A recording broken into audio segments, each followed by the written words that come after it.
I'm live. Let me get my phone real quick. Doop boop boop boop.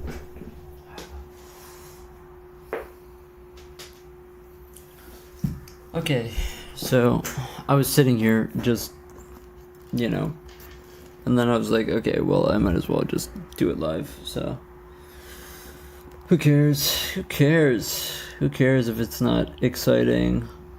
I might as well just do it live. Maybe it'll be like good ambiance for someone, just, hearing me talk and, contort my voice in various ways. Maybe people enjoy it. So, okay, let me put it in the Discord still. So I still haven't figured out how to do the text on its own, kind of frame buffer thingy, so that we can get text at a higher resolution than the UI, and get it to work with Bloom. So that's what I'm going to start with today. And once that is dealt with, then we will do other things. Once that is dealt with, we will do other things. Do the rest of the stuff on this list. Oh gosh, I am hot on the mic today, aren't I? Oh man, I was doing the thing, I guess, where I talk really quietly into the mic to check my levels, and then I start talking like a loud person once I go live. And then I'm like, oh my gosh, my levels are wrong. Like, no shit, I was talking like test, test, test. Like, what the fuck is wrong with me? Okay, let me put this in the Discord. Okie dokie. Probably not going to be live for like too long today. I am trying to give my voice a little bit of a break. Hey, Just Birdie, how are you doing? How are you? But we are starting with trying to figure out how to do what we were doing yesterday, so I'll write a note about what that is. We are kind of done with this. We are kind of done with this as well. I'm going to write a note here for what we're working on right now, and that's it goes above attack animations. It's going to be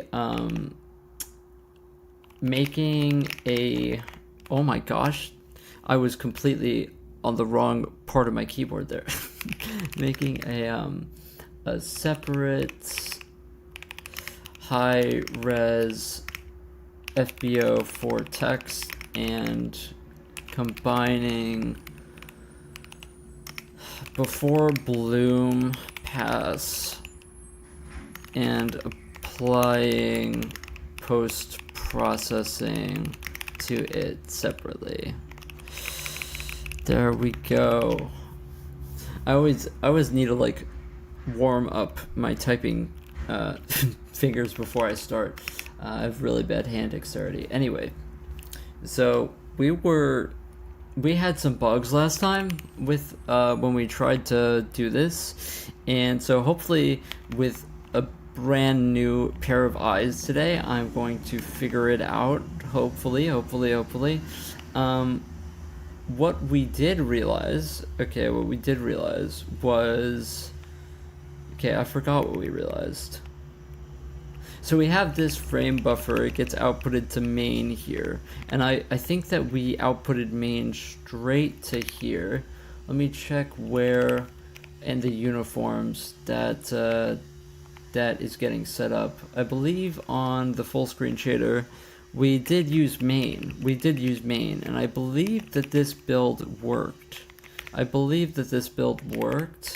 If I can remember if it did work or not. It's very possible that this one didn't work and we saved it while it didn't work, but I think that this was the build that was fine.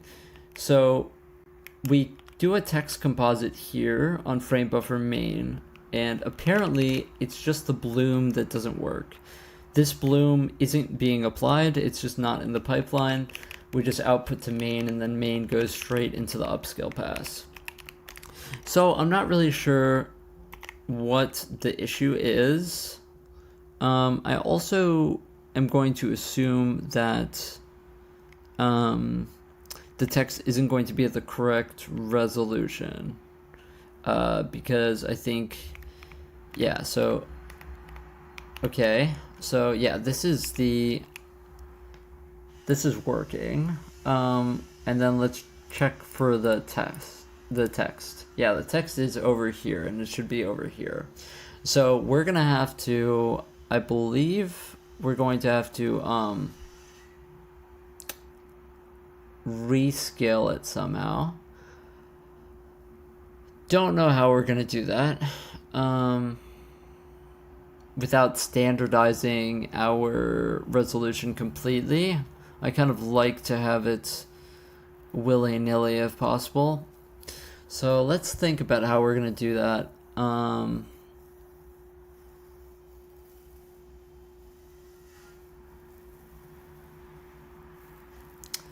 Because yeah, what's happening now is that when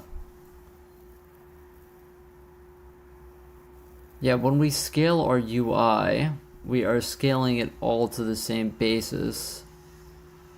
And then when we do text at a different resolution, it's going to appear at a different place. So we need to either scale it separately on the CPU or do it on the GPU. I think that we just have to do it on the CPU. I don't know how to do it on the GPU, actually. What is the name of my engine? That's a good question. I guess I don't have a name. I think I have like a few ideas for like titles of the game that I'm gonna make with it. And I think it might be called The Rest, the game name. I don't know what the name of the engine is. The name of my chess engine was Vixen, and I think that was a badass name. But this engine, I haven't really...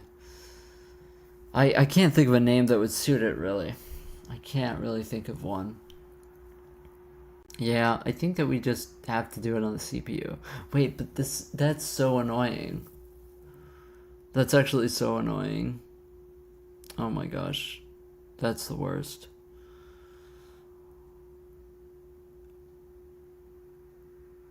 Maybe actually it's possible to do it when we draw. Yeah.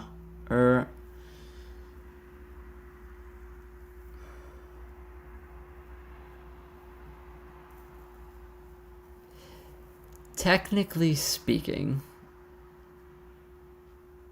no, I think you want the vertices themselves to be scaled. You can't just I was thinking we could just scale the matrix into the right place. But I feel like you kind of want the glyphs themselves to be scaled. I mean, technically we don't have to do that, but I think that would make a lot of sense to do that. Oh my gosh, that's so annoying. Yeah.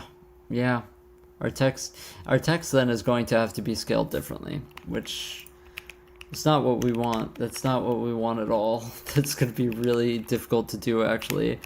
It's going to be really difficult to do, actually.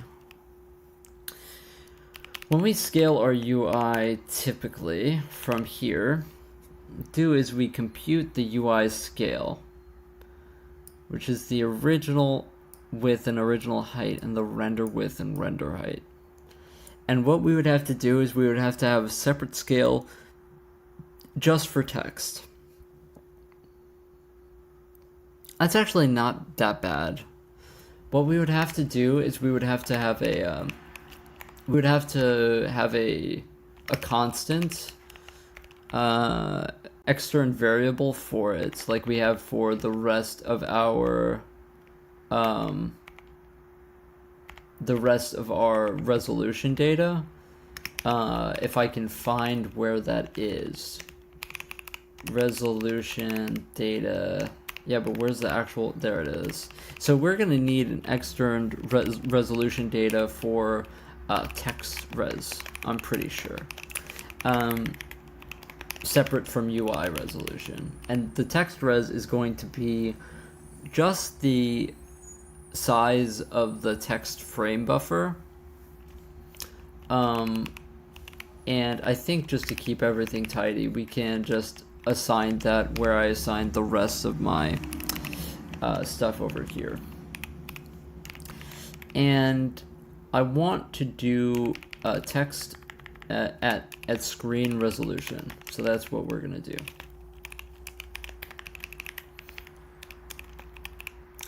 Yeah, so that's screen width and screen height.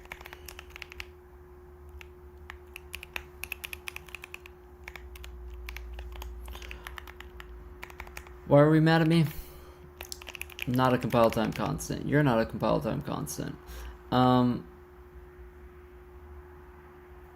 Yeah, I guess we can just do it as default width and default height. They should be exactly the same. In fact, I'm not sure why they are separate, but I think I was experimenting with putting the screen height actually lower than the rendering resolution because I thought that downscaling at the end would be a bit cool.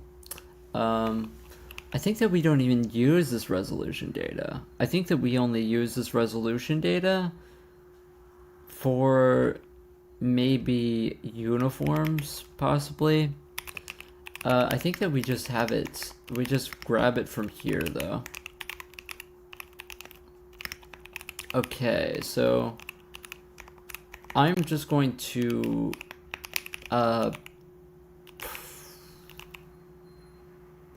yeah, so what you want to do is you want to compute a UI scale for, how about this? So let's do scale, oh gosh. Let's go scale text, and let's use another argument to this function for text width. Okay. And if we have our text and our UI at the same resolution, now we don't have to worry about it. Okay, that's the wrong thing.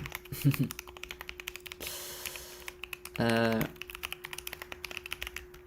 am not listening to music today, which a very interesting choice on my part. I'm not sure if we're gonna change that. Maybe we will, but yeah, I'm not sure really what I was doing. I think I just kind of went live and then I was like, music, who needs music? Sort of thing.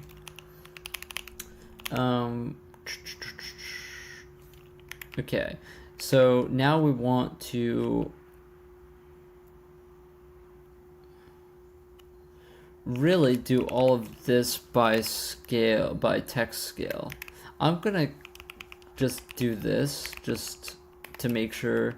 I'm also we'll see if this works. We'll see if this works and if I know what I'm doing. Okay, that was not what I meant to do. My bad. Completely my fault.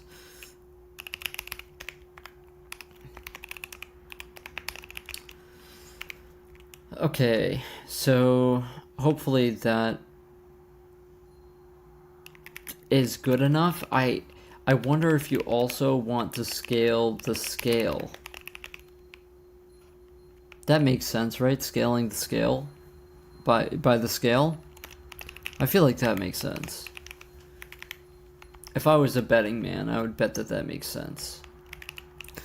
Hey, Frumpy. Okay. So yeah, we want to always scale to default UI width and default UI height. There's a weird smell. There's a weird smell. I don't know what is up with that. I think it's coming from outside. All you do is work on UI anymore. How do I not get burnt out? It's hard to get burnt out when you're this hot. Damn. Shit. My glasses are fucked up. I don't only work on UI. I work on text, you know? Bold of you to assume that we're working on UI. Look at all this text that's going on here. We're refactoring our text size.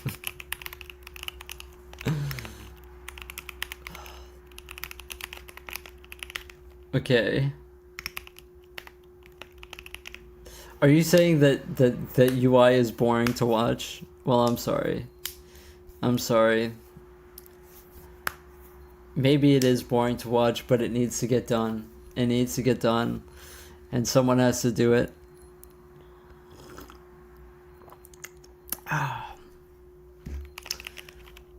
Okay. So maybe this just works. Maybe this just works, and maybe this just works. Maybe we just scale the text and it just works first try.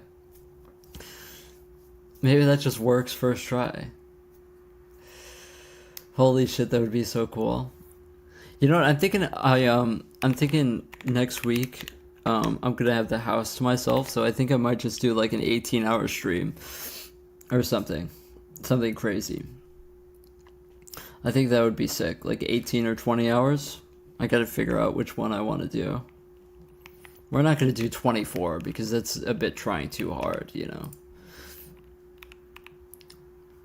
I think I can pull it off. Motherfucker.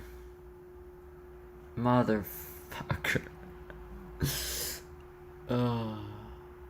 Say it ain't so. Say it ain't so.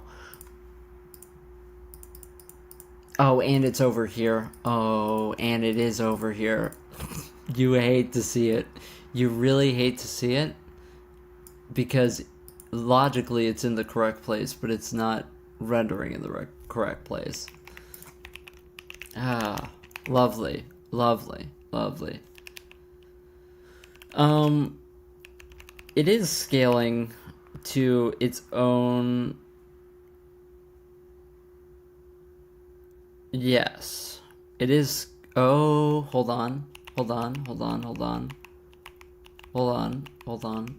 No, because.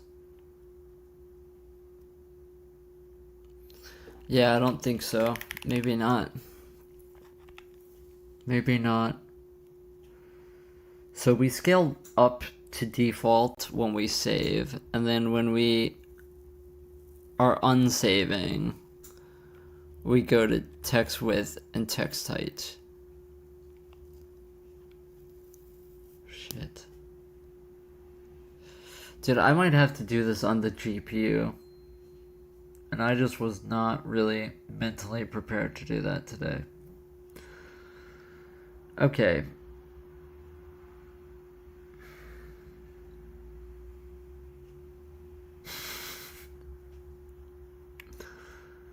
God, I really thought that would work.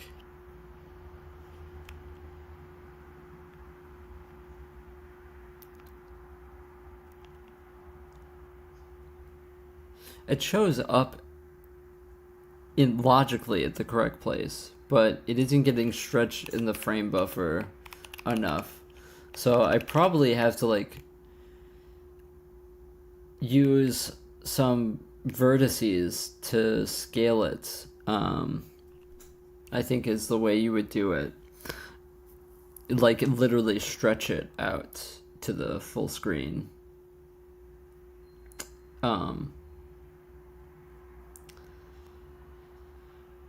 But yeah, I'm not sure.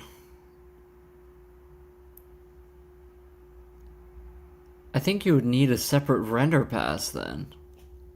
You would need a separate render pass.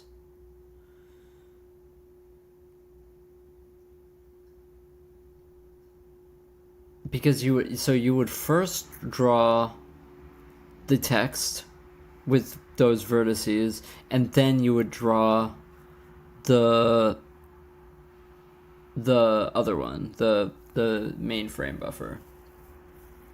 But you can't draw both. You can't draw both.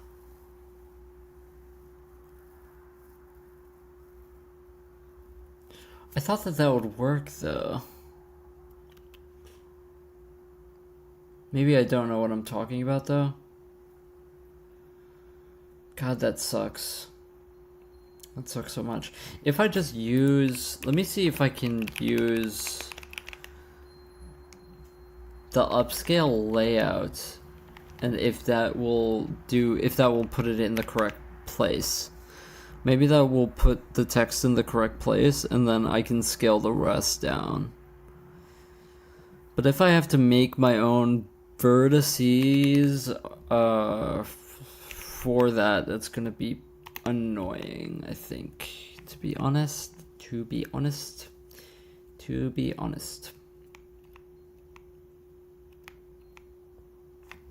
Okay, we are a bit squished. Naturally, we are a bit squished. No, it did not put it in the correct place.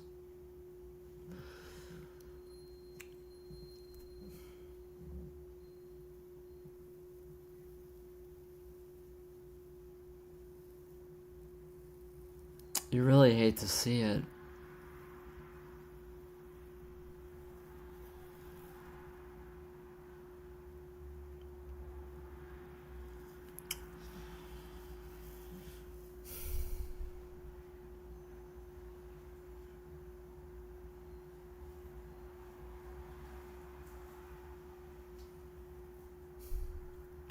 Okay, so we need to figure out how to do this, which I think what we're gonna do is we're going to go to where I do my layout for my full screen vertices, and then we just have to make for my upscale vertices that I did once, and then we will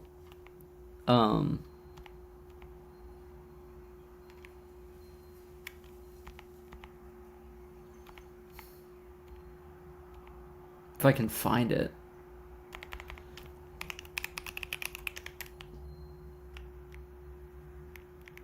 Is it here? Is that's it, right? Yeah, that has to be it. Okay, so how are these set up? No, these aren't them.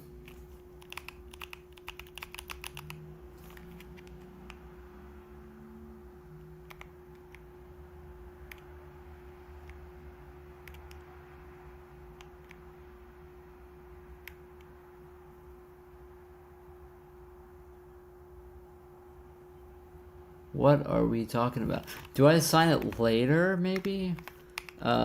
In generate render groups? Do I assign it here?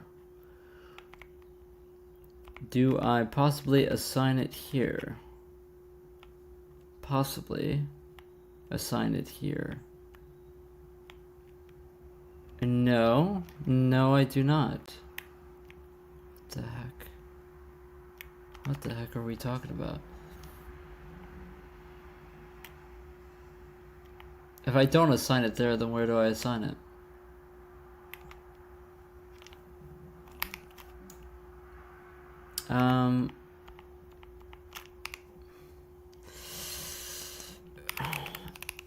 Initialize OpenGL buffer data. Do I do it here?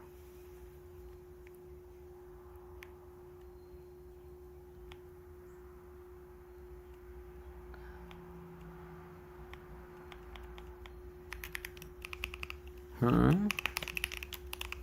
I thought I upscaled to a different resolution than full screen quad vertices, but I guess I don't. But I guess I don't. According to this, I don't. According to this, I don't. According to this, I don't. Yeah, according to this, I just have my regular vertices, which is sucky because now I have to remember how to do the dividing thing with the oh, you know what it is? I actually make it on a knit. On a knit, I go into here. Here is what, yeah. I do this. So I need to do this for our text. Honestly, we should move this into generate render groups is what I should do. And then just assign subdata from here into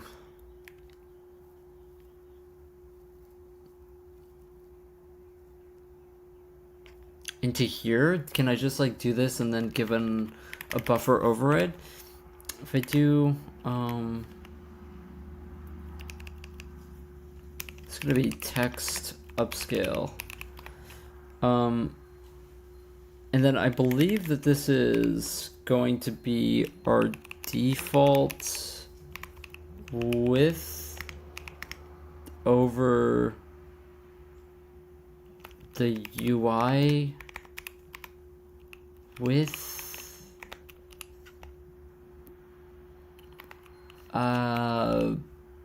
Don't remember what the frame buffers are set at, to be honest.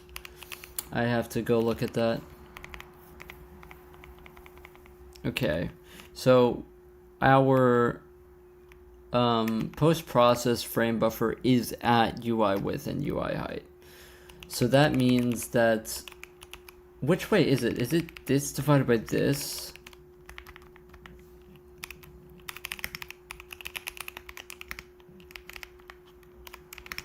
This is definitely a float, for sure. Int float.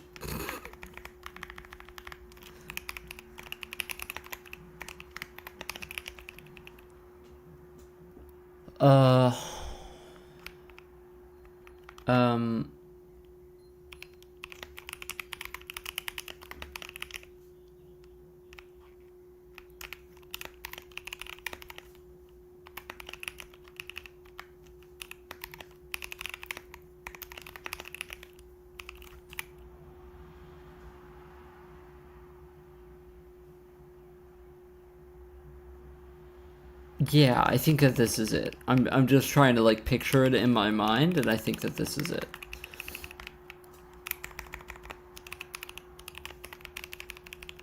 I'm trying to picture it in my mind, and I pictured it, and it seemed like this is it. So now I want to assign it. I'm going to assign it to here.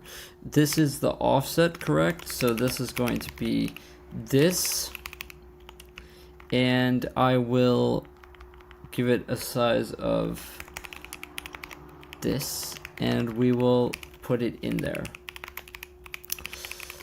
Now is the hard part, which is I need to make sure that we can actually specify inside of my render groups. I believe we can't we? God damn it, no we can't. I didn't add it into render properties. I should have. I really should have. It should be in render properties.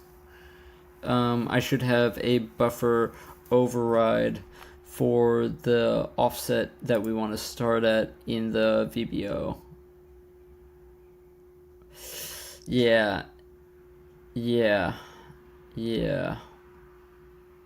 I think what I was doing is I was doing buffer override here, but this actually shouldn't be here, I think, in my opinion, because it's going to change per render pass. So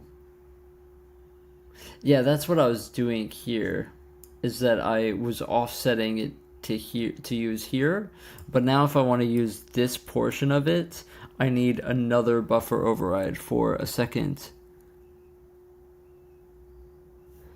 What the hell did I just get? What is this text that I'm getting? Hi there, I'm Angelina from Swagbucks. We're looking for a few motivated people in the US to join our remote product testing. Hold on, I gotta read this. You'll test and review new products or services, all from the comfort of your home. What list is my phone number on that I just have all of this garbage coming to my fucking cellular device every day? It's just, do I need to just like get a new phone number at this point? Like, what is happening? Hey, what's up, Luke? I should totally sign up for that. Yeah, it sounds like Swagbucks sounds badass for sure. Okay, so this buffer override, it needs to actually go inside of our render properties, and we need to grow up. Okay, we need to grow up and put it inside of the render properties. I don't know what we were thinking about not putting it in here, but yeah. So this is going to be called, let's just put it, yeah, let's just size t buffer override.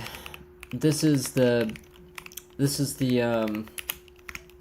index that we start at overriding. Wait, hold on. Do I have an index offset? Does this work the same exact way, actually? I think I do.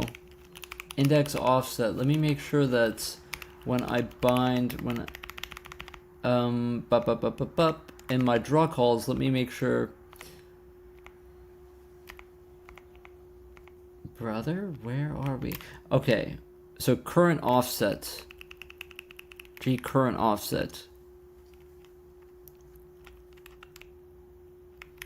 0 to buffer override. I see.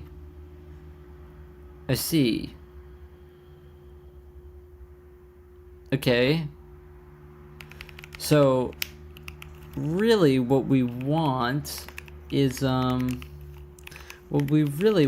actually, let's just go G current offset. Let's just go G current offset to the V buffer override, and then the B buffer override can just be the size, and then we'll just have the same size. And then so when we make our render pass, let's just set the current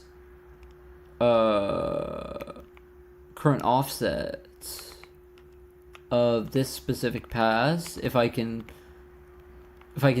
do that, if I can set, well, we're once again gonna have to do this in 2 separate passes.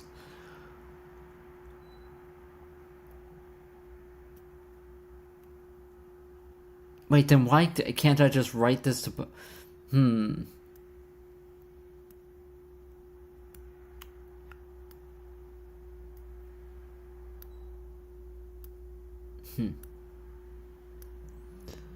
Just me, bro. Not a scam? Yeah, not a scam at all. How am I coping now with Linux? Curious if you know any alternatives to apps like Microsoft Word without using a virtual machine. I cope pretty well with Linux. There's not a lot of things that I actually can't use on Linux than Windows. I mean, honestly, gaming on Linux really sucks. Don't let anybody tell you that gaming on Linux is better than on Windows. They're coping out of the wazoo. Something that's annoying for me is a lot of older games. You can't run them. Or I've had to literally modify the files to run them on Linux. So be prepared for that. But then I am a weirdo. I don't play fucking, I don't know, normal people games. I play weird old RPGs or whatever. So for most people that play, are normal people, it probably wouldn't matter. But I use just honestly, I mean, I maybe I sound like a jerk here, but I just use Google Docs to be 100% honest. When I need to write something down, I use Helix or Google Docs. I haven't really used Microsoft Word since I was even when I was in college, I was using Google Docs. I haven't used Microsoft Word since I was young. So is the web versions of MS? I just use Google Docs. And I just write in there. It's got Times New Roman and justifying. I've never had, when I used to write papers and stuff, all of the features that I would need to write a paper are inside of Google Docs. I don't think I was ever missing out on Microsoft Word. But, something that probably you do miss out on are like fancy like resume templates you can't really access in Google Docs. That's probably a big reason, you know. If I was to like need to make my resume again, I would probably have to use Microsoft Word. You know, I think that's where the good resumes probably are made, is in Microsoft Word. But yeah. Yeah.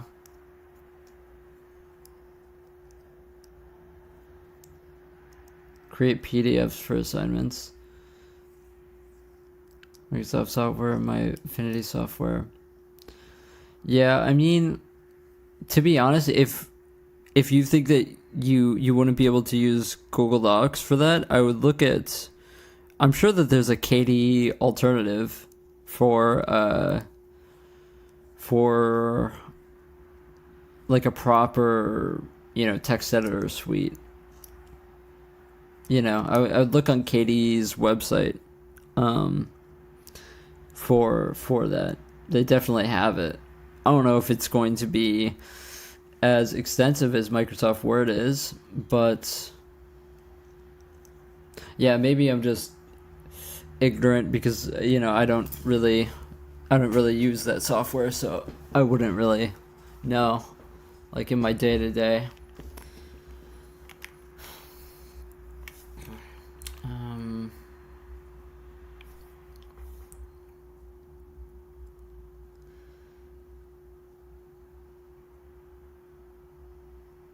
Yeah, we would need a separate. Yeah.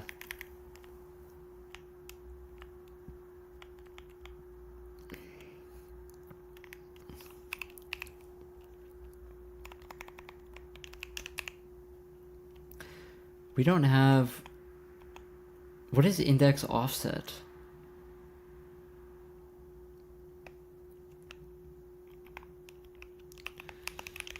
I think that index offset is used for instances, but I don't think that it's used for GL draw arrays.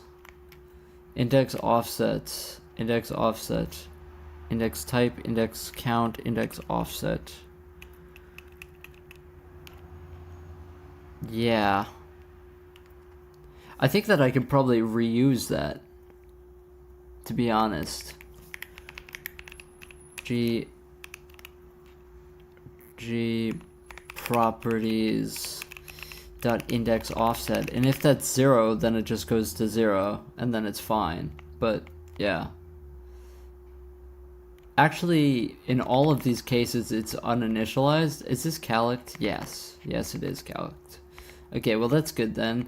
I can definitely just piggyback off of that and use in here dot index offset equals, in this case I think it's going to be 12, because each vertex is, we have 24 in each vertex has 3, 4 bring us to 8. Wait, no, 4 brings us to 3. I'm being dumb. Okay, yeah. Hey, what's up, y'all? Okay, 4 brings us to 3, so it is an index offset of 12. We would first, I think, draw from 0 and then 12 down here with the layout of full screen. We don't want to clear color for this one. Maybe we can turn on blending.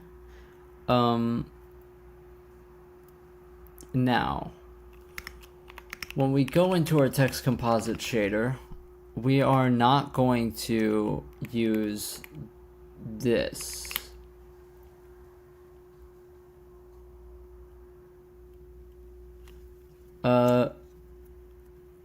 we're going to have two different render passes with two different uniforms. I think to be honest, yeah.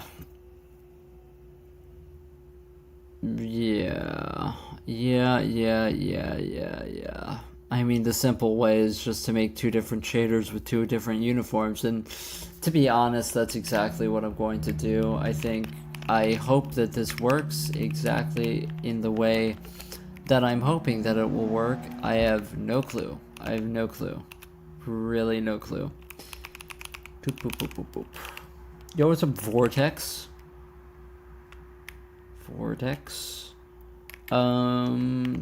Text composite shader. We are going to make two of these. I know. It isn't efficient, and it's probably it's definitely a problem with my how I've generalized this, where we are eventually, I think, going to change the uniforms and make something that we can swap uniforms in between shader passes in a less general way than this. It would be much appreciated not having to make this, but it is what it is. So we want to initialize post-process composite shader, but with the same exact shader. It's just gonna be this, okay? Post-process composite shader, and it will be going to the same place, just with a different uniform for a different frame buffer. Okay, so I don't know if that will work. This is going to be text composite. We also need to rename that to post-process over here.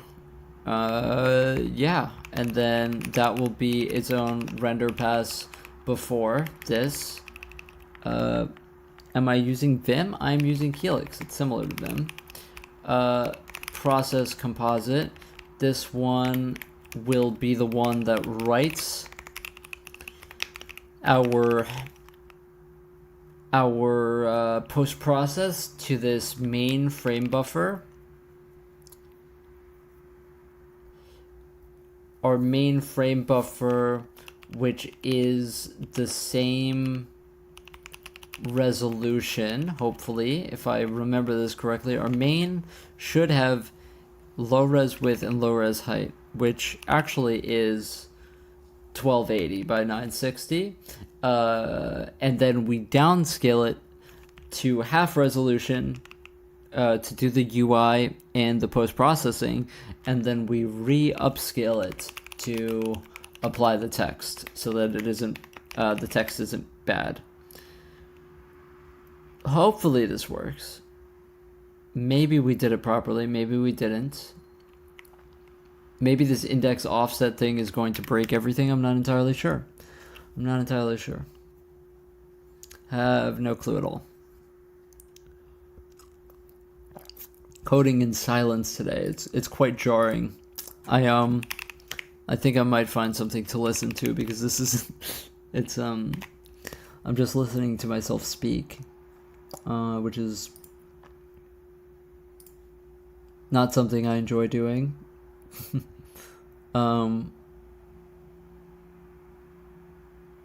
Yeah, I've been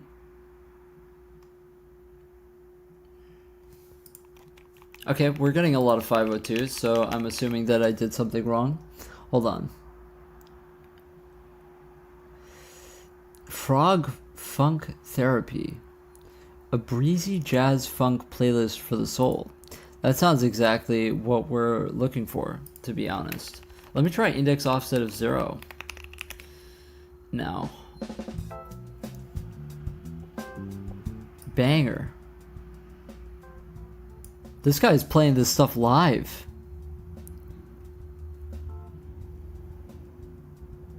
Okay, in reality, I am going to get copyright striked for that, so...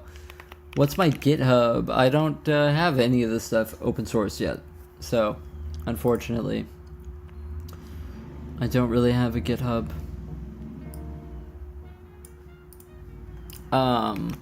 Maybe I will eventually need a GitHub if I want to get, I don't know, some sort of job in programming, I guess. I would probably need it. Okay, let's try this index offset of 0.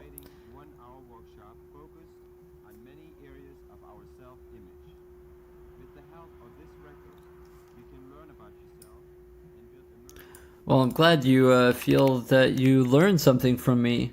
I feel like maybe I'm not an expert, but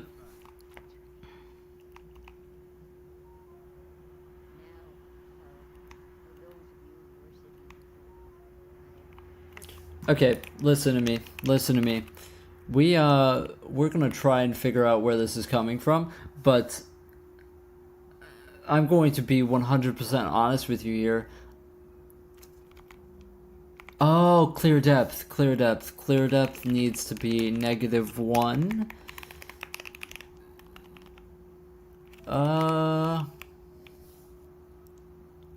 So let's try on GL draw arrays static. Let's try going back to this 0. Try going back to this 0, just to make sure that that's not where the problem is.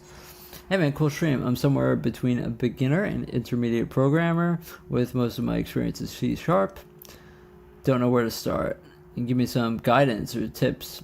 Or anything really. Well, I have spent a lot of my time staring at this screen for doing this stuff like a billion hours live. I think that it just takes time, really. If you're into like wanting to start OpenGL and stuff like that, I think you should do all the learn OpenGL stuff. That's pretty much the standard. Other than that, oh, that's why. Like, duh. Yeah, my shader was wrong. Yeah, I mean, I think like you start small. I started with like 2D stuff. Like I wanted this like chess program, and so I just started like making 2D, like splitting the frame buffer and stuff like that. And then eventually I just kind of like started with 3D. The examples I found online. And yeah, I don't think it takes an insane amount of skill. I just think it takes a lot of time. That's all I have to say about it. Okay. So let's see if our... Okay. So we aren't getting text at all now. Well, that's not my favorite thing ever, to be honest. Why would that be? Text? Let's see. Looks fine. Text, color, text.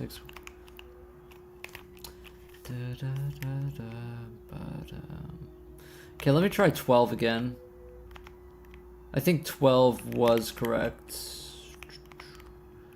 I think 12 was correct. Not index offset of 12.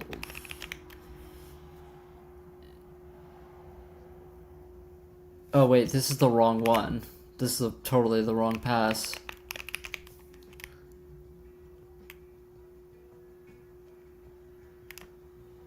Maybe I can try turning off blend too, since that's how it originally was. Hey man, headed off, but hope stream goes well. Thanks, Luke. Thanks for stopping by. See you later.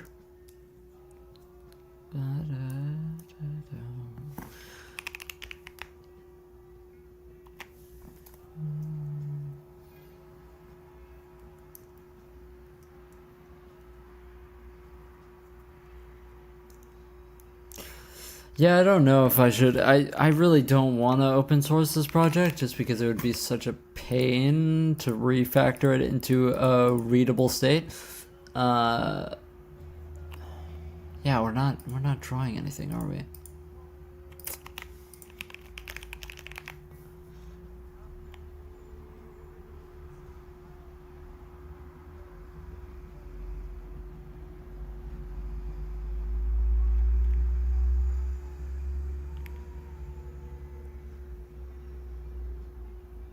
We are not drawing it.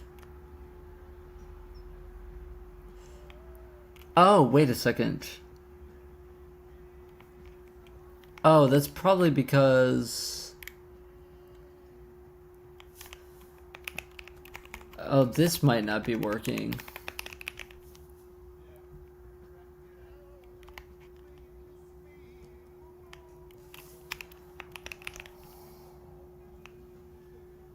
Text layout text goes to frame buffer text. But we are using the text frame buffer. We are.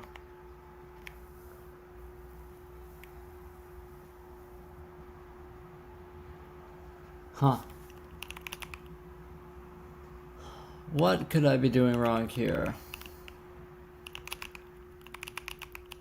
Did I forget something in the shader?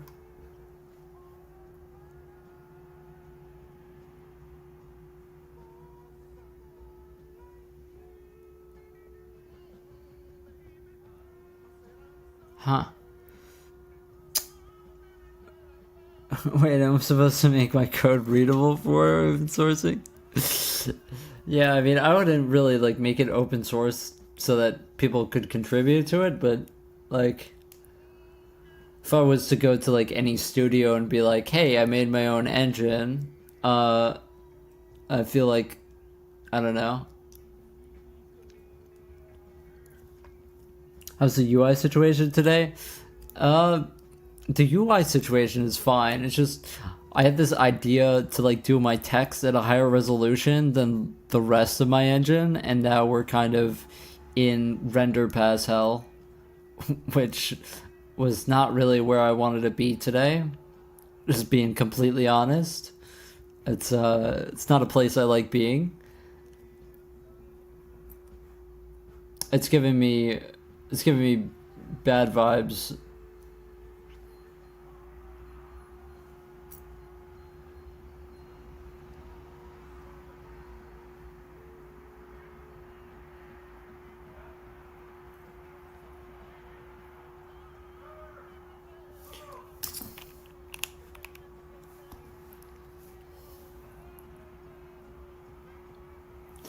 Let's try clear color to -1 instead of 0.0. I have a feeling that we're like drawing over it for whatever reason. I don't know, yeah.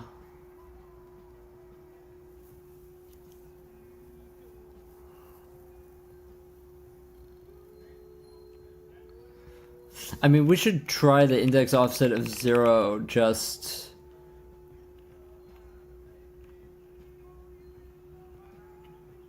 just to see it. Yes. How does this stream work? Well, I sit here and I code and I press the go live button and then I talk about random things for sometimes 5 to 12 hours. And some people like listening to me yap. That's how the stream works, I think. What IDE is that? That's Helix. That is Helix. Okay, but let me see if our text is rendering. That's what I'm wondering.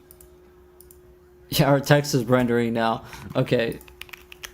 Okay, but the rest isn't rendering. Probably because we're overwriting it, yeah? Yeah? Yeah, probably.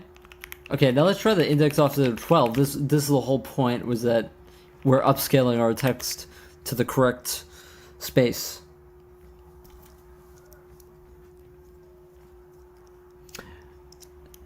Do we do custom mod games? I hope that my game is moddable when it's done. Don't know when that's gonna be. I might be dead by the time it's done. I'm using a vertex shader and fragment shader. I use them all the time, my friend. Got a lot of vertex shaders, a lot of fragment shaders.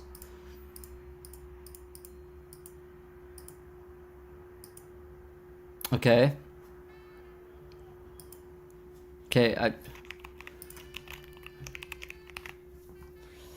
So So what are we smoking here? Like, what are we smoking here? That this doesn't want to work.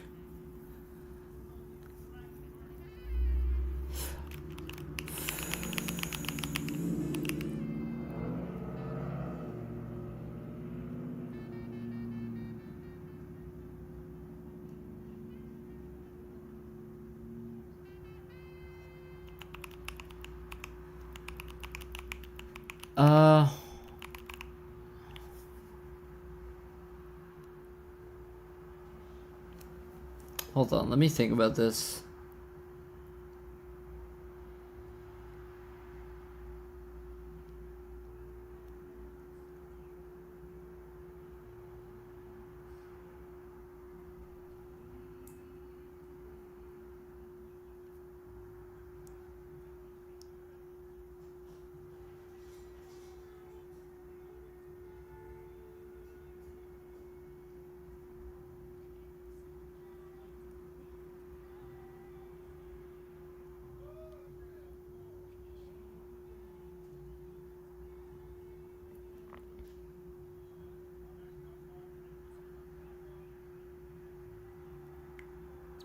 Yeah, I kind of wish that we could just. It would be awesome if we could just if we could just blend over this frame buffer. To be honest, that would be absolutely rad. That would be so sick, actually, if we could do that.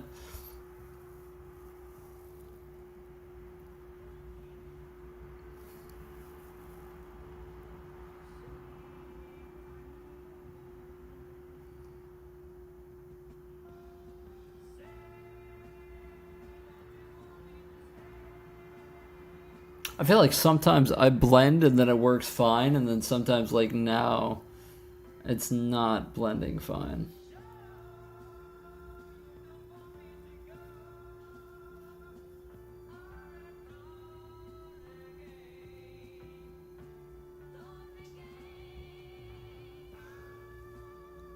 Looks cool for now. Thanks.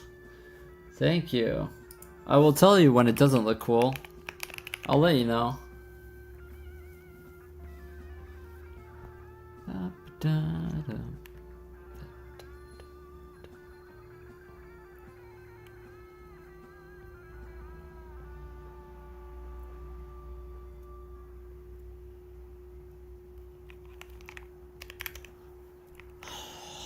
I wish that blending was playing nice with me right now. The problem is that I'm so abstracted away with all of my like engine abstractions that like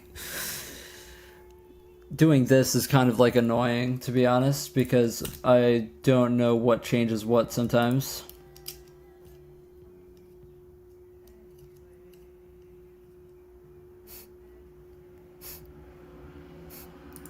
I got pinged in the Discord with a very interesting message. I don't know what that's about. I don't know what that guy is smoking. Very funny. Very interesting. Yeah, I don't know what that guy's about. If you're here, I just...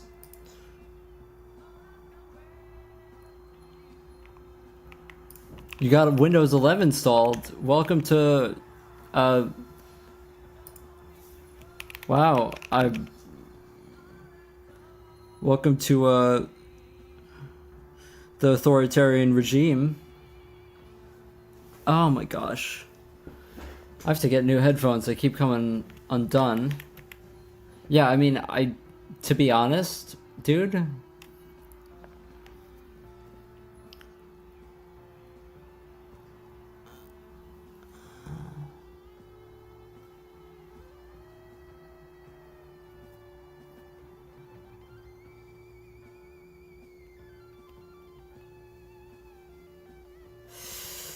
Yeah, I mean...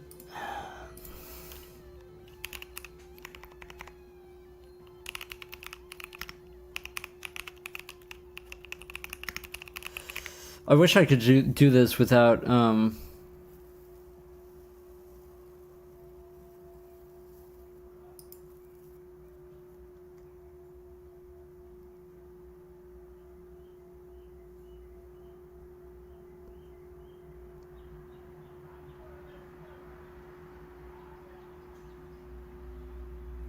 You know what I could have done instead of this? I just realized.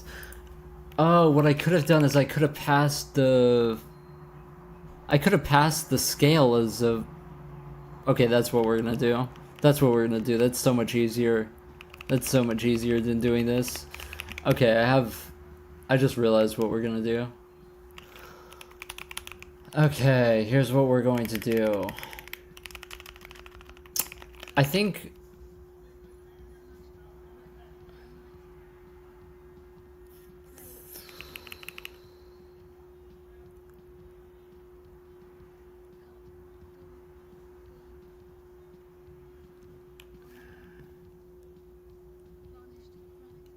This just needs to be different, actually.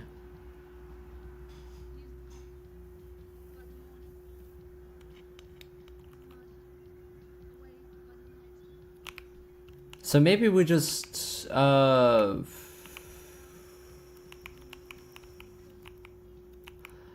I need to put both in. I need to put both in. So that's what I have to do. I have to go into our layouts and I have to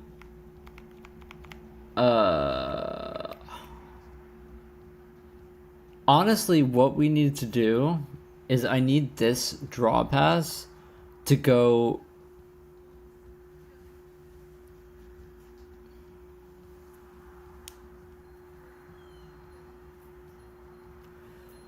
Actually, we might have to make a different layout for this, dude. We might have to make a different layout for this, actually.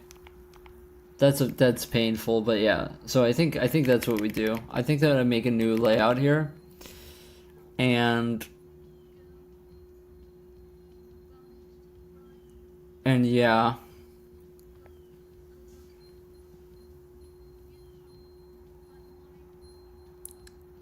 Because it needs to have here, this needs to have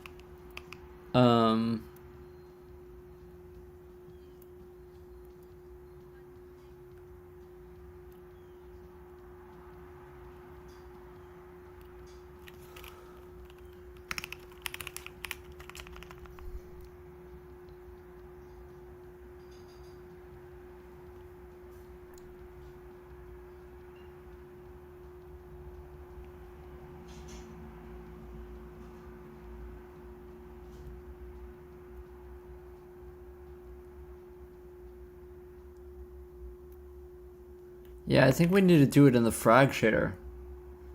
With our UVs. I need to shift my UVs. I still didn't watch older streams. Are you using external libs for model loading and animation? No. Is there a API? No, I have by my own. It's all me. It's just OpenGL SDL2 and Nuclear for the debug UIs. Yeah, I think... Yeah, I think we need another vertex attribute that's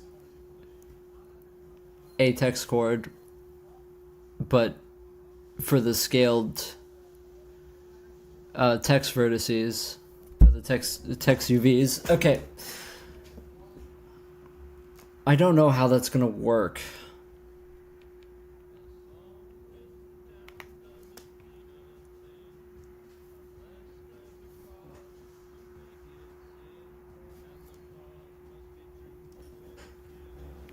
I don't know how that's gonna work, but we might as well give it a shot.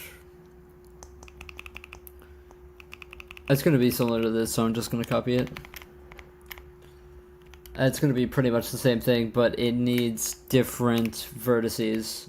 It needs a third attribute for the other coordinates.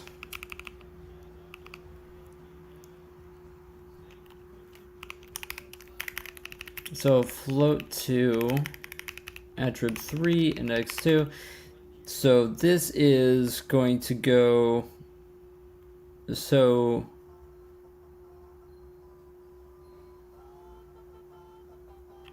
basically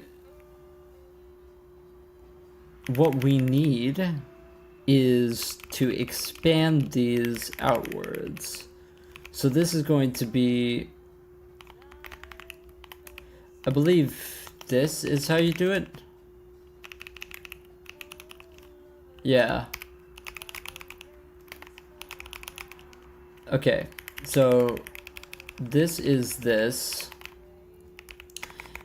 And then, okay, we should really just like do this a much more efficient way, but whatever.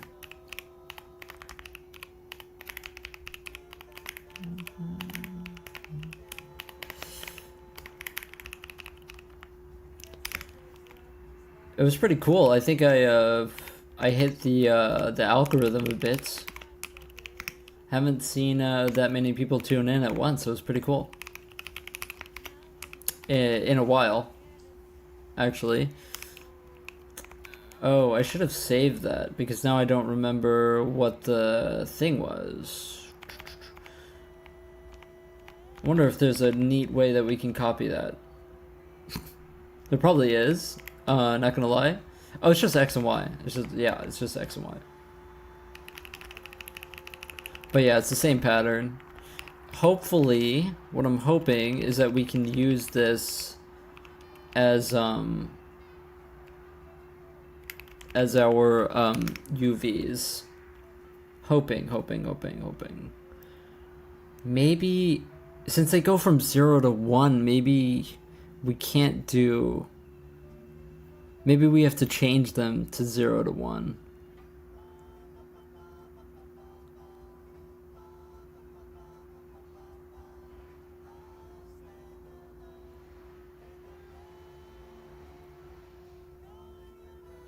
Yeah, maybe if we're gonna do UVs, it needs to go from 0 to 1 and be UI width over text width.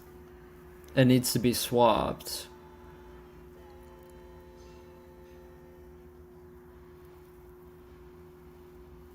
Maybe. Let's try it. That makes sense to me, because now you're sampling from a different space instead of like stretching out. So that's what I'm going to hope, that this is how this is going to work. Not really sure though. That's impressive, thank you. Yeah, I don't really like doing things anyone else's way. Yeah, I mean, I'm just going to hope that this is going to work. I don't really know if it will.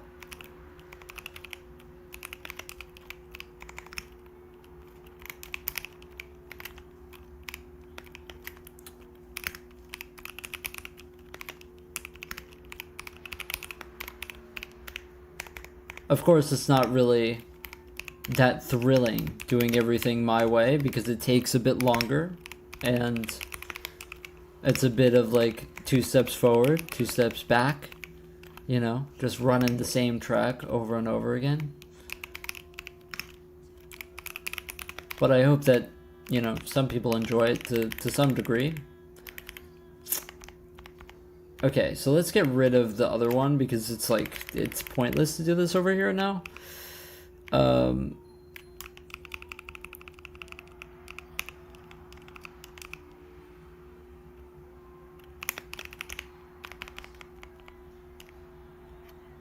So let's call this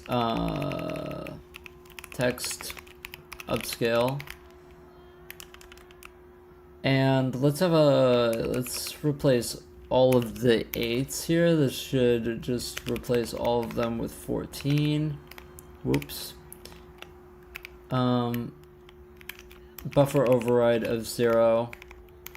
And the buffer override data of null, since we're filling it in here.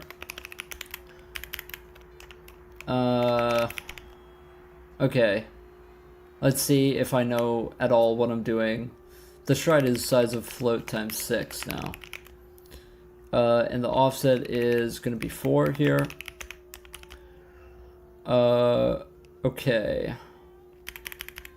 And now we're just going to assign size of text upscale Let's bring all of that back that I just deleted. I was being dumb.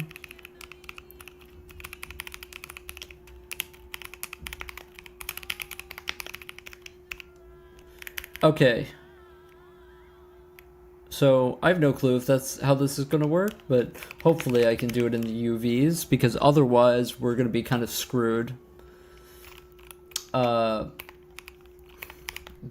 Because I would have to maybe blit the frame buffer or something like that, and I just don't want to deal with that. Okay, so we are going to do it in the frag shader, but we have to put it over there first. So it's going to be a text record. A little play on words there.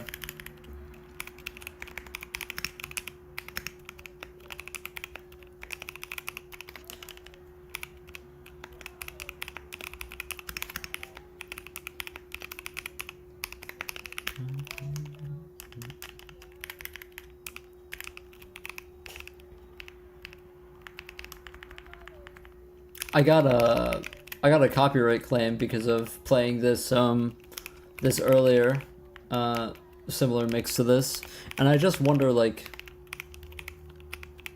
I don't know.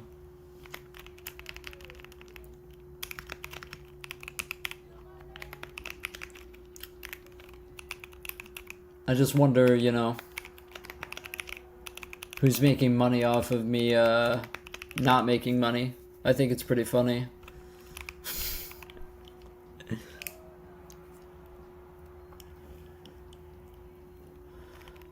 Okay.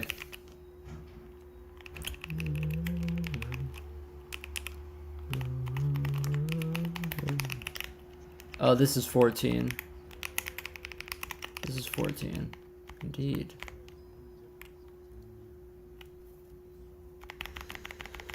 Okay.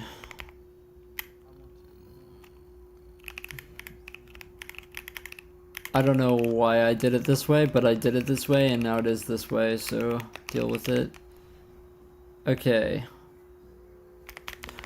Hopefully I can just compile this and we're gonna be fine. I don't think it's going to be fine. Probably gonna be painful. Also, why'd I put 3 here instead of 2? It's an interesting choice. Ooh.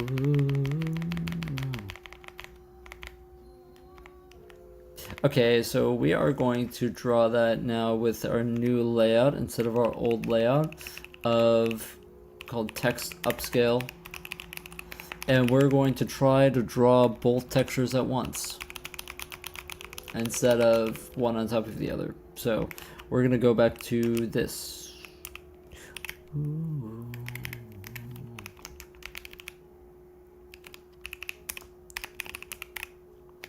Okay. Okay, I have no clue if this is going to work, but we're gonna try. Oh my gosh, what? Can I not do that? What was that? Okay,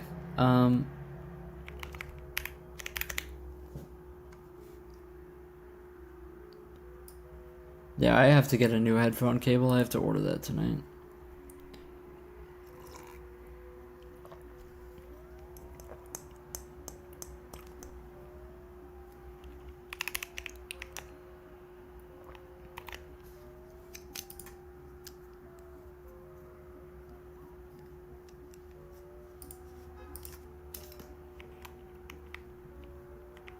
Okay. We don't have GL errors. I'm assuming we're doing the same thing, right? No, we're just drawing black. You hate to see it, you really do.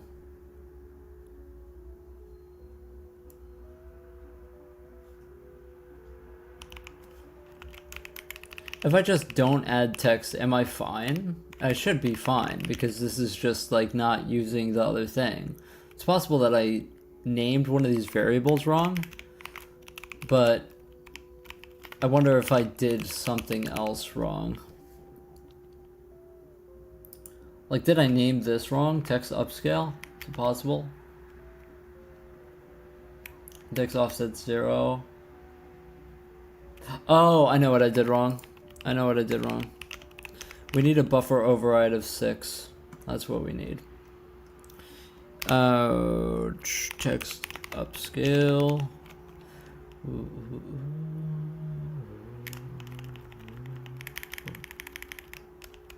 We need a buffer override of 6 because it needs to know when to stop.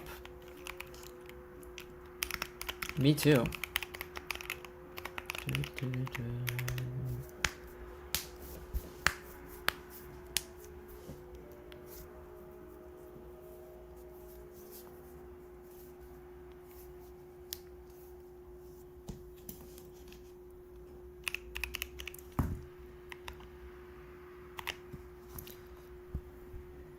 I got the golden knob in Clover Pit the other day. Last night, maybe? Or it was the night before last night? I don't know. It was pretty cool. Pretty hard to do that. It's fun. It's very fun. Okay.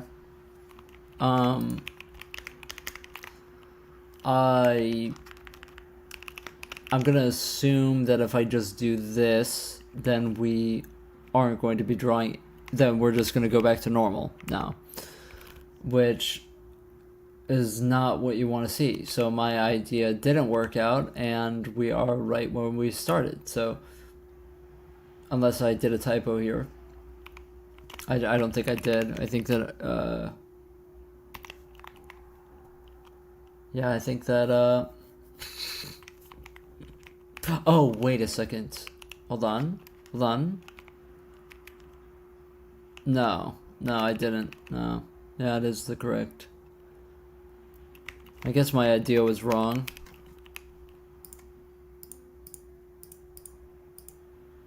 Yeah, my idea is wrong.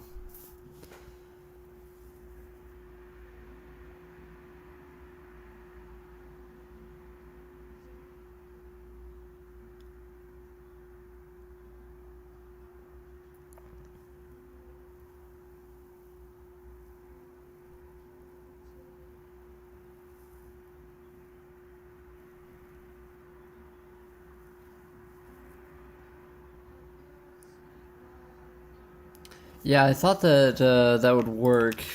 Maybe it was backwards. Maybe it was this. But in my head, this is greater than 1, right? So that doesn't make sense, I think.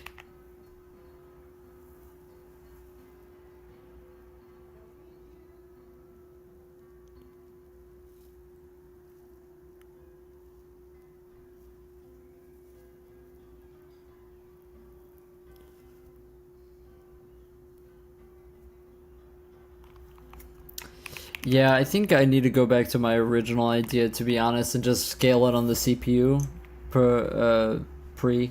Am I not using RenderDoc? I sometimes use RenderDoc, sure. If it's useful for me, but right now it's not really useful for this. Yeah, I think I just need to scale it on the CPU, dude. Because I'm like 90% sure that it is this, and it's just drawing to here in the first place, actually. So, yeah, that's annoying. That's annoying.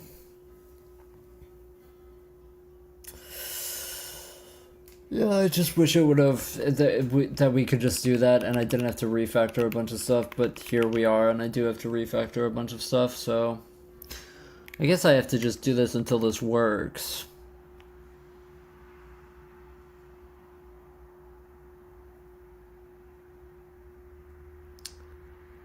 I was very surprised that I changed this to text width and text height, and nothing changed about it.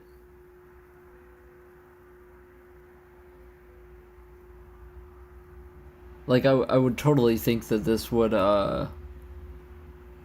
look bigger on the screen than it currently did.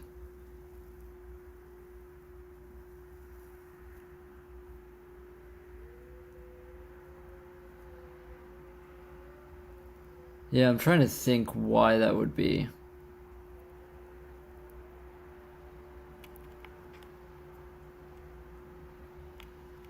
Do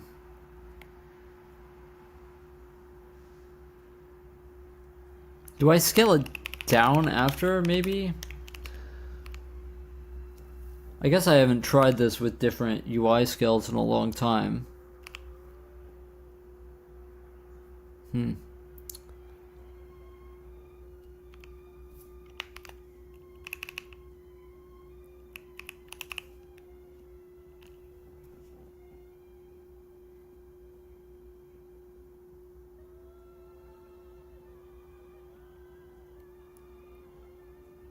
Yeah, I mean, I would assume that that would put it at a different resolution, but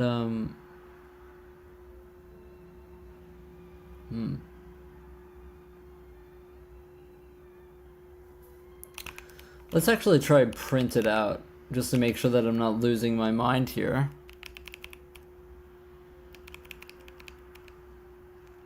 I mean, unless I undo it somehow. Determine text box dimensions. Do I undo it somehow?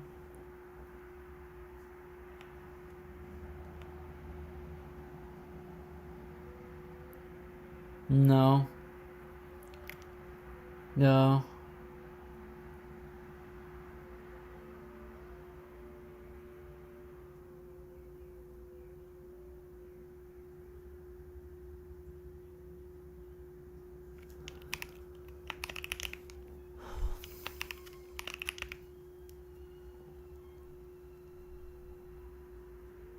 Maybe I need a...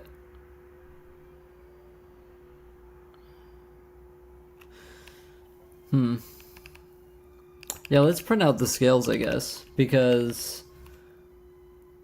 I'm just going to assume that we are, that this is correct, but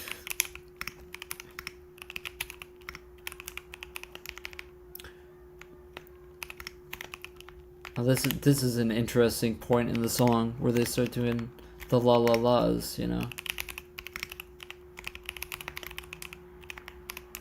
La la la la la la la la la. Yeah, I'm interested to see what it is, but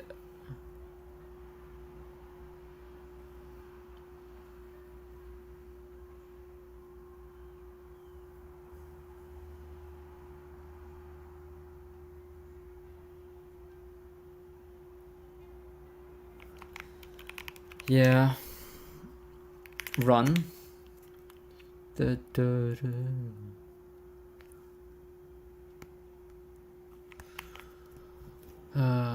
Ba-bum.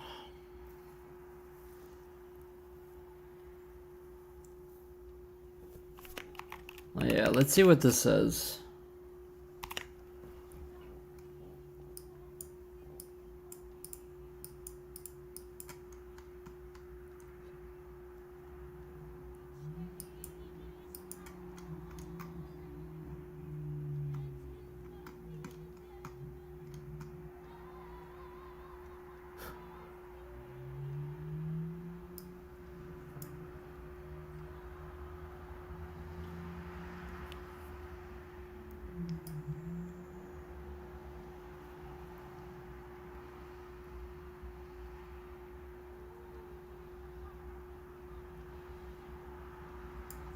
Yeah, I mean, it's getting set to the correct scale. Like, that's correct. That's the correct scale.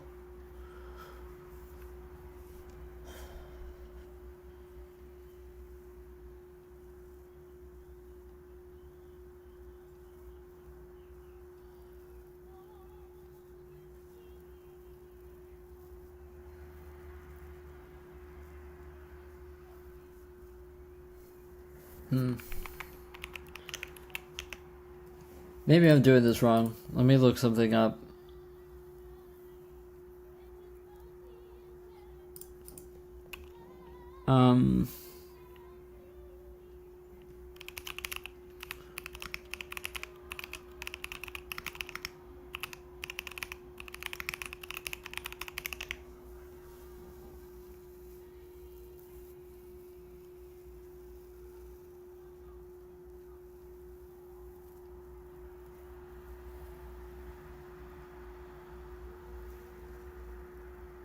Wait a second. I already do this actually. I do this actually in my volumetric composite, don't I?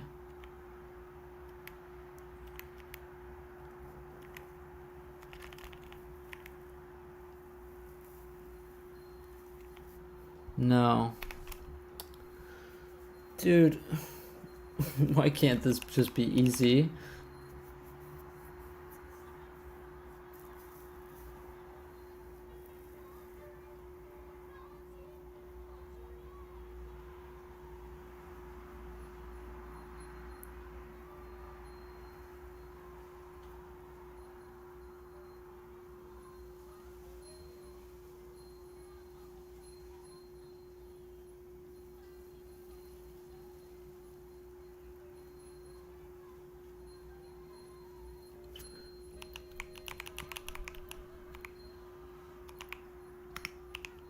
Wait, hold on. Maybe my, maybe I have to set up my frame buffer with a different, with a different thing.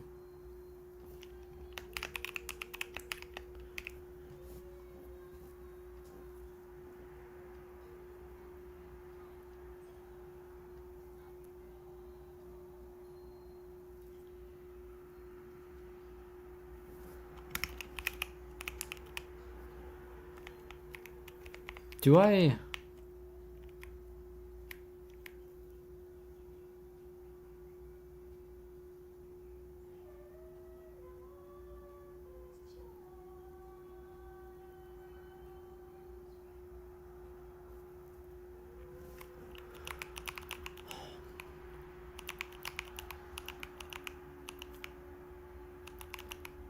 Maybe I need to scale it the other way.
Maybe I should look at my own pipeline to see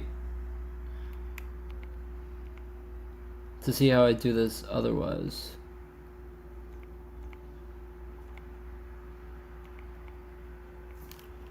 This would be in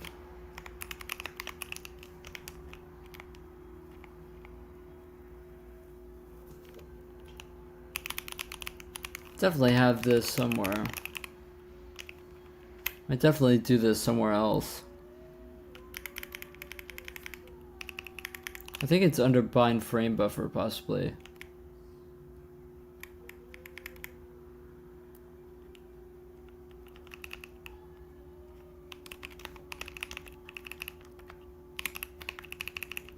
I kind of want to see, because when we bind our main frame buffer,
Yeah, this is what I expected.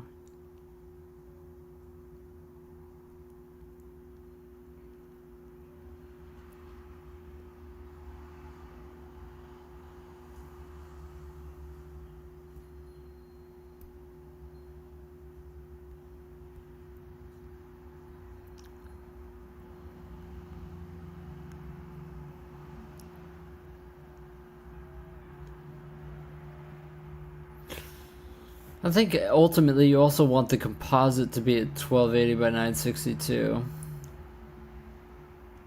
This doesn't really fix our problem though.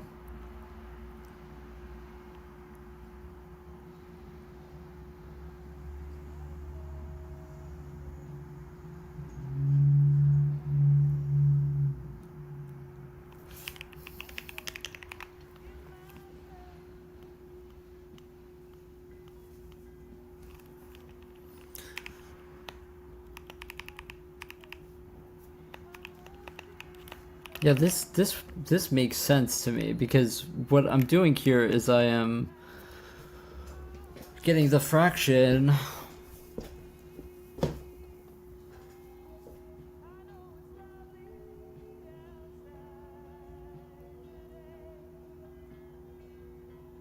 but we don't draw anything.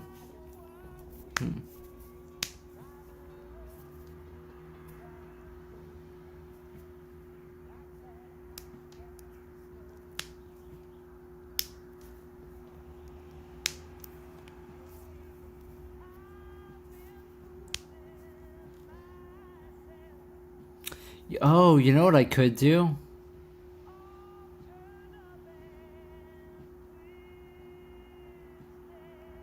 Oh no, but then we're just back at where we started. Because we had to draw it separately. Coding makes you tired. I could pull off an 18-hour stream, does mine after 90 minutes. What am I? What? What is it?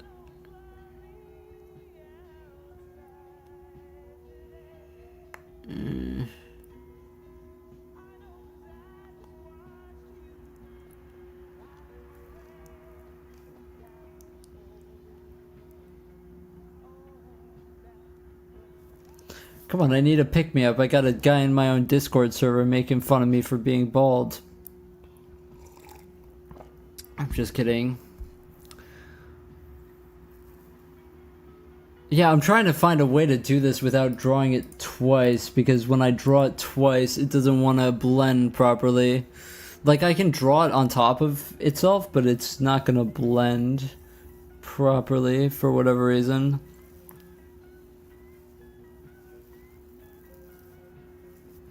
Like, that's the way I was doing it. Do I know Tokyo Spliff? Yeah, he's my best friend. No, I know him, I'm just kidding. Okay, listen, I'm just going to roll this back. And instead of doing a whole other layout, I'm just gonna try to get this to work with this. And not any of this. And then just do 2 passes. It should be able to work with 2 passes. With I think I might have to just like blit the frame buffers, to be honest. I think that's what I want to do. It's just been a long time since I've done that.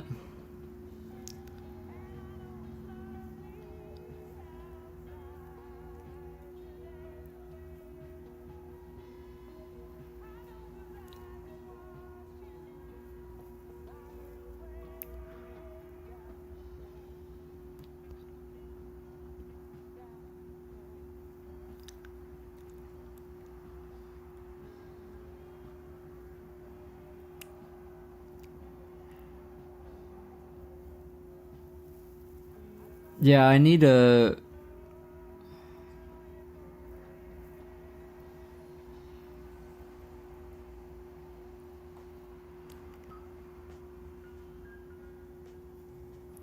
Yeah, I would need to do a,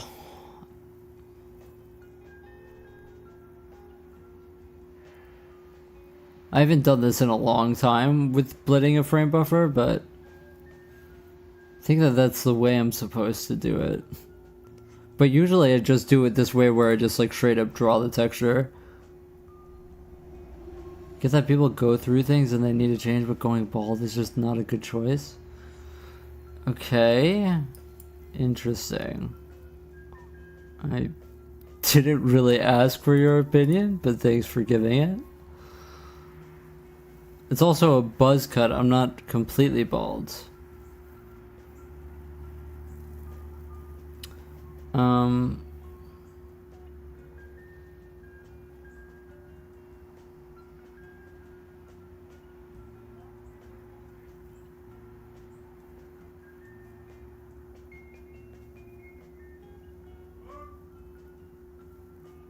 Yeah, I would need to change my abstraction.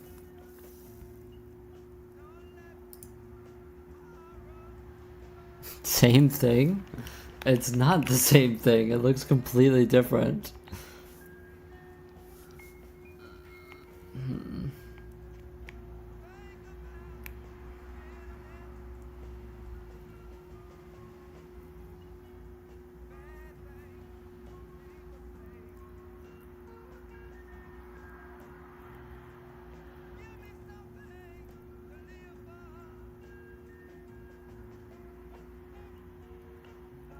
Let me try to get this. You know what? If we get this working and the text is in the right spot, then we can just like we can work from the other way.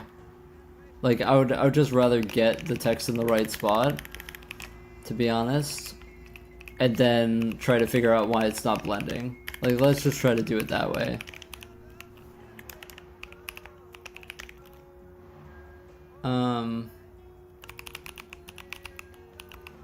Instead of doing the UV thing, because that's too complicated.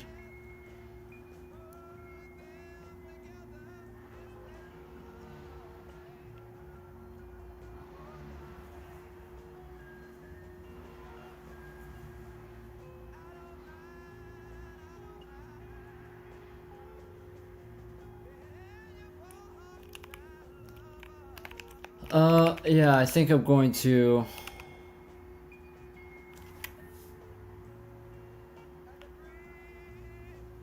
just try this and go back to the old render pass.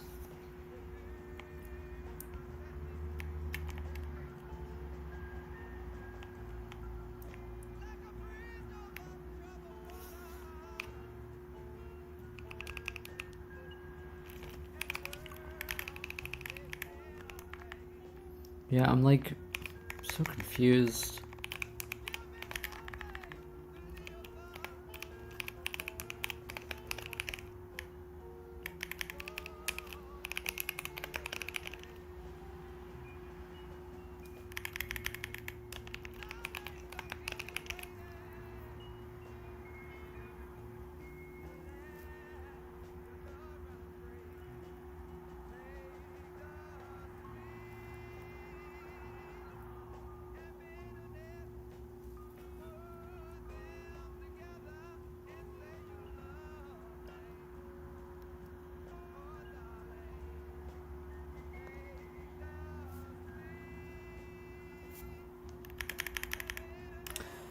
And then the index offset is 12 for this.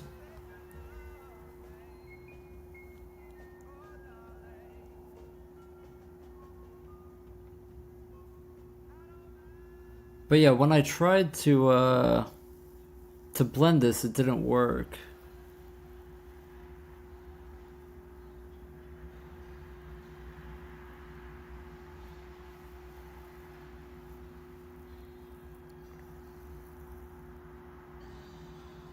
You know what I'm actually thinking? Wait, what if I just... Hold on a second. What if I just straight up do this text pass over on top of that frame buffer? That just makes a lot of sense to me.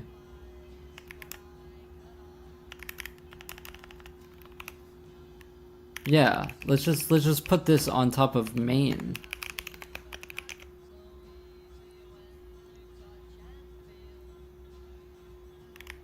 And then just not clear color.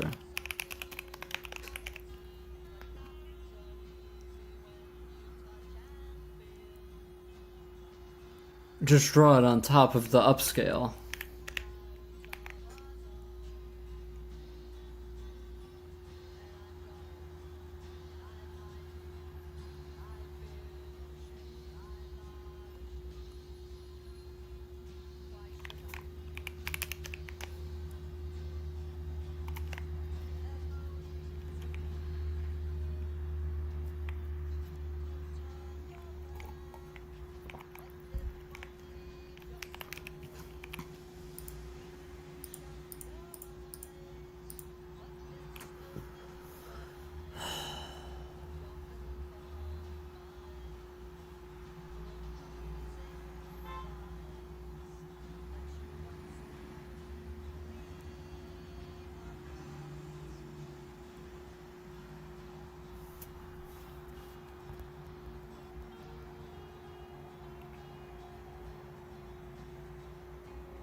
I wanna see honestly if I get rid of this, is it like automatically resizing my frame buffer? That's what I want to know, because if anything, the thing shouldn't be like, the background should be what's wrong, like not the text. The text should be in the correct place because the text is done at the same resolution as the frame buffer. It's the it's the rest that's getting upscaled.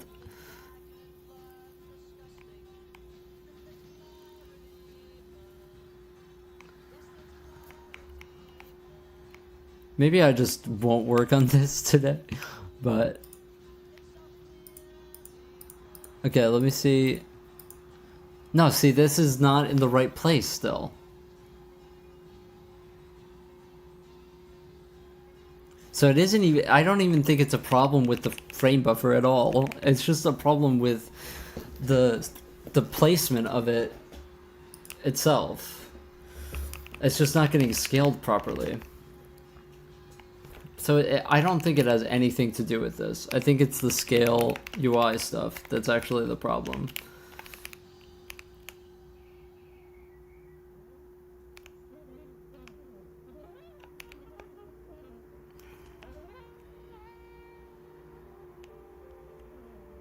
You know what I think it is? You know what I think it is?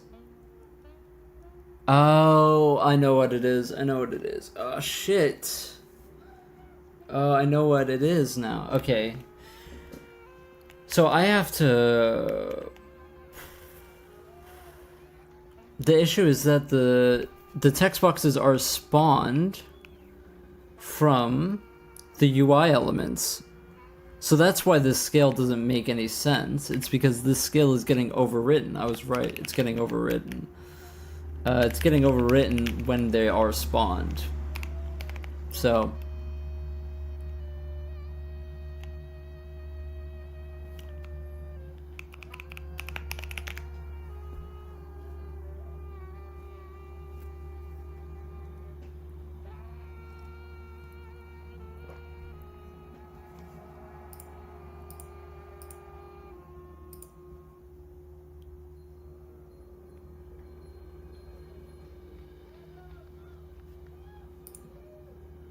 I want to listen to the, this is reminding me of this, this record. What's the name of it?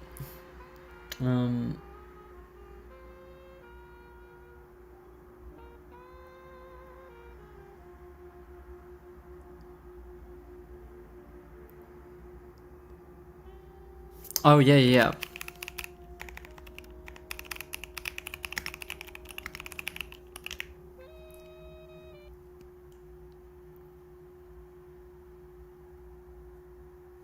Maybe I'd probably get copyrighted for this though. I mean, yeah, I would probably get copyrighted. Yeah, that sucks. But it's so good. Maybe I'll just listen to it and you won't listen to it. How about that? It's Uncivilized Plays Peaks. It's the Cesare version of the Twin Peaks soundtrack. It's awesome. But you can't listen to it because I'll get taken down, unfortunately. Okay, so what I need to apply this scale to every single text box that I spawn. Oh my god, that's so painful, actually. That sucks so bad.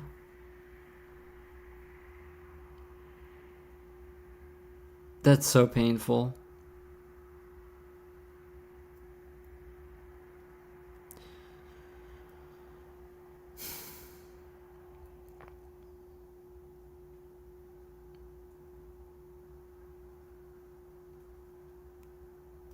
Yeah, that's what I needed to. But,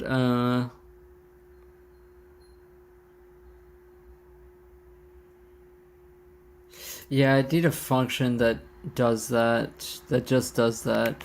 And I had this before for UI elements.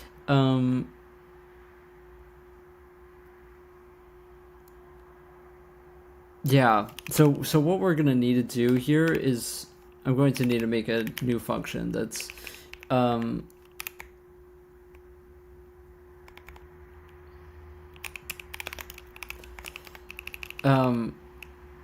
yeah, so this is going to take in the UI scale.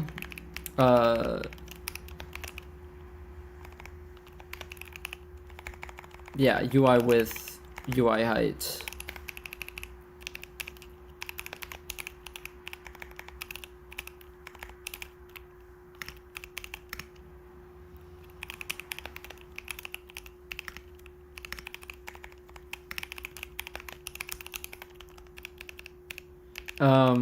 So we are going to go from the UI scale to the UI height.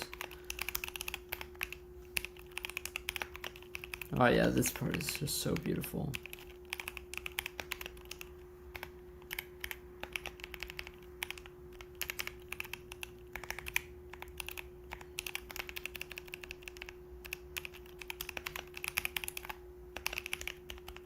Okay. And then we're just going to copy this into there. And we are going to need to call that every time a function specifically calls a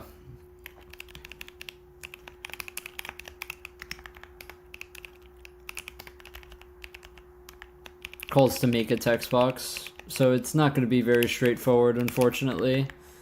I wish that it was easy, but it's going to be very annoying, actually.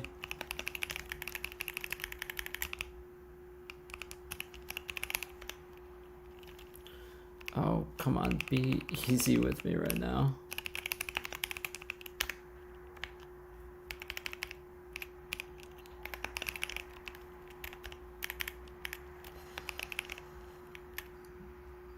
I find it an interesting dynamic, you know, because, like, for me, like, I don't know, it's a very interesting dynamic because it's like, if I would meet someone at a grocery store, you know, I wouldn't feel very comfortable on judging the person or, you know, saying, you know, odd things, you know, about a person that I don't know. But it's funny, it's a different dynamic, I suppose, when I go live. Because it's like, I don't know. It's strange. I guess I wouldn't be the type of person that would I guess, pass my opinions on to people that I don't know. But yeah, it's interesting. I guess it's also maybe one of these things where, you know, it comes with the territory, but yeah. Okay, so I need to call this every time a function spawns a text box from a UI element's dimensions. But we don't want to scale it twice, so I have to actually, I think, just do it per. Actually, so let's do this.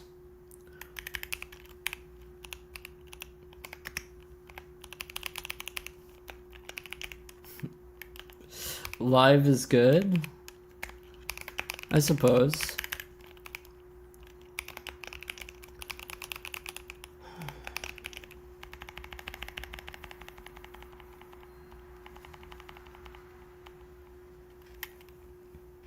I admire people who code on live streams. Well, thank you. I appreciate that, because, you know. Okay, so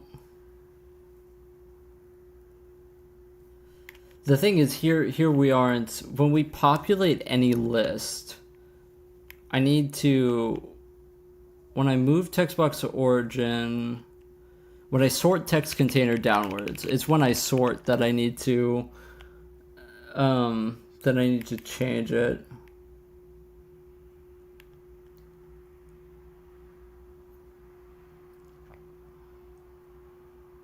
Actually, you know what? Maybe we could just put this as a thing and change label alignment, actually.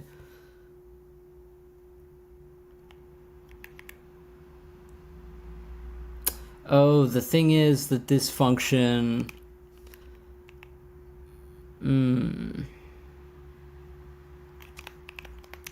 Yeah, the issue with this is that the scale is going to change. You don't want the scale to change. You only want the... Oh, that sucks. Because the scale isn't going to get reset.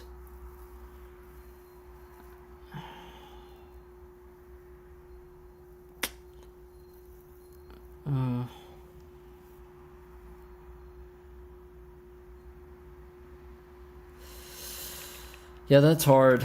That's hard.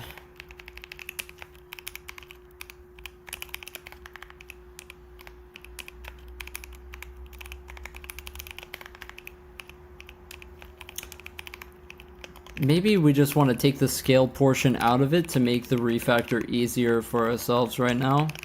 That's what I might do. But yeah, it's, if you change the scale, it's going to change the scale like infinitely. You only want to apply the transformations to the translation, I guess, and then the scale X and scale Y and the text size you only want to apply when the text box is created.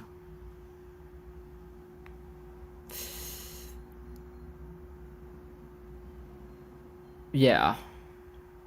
So we could just make... We could make two functions here to make it very simple.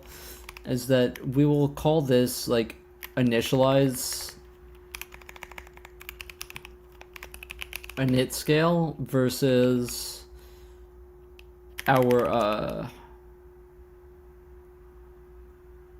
scale text box position.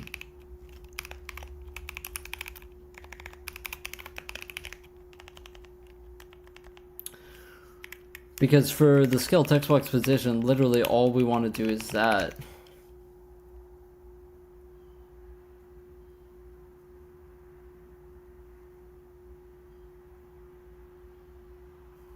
Yeah, this is probably going to mess some stuff up. So, where did I just... Yeah, so let's go to our... Let's go to my change label alignment. Because that's what I wanted to put this all in. Because when we change label alignment is really where we... what did I just call this? scale text box position. Okay, let me put this in the header file as well.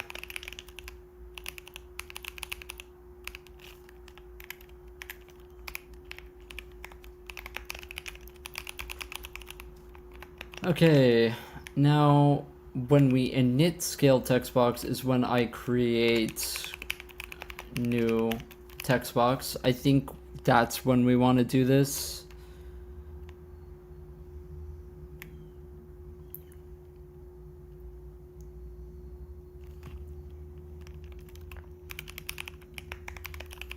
Init scale text box. Yeah, I guess. I don't really know. Box UI with UI height. Text width.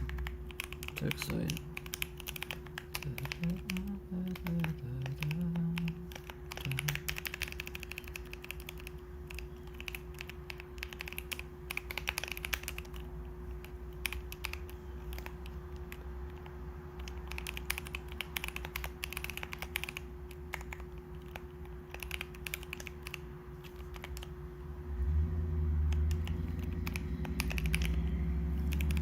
Okay.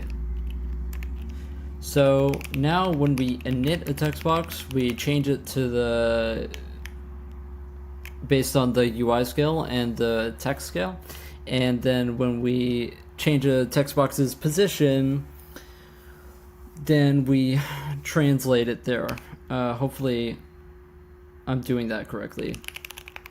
Change label alignment. I think every time we, like when I sort text container downwards and stuff like this, I'm always changing label alignment. I don't think I do it here is the thing. Maybe every time I transform text box as well.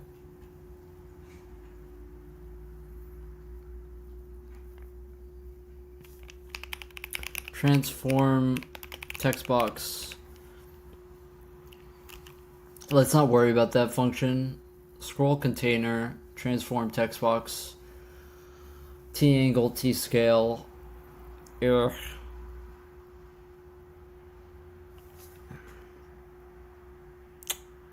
T-translation.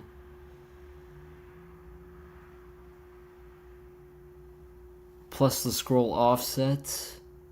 That makes sense.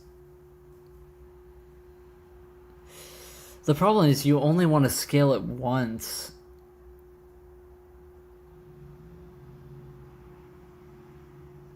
Yeah.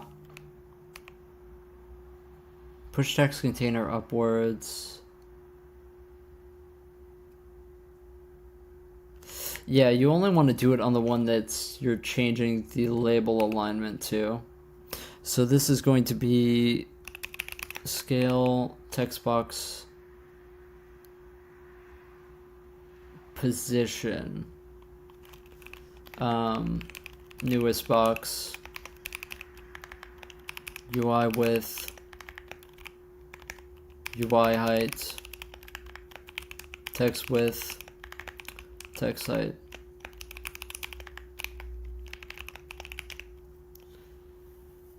Okay.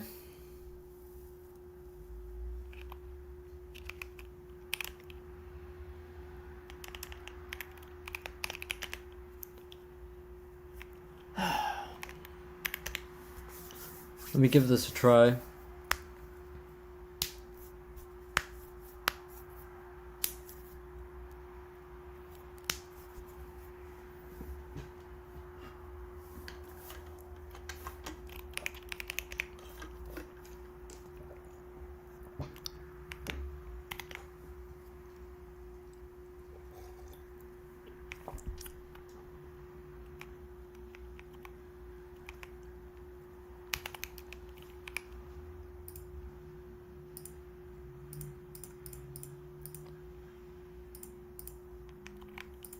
Okay, so what did I do here? All I changed was not in the render pass.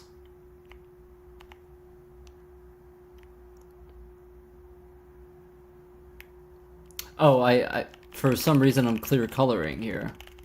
Oh, whoops. That would be why. That would be why. That would be why.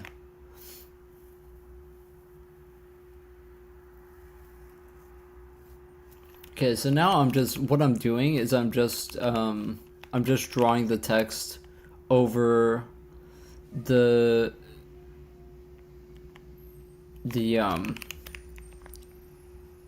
over the main frame buffer that is now getting upscaled after the post-processing is applied.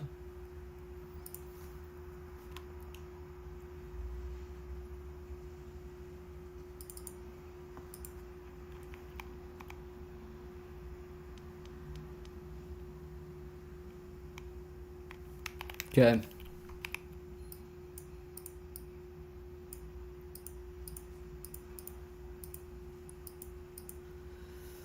What are we talking about?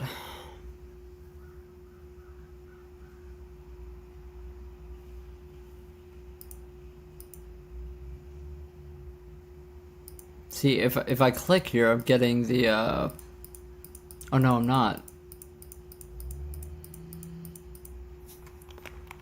Interesting.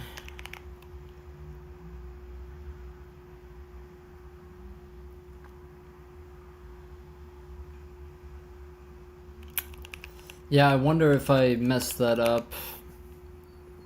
This scale text box position stuff.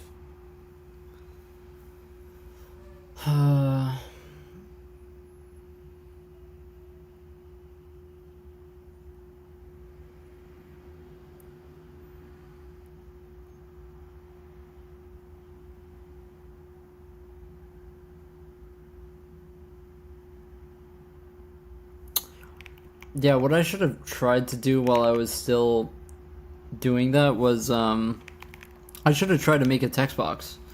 Not one that's automatically oh, I used i3. Yeah. I think that the ones that are automatically coming from the UI elements are going to be harder since they come from the current translation of the parent UI elements. So I have to somehow scale that.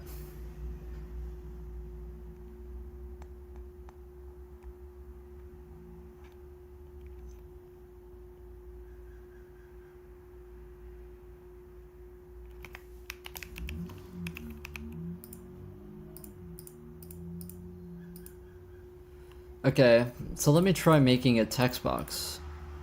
Okay, so that's fine. I can't click on it though. It comes up over here. Which kind of makes sense because I think I need to change my mouse coordinates for actually finding where it is logically. But yeah, so spawning a text box by hand is fine right now. But spawning them from the UI elements is broken. Okay, well at least we have this on screen, which is good. And I'm gonna assume that this works fine. Yeah, this works fine. It's just that moving it around our mouse coordinates need to be normalized into the scale of the text box, which is a pain.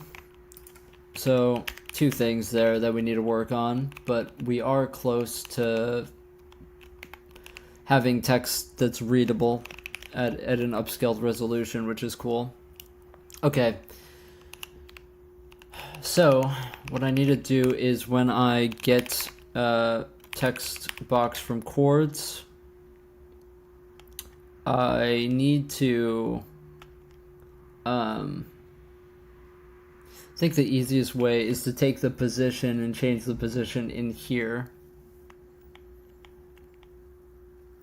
What I already do here is that I'm transforming the coordinate into the matrix, but I think that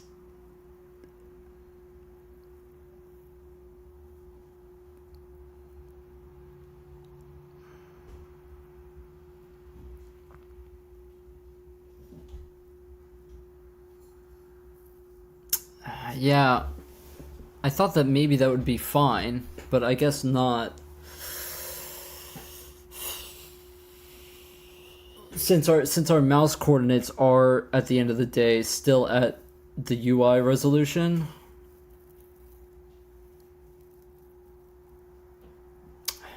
Okay, so let's do this. Let's go compute UI scale, and let's go from UI width, UI height, text width, text height, and then we will just literally... Oh, isn't this just a...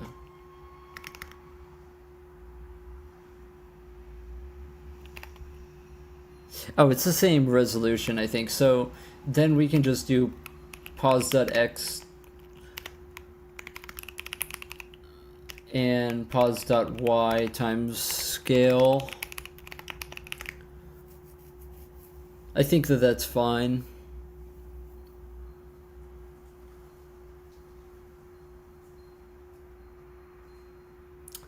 Maybe it's the other way. Hold on. No, I think it is this way, because this is what you're coming from and this is what you're going to. So let me test this before we even jump into the text box generation.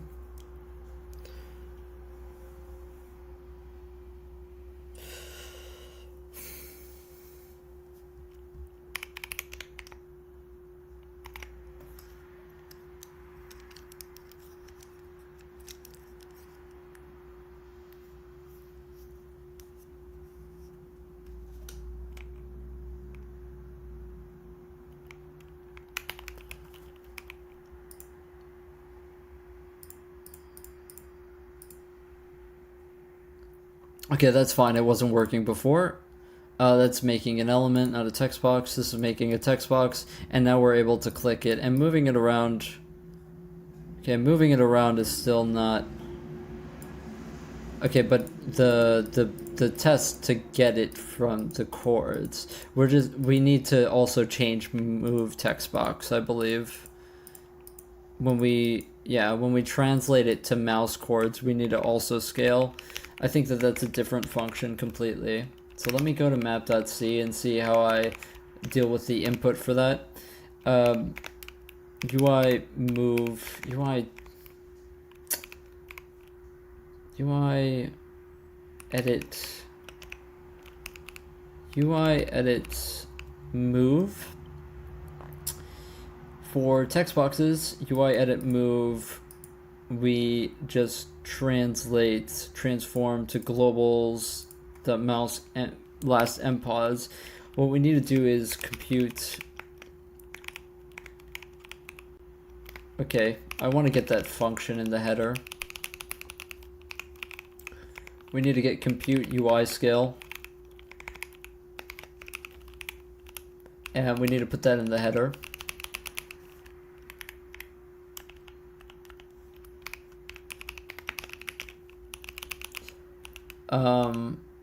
And we will call that here. Float scale equals compute UI scale from UI width, UI height, text width, text height. Okay. And we want to multiply this times that scale. And that should work right out of the box. Our create new text box is fine because that is bundled in with this function. It automatically scales a init scale text box. So now we have to go back to the generation because this apparently isn't working. The function that generates all of this, it goes to setup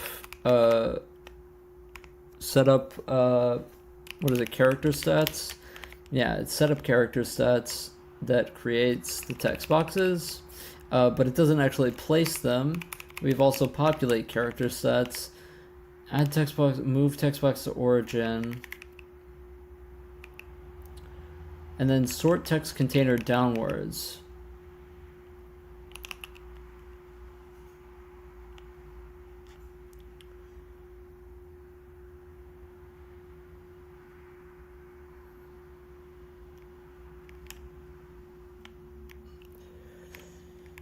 Yeah.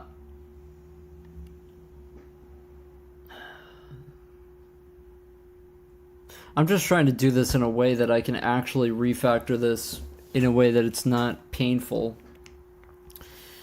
And so that it's a bit automated, but I think that it actually has to be case by case here. Because the thing is, I'm setting the box translation Y to current height, and current height is the first box's translation.y.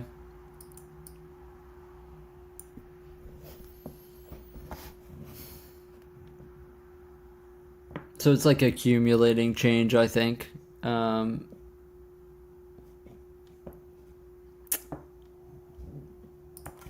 Let me open it in a split and look at change label alignment and see if I'm losing my mind here.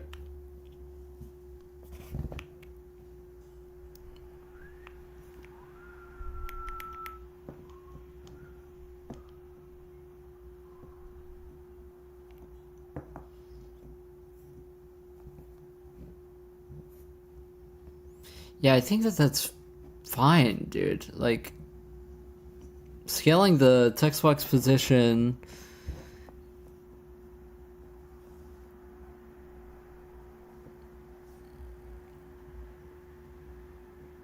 and I did write it right. This is correct. Scale text box position.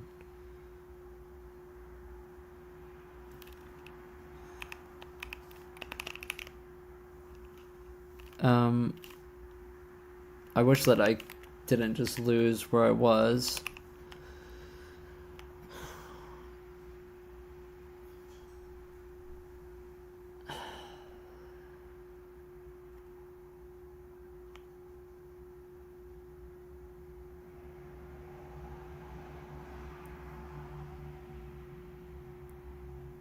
The thing is, so what's happening here, I think, is we scale this text box's position and then we use it, the scaled position, as the basis.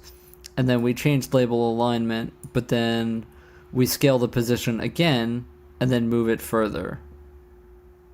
Like off the screen. So we need to not do this in change label alignment, I think.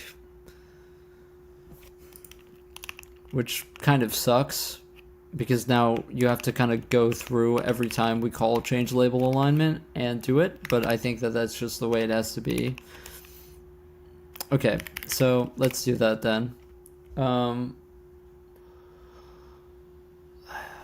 We need to scale text box position, newest box, a UI width, UI height, text width, text height, and hopefully, so the thing is, we're going to just do that for newest box and use that as the basis for the rest of them going downwards. So I'm going to hope that that's fine. I think that that makes sense in my head. So let's print out the newest box X and Y, and just test out what it ends up at. Okay, newest box translation dot X, newest box translation dot Y. Okay, so let's see what it is when it gets out of that function, if it's reasonable. Let's also check it before it goes into the function. And then let's check as we are calculating all of these boxes.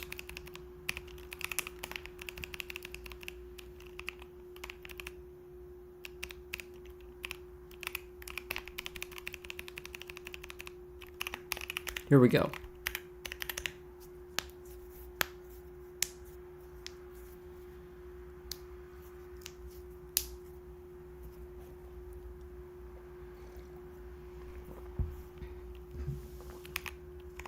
Okay.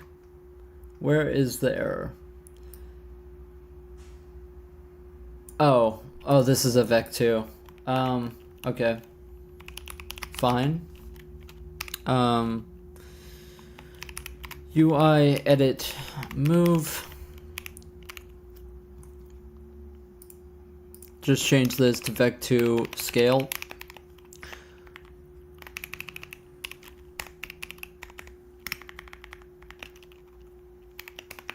There. Okay.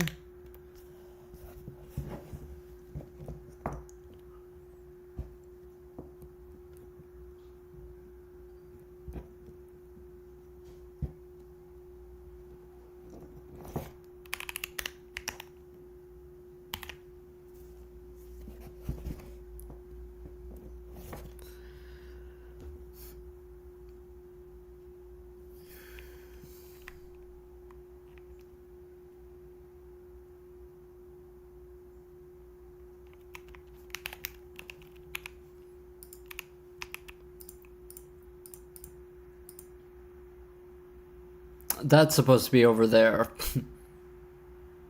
Right? Unless it's happening on the wrong... No, it's supposed to be here. Yeah. It's offset.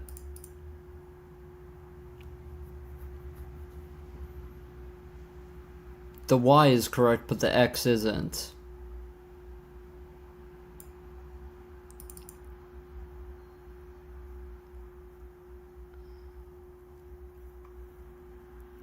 Let me try to change the alignment to top center. Okay. Yeah, so it seems like the X isn't scaled, but the Y is. Which actually makes sense to me. That makes sense.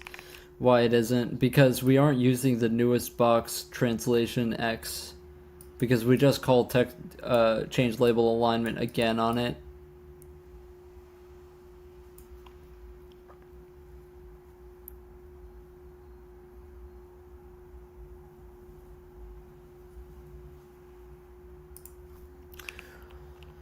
Yeah, so I wonder why we can't actually just scale text box position right after this. I mean, doesn't that just make sense? Like,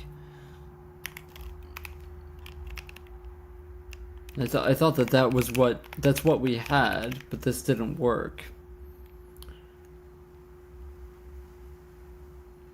Nothing showed up when we did this. So, kind of confusing.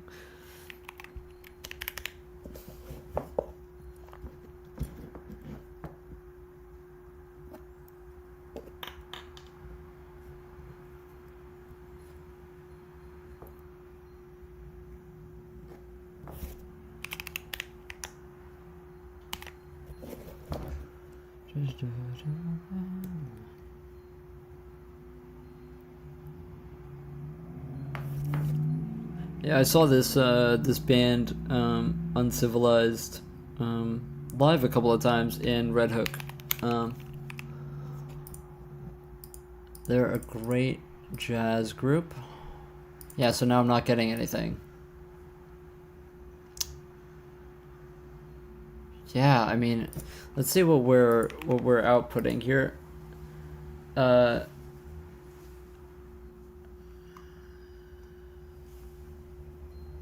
Newest box X ends up at 1158.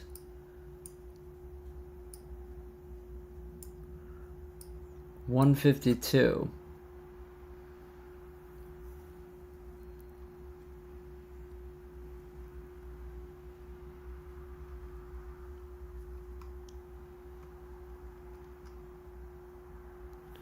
Where are the rest of the boxes? Oh, I got rid of the debug, that's why. I think that sounds reasonable. to me. Maybe. Or maybe not. 579, 640, 1280. Yeah, that sounds about right.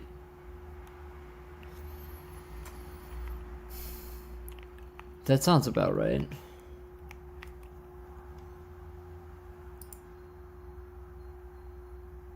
Am I into shoegaze too? Yeah, I love shoegaze.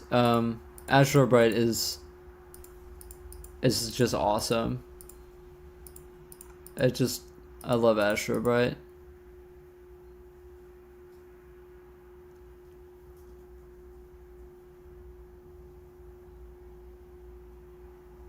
Interesting. Yeah, I see this stuff happening, which is weird. But yeah, the character stats are all, I'm clicking in the right place that they're at. Actually,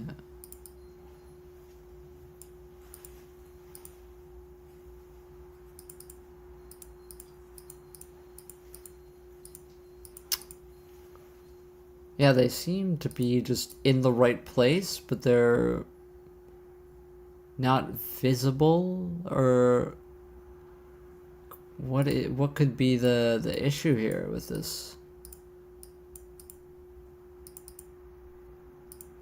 I'm so confused. It's like they're oh, let's turn it not masked. Ah, that's what it is. Okay, so this was masking it with the incorrect position. Okay, I see. So I was so confused there, but yeah. We were masking it with the wrong position. Now this should just work correctly. So I was correct. These are not aligning all the way though. So I wonder what that's about. It seems...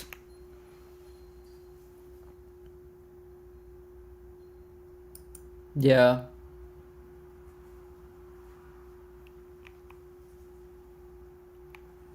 Seems to not really be doing what we want.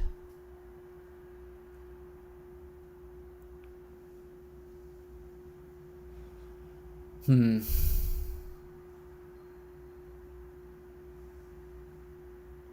wonder if it's actually just like... Yeah. Yesterday I watched another streamer. His main programming language is C.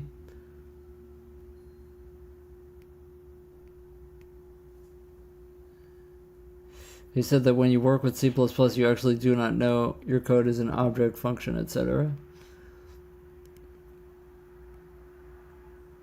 I mean, yeah, I'm not really sure about that.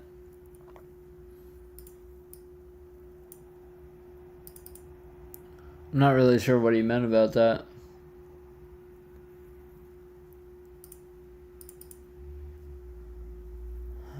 Yeah.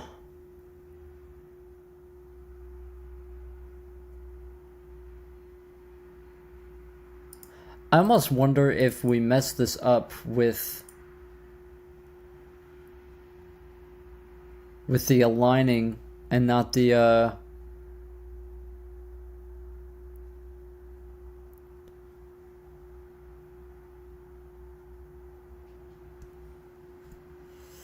yeah, I wonder if I'm almost like interested in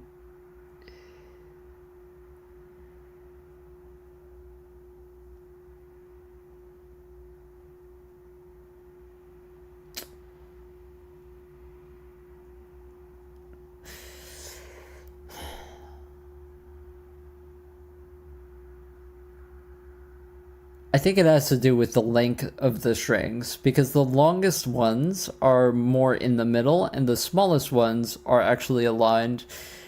And so I think it's actually a bug, if I had to guess, with how it's centered around 0, 0, actually on initialization. Because we scale it once at 0, 0, and then we scale it after just the translation, and I'm guessing that they're offset from 0, 0 by the length of the string when we initialize the scale.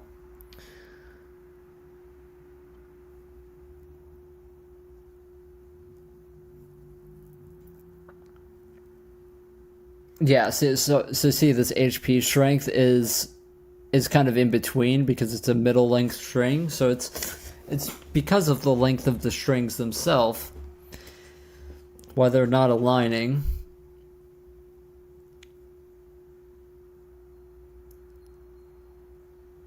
I think I know why, though. I think I know why. Hold on. When I scale UI on a knit, do I actually... Yeah, maybe I shouldn't scale UI on a knit. Or wait, no, it doesn't even go through a knit. It's under create new text box. A knit scale, and then we move it to origin. I think it should be the opposite. Maybe. I think maybe it should be the opposite.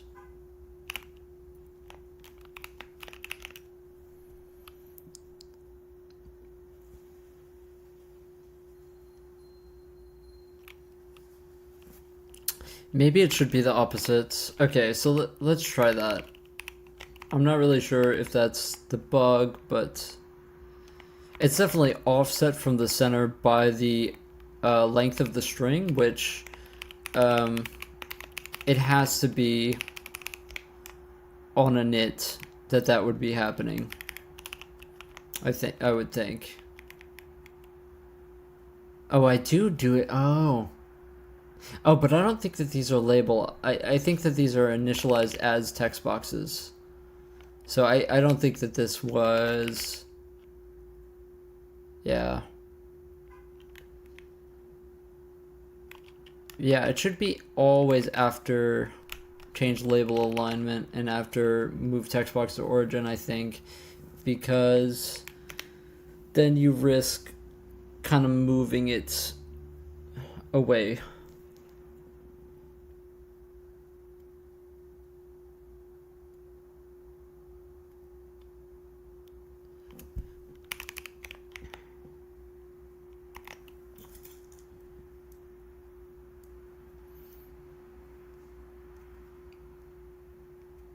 Yeah, I find C++ code bases for that exact reason kind of hard to parse, because it's kind of hard to figure out, especially in like a big code base that you aren't familiar with.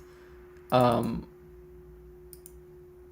now once again this broke actually.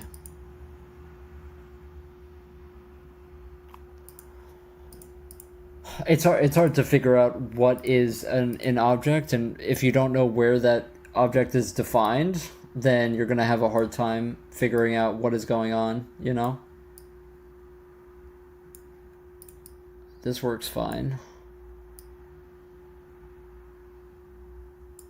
Interesting that there's two, though. What is that about? Now there's one. Yeah. I mean, it's here. Oh, yeah, I forgot about this. I forgot. It's masked. It's masked. Yeah, so the bug remains. The bug remains. God.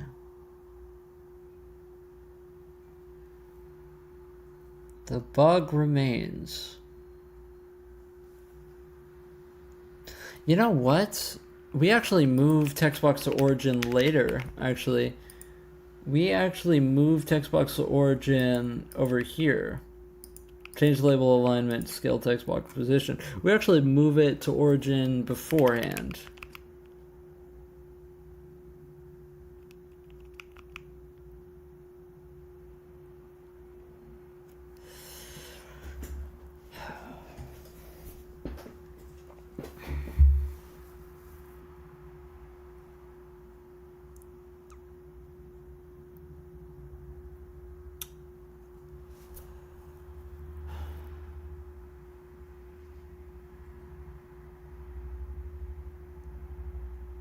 Yeah, I mean, a way I could do it would be to change, when we change label alignment,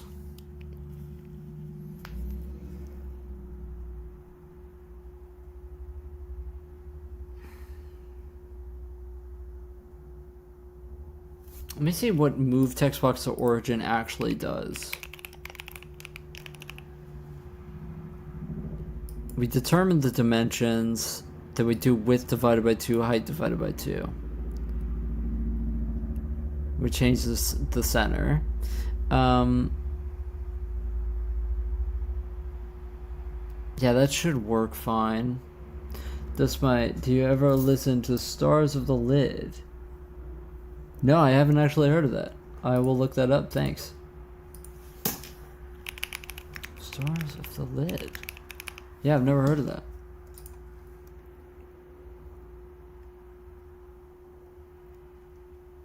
Interesting. Ambient drone. Cool. Very cool.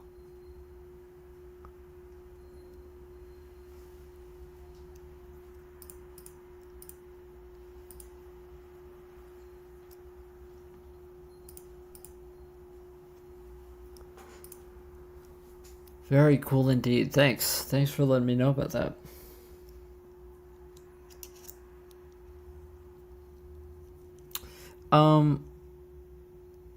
Yeah, so I'm still not sure where this is happening, but what we can do when we change label alignment,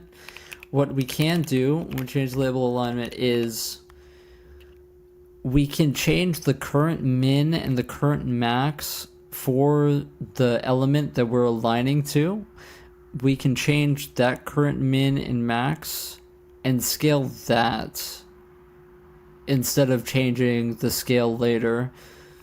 Because what I think is happening is that we're aligning it, and then when we shift our resolution, we're just basically compounding the empty pixels into a larger space. So,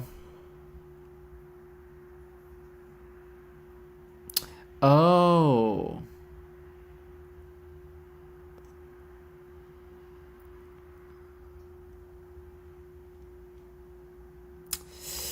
Oh, maybe it's hold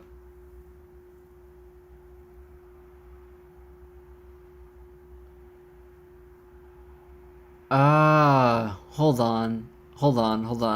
It might actually have to do with our templates on setup. So setup character sets. I think our scale gets set to 1:1 and our text size gets set to this. But the thing is, we copy box data from the template, therefore changing our text size. Yeah, okay. So after we copy box data, we can call scale init scale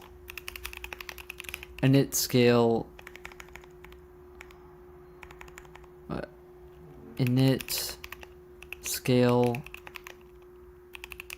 text box. I thought that that's what I called it. What are we talking about? Init scale text box. Hello. This is definitely in the header file. Okay, never mind. It isn't in the header file. Never mind. It isn't in the header file. Init scale text box. There it is. Okay, init scale text box.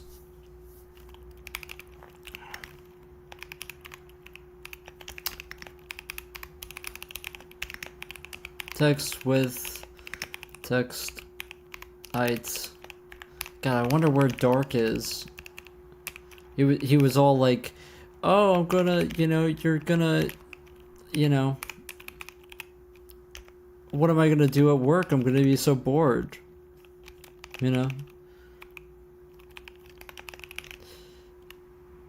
Okay, so every time we copy box data from a template, we need to reinitialize the scale, is what we need to do. I don't care about drop downs right now. We're not gonna worry about that yet. Copy box data here. We want to init scale text box.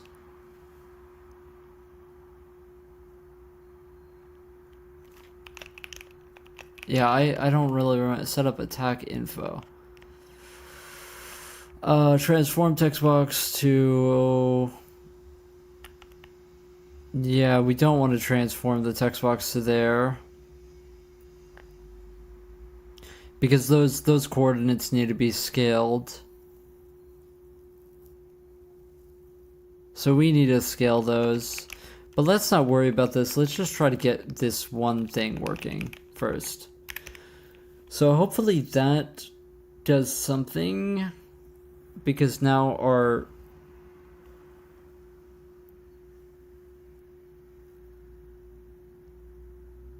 Yeah, hopefully that... I think it was calculating its own width and height based on the scaled text stuff, but it wasn't actually scaled to that. If that makes any sense.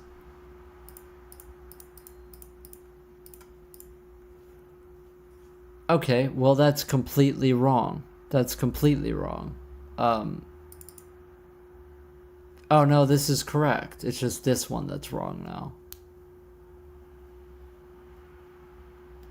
I think these are a bit large though, to be honest.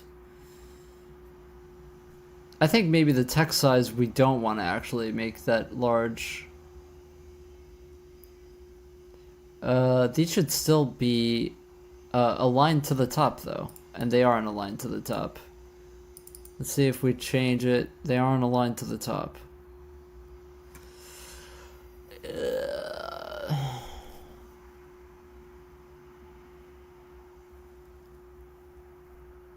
How do they go above the top? I don't understand.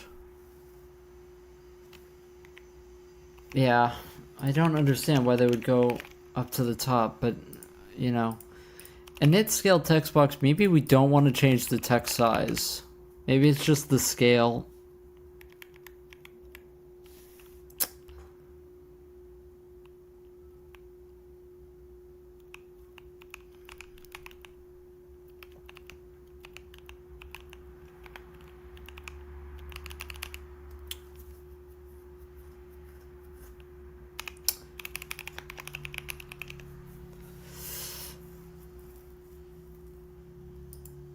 Maybe it's before move text box to origin.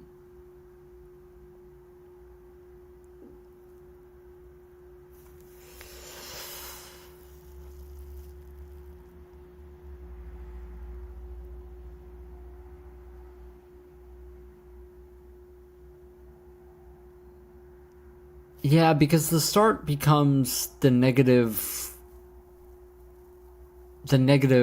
width.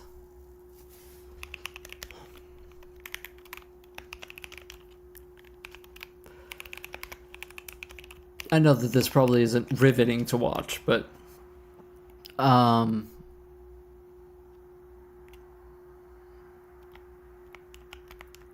let's try to move it before the move text box to origin.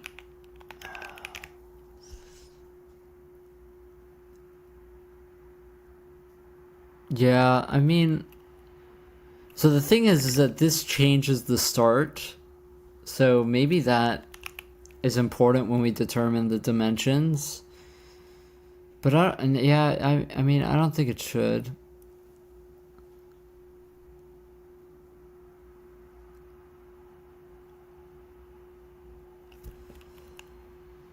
But yeah, maybe the text size was messing with things. Because changing the text size after you determine the dimensions obviously isn't good. But then we have to change it everywhere I determine the dimensions.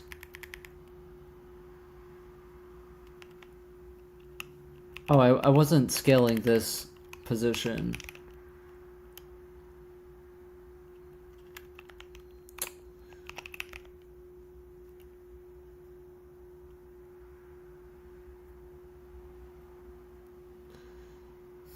Okay, let's try this, and then this is going to be the last attempt before I...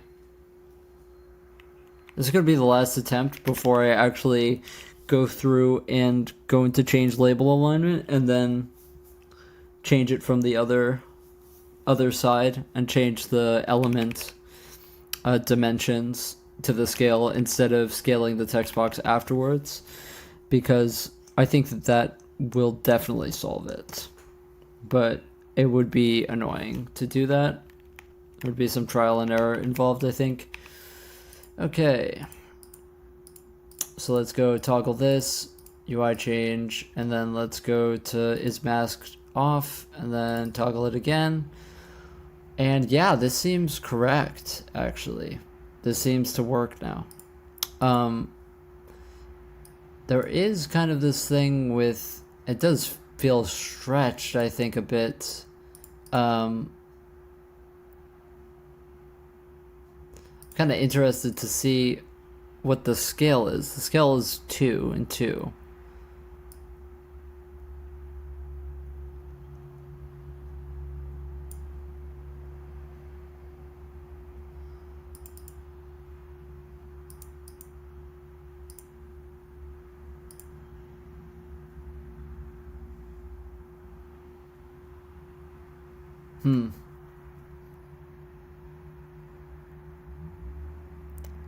Yeah, the text definitely... Oh, you know what?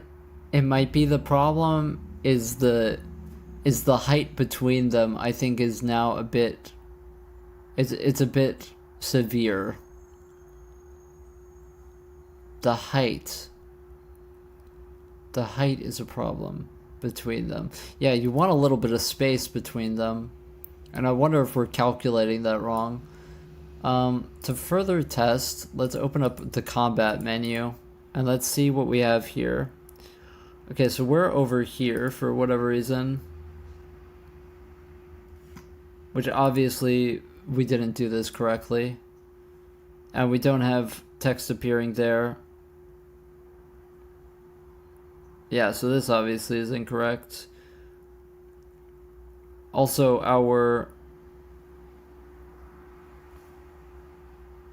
event isn't actually where the text is. Anyway, I'm wondering...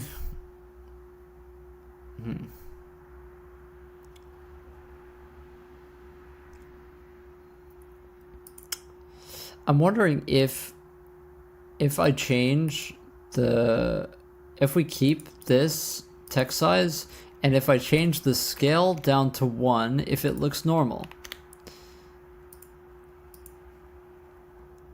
If it looks like kind of how it did before in terms of... I also wonder why we're doubling up is interesting. Yeah, it does. So...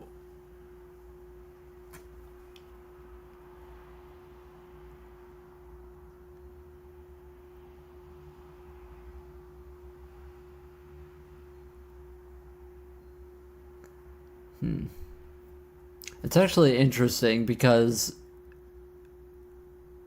it looks pretty unreadable at this resolution, you know, even still, even though this is at 1280. Anyway.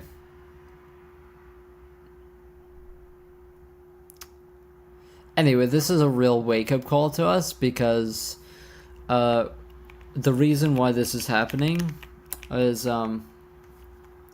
when we determine text box dimensions, we also should multiply whatever we get out of here.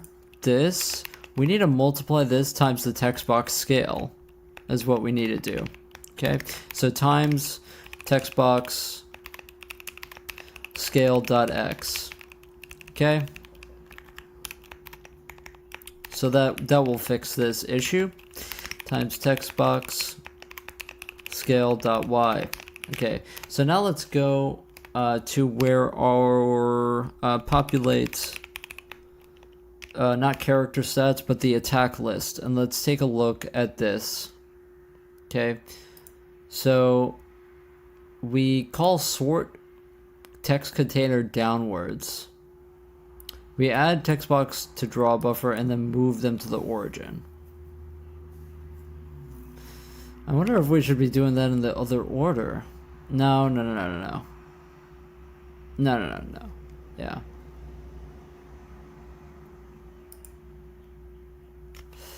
Yeah, that's fine. Sort text container downwards. Actually, when we determine text box dimensions, the issue is now if we get that width and that height back,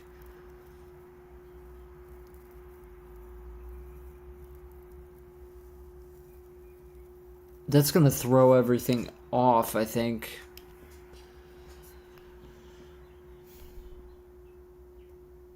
Because we scale afterwards.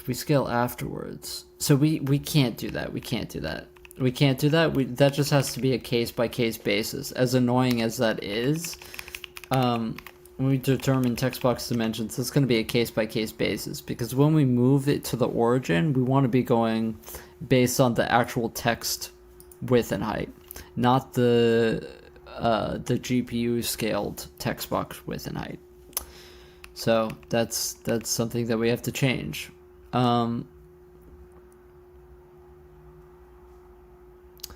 Change label alignment. I think we're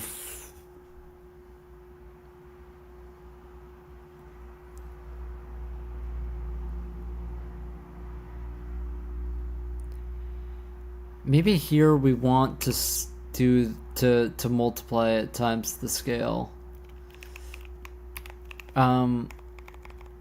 Width times box scale dot x, height times equal box scale dot y. I think that we want to use that there. When we sort text container downwards, I think we also want to do that.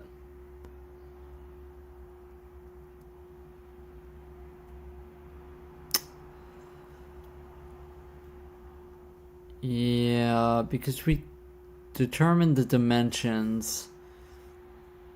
Yeah, okay, so new width times equal newest box scale dot x, new height times equal scale dot y.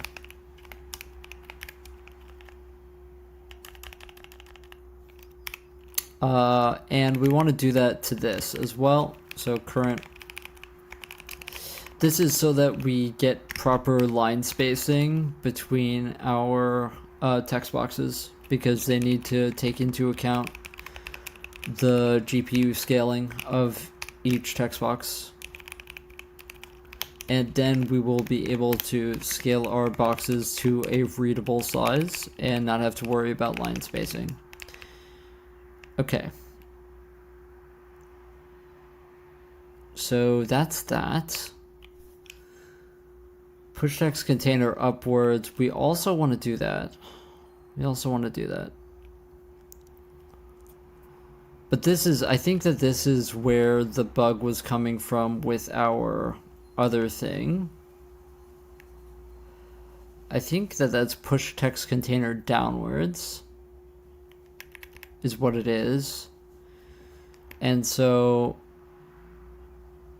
we were changing label alignment, scaling the position. That's exactly what we do for the sort text, right? Scale text box position. Yeah, that's exactly what we do. So what was going on there?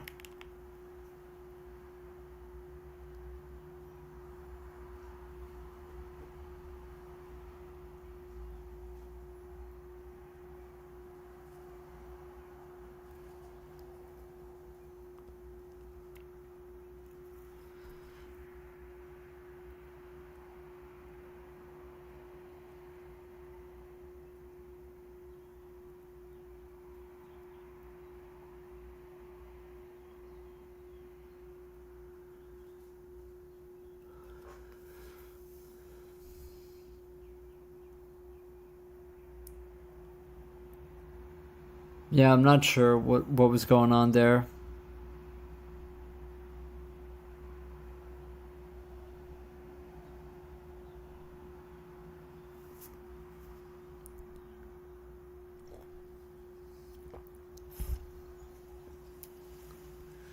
Scale text box position.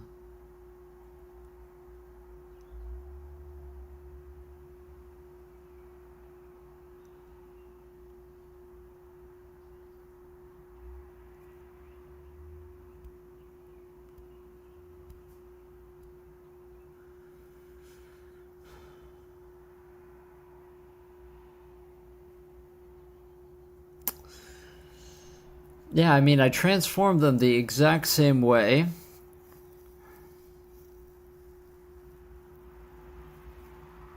I mean, I calculate the height, differently, and that's messed up, but...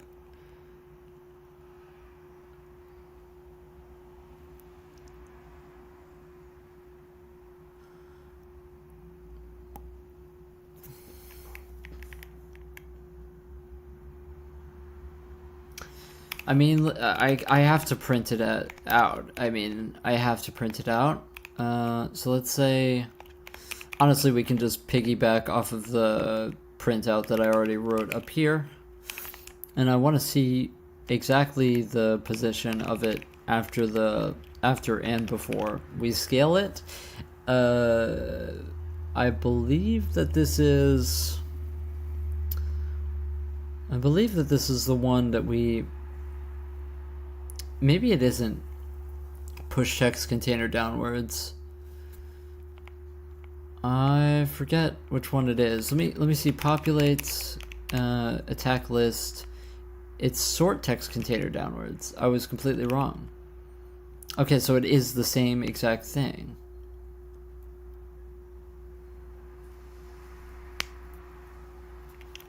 Okay. Oh, you know why it was? Why I was doing that? Oh, I know why I was doing that. It was because it was actually using the same thing. It was using the same code. I just didn't realize it because the first text box was off, but the first text box was off because I didn't fix the first text box.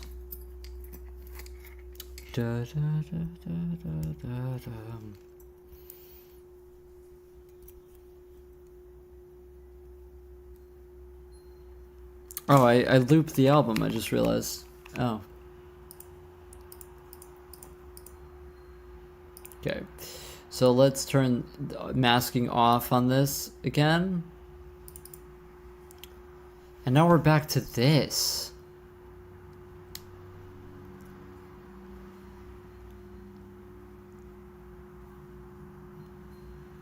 How?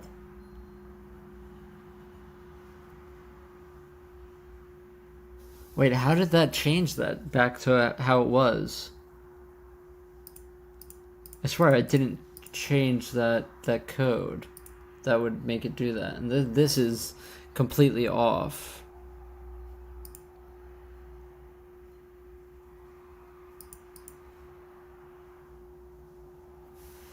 Let me see the printout when I toggle this.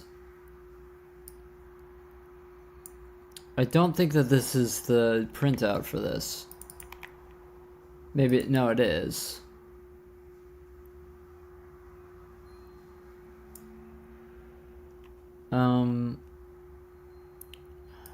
I think 187 or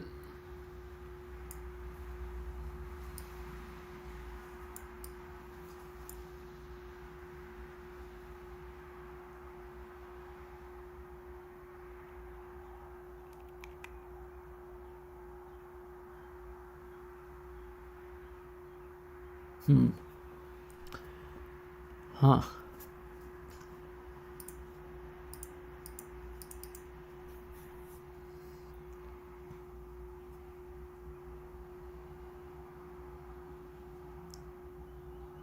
Interesting.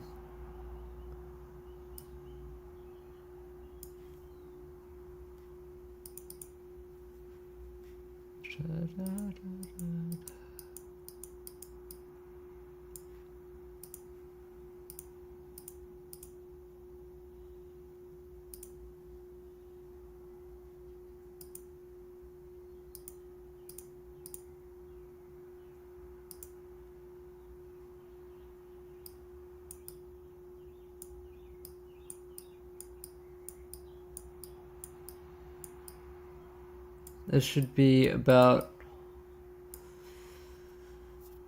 1076. Okay. Let me go through the changes that I made and then just like revert them back and let me see what could have changed that.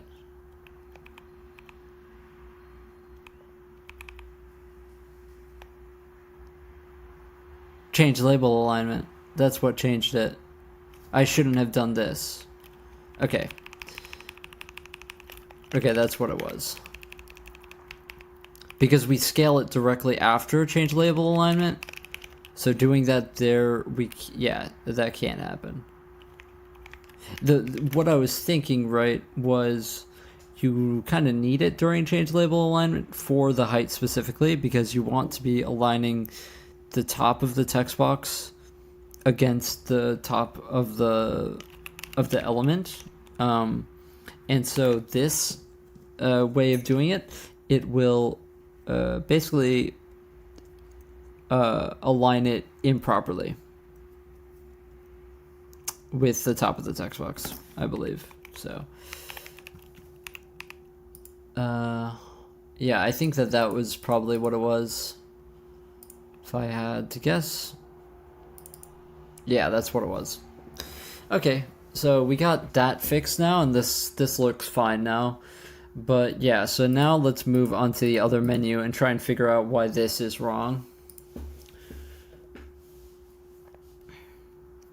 Yeah, the thing is that this uses the same function as this, a sort text container downwards. So I'm not sure what's happening here. But yeah, this translation Y is completely incorrect. 382.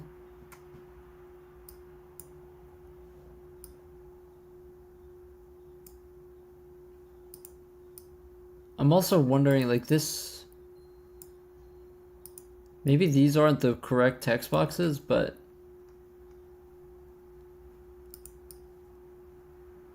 This says that it has 793 when it goes through this.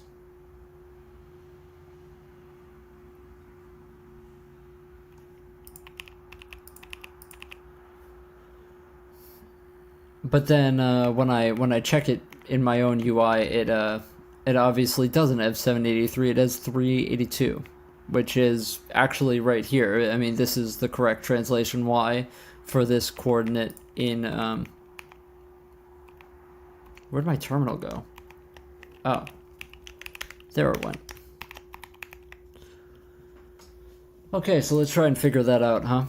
Okay, so sort text container downwards has to be what it calls, right? To populate attack list. Yeah, it calls this. Let's take a look here at the code. So we add text box to draw buffer, move text box to origin.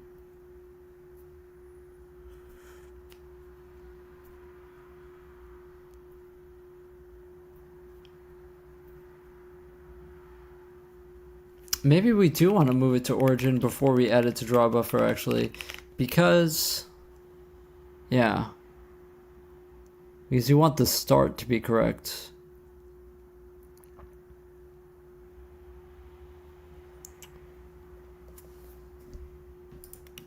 I think so.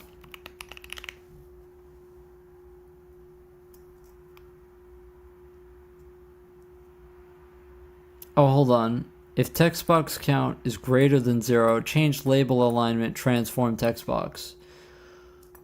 If min index less than sort text container downwards, info element. Oh, info element is sort text container downwards. This is where I actually do it, is inside of here. Ah, so that's, we were looking at the wrong code completely. Okay, I see. I see.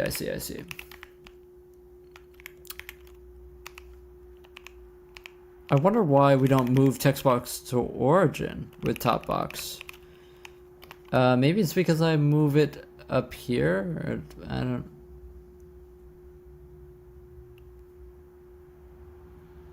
Populate attack list. Oh. Yeah, I mean, we should move it to origin always. so top box, there it is. Okay, and then we transform it to top box translation X, which is incorrect. Well, it's fine if we want to align it top center, actually. But if we don't, then yeah, that's wrong. Current box height divided by 2.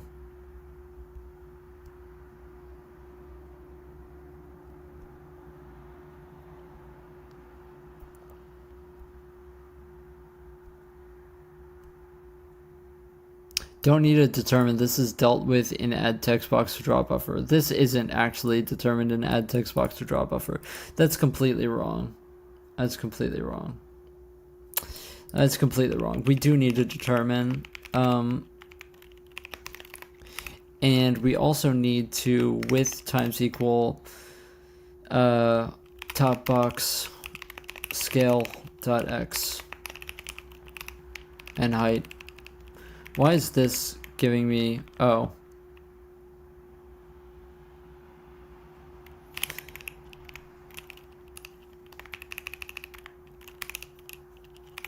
Scale.y. Okay. So, okay.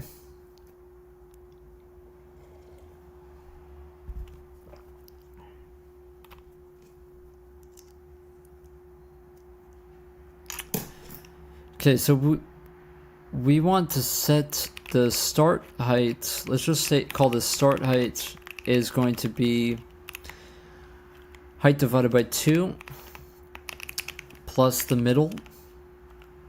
And then going down, we are going to have to also determine text box dimensions for this current box.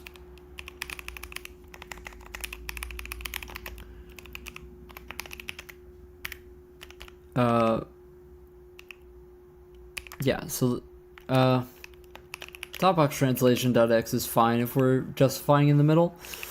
So we want to use, just for clarity, let's just call this float current width, current height.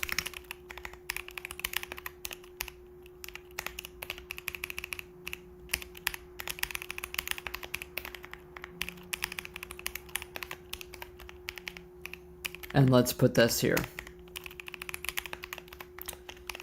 Just for clarity, just so that we know what we're doing. And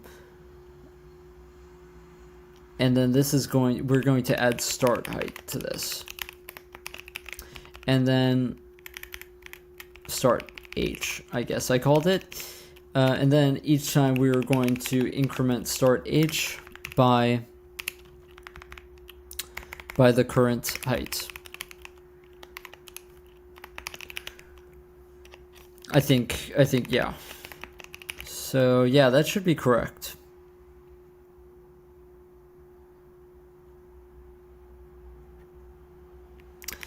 Oh, yeah, every time we determine, we also have to do this. Current width times the current box. Scale.x and scale.y. Once again.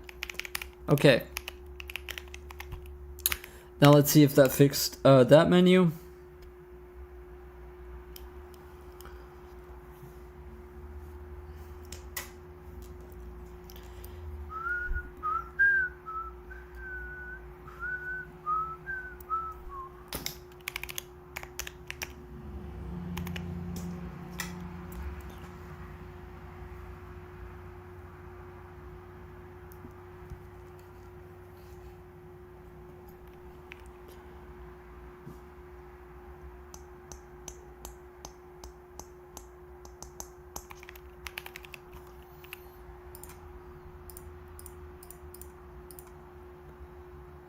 Okay, so let's make sure that we somehow didn't mess up this. Okay, we didn't.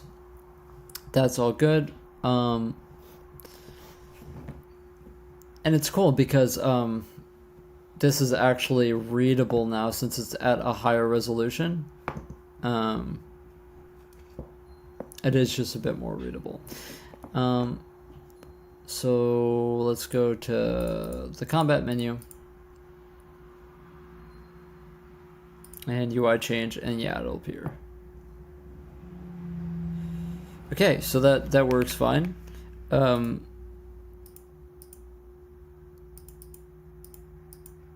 some reason, the events, that event works fine. Hovering over this doesn't seem to work fine.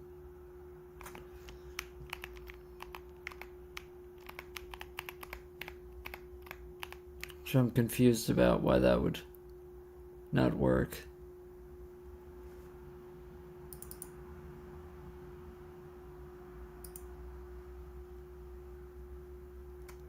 Yeah, why would our hover event not work?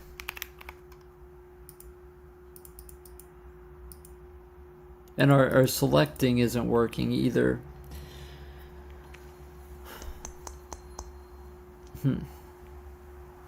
That should still be get text box from chords, no? It should be the same function, I think. Let's actually go to where I handle UI events. Let's get text box from chords. Oh, text box hovered is a different function. Okay, that's fair. What we can do is we can actually just vec2 add this to the scale, and we can get the scale here.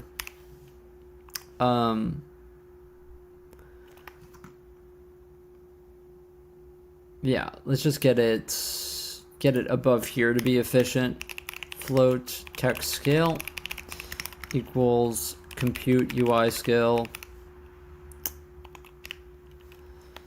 between the UI width,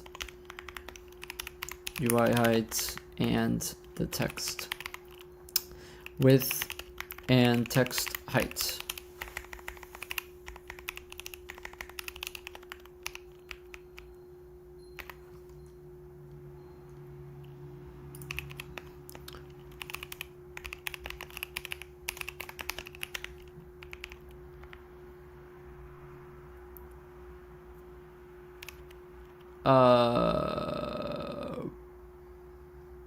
Yeah, very true.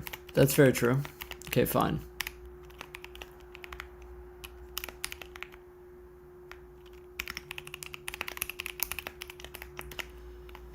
Okay, so that should fix that, because now we're scaling our mouse position into that. Very cool. Now that that's done,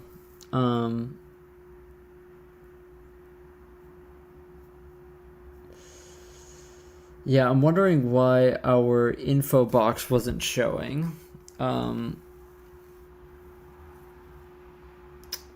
So I should look at that. So let's go to populate attack list. And let me take a look at this.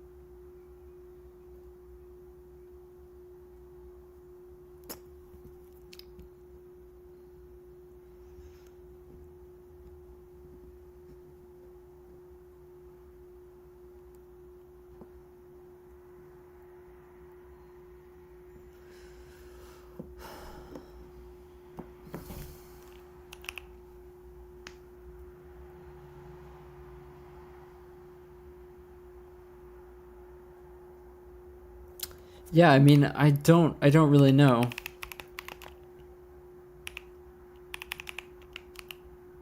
Set up attack info.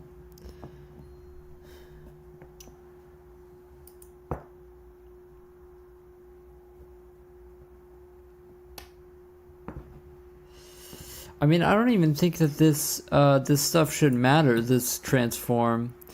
Oh, we transform it to the template.scale. Oh, well, then that definitely matters.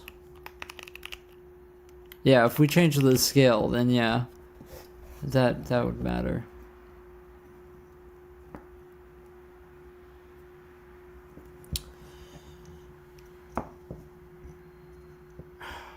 Yeah, but that it still should work.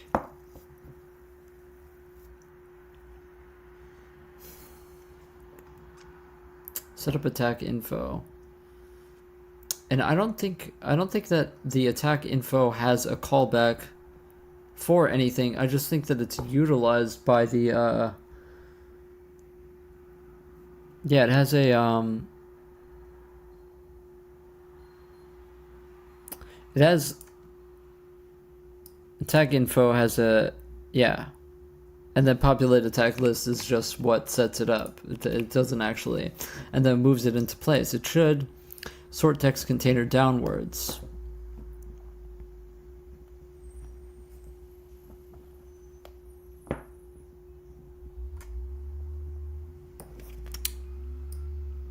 Is this parsed box showing up?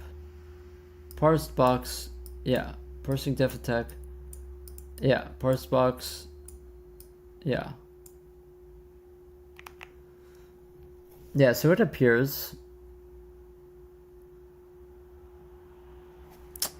Okay. Now that we're hovering over the correct place, let's give it a try. Maybe it was just that the event wasn't triggering. And maybe that was why it wasn't filling with text, because it uses the same function as the other stuff, so it should work now. And then after this, we're going to try to put it all through our Bloom pass again. All of the UI through the Bloom pass.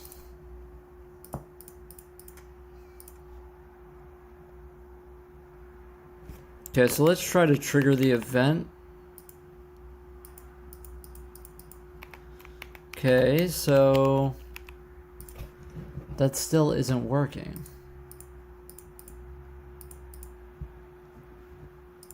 Let's make sure we aren't masking here.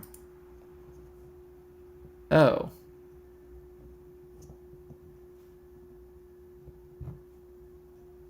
Okay, so it was working, it just was masked.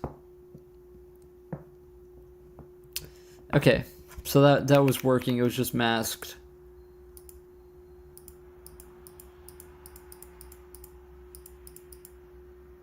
What's interesting is that our hover event still doesn't work. Even though we, yeah,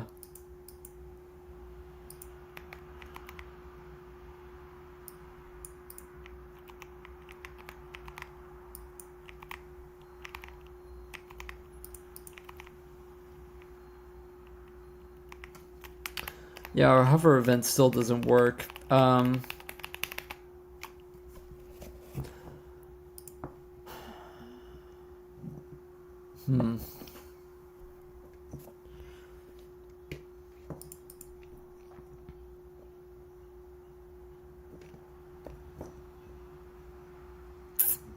Yeah. Okay, so let's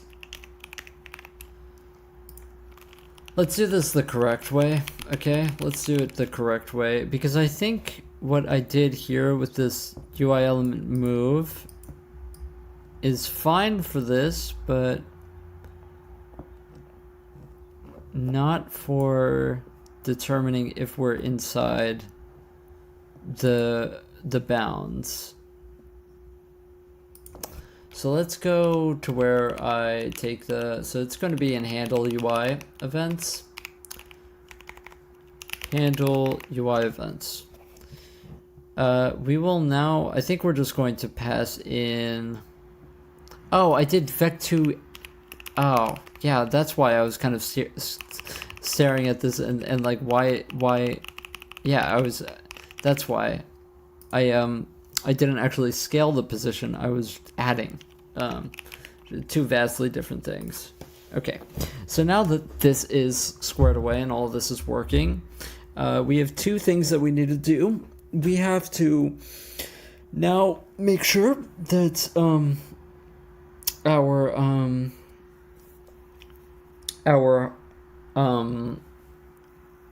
masking works properly. Our masked coordinates are unscaled. And so under add text box to draw buffer, I think is where we push we push it in the SSBO actually. So let's go to SSBO. It's actually in here we assign SSBO data.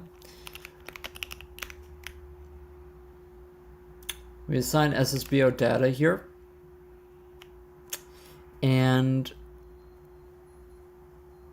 yeah, so our min and max are unscaled by the text. So we want to compute UI scale between the UI width, UI height, and the text width and the text height. And we are going to take that float scale and we will multiply these both by that scale. So min equals vec2 scale min by the scale, and we will do this for the max as well. Okay, and that should fix the masking problems. The masking is the text box basically getting cut off in the frag shader by the UI elements bounds for its container. So now that that's fixed, what I'm going to work on is the bloom, is getting the bloom working for this. And that's the part that we were having bugs with before. So let's see if we can fix that. So our bloom used to take our post-process FBO, and now we want this should be just a quick, easy refactor. We should really just be changing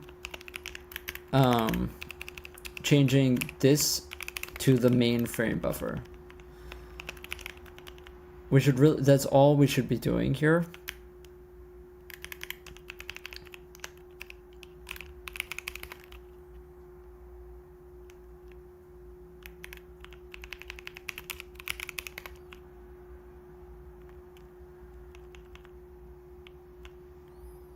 Yeah, and our composite takes our post process, which is now our main frame buffer, and the bloom, and composites it. And so, you know, if I know anything about anything, then this frame buffer should get composite, and then that should be it. But when I did this last time, we did not get it to work. So let's hope that this works, I guess. And let's just make sure that this is called composite still, this last one. Composite, yeah. Okay, so let me give this a try. But we might just render to a black screen.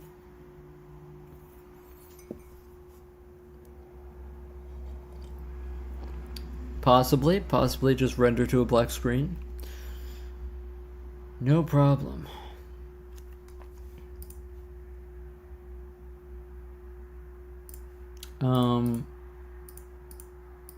Yeah, I've listened to this album like 2 times already. I'm kind of tired of it.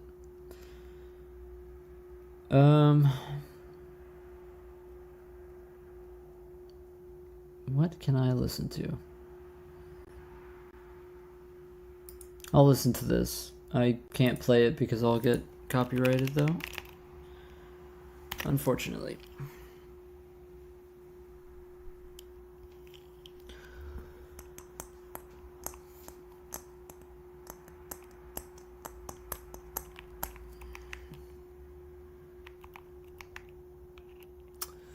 Yeah, black screen again.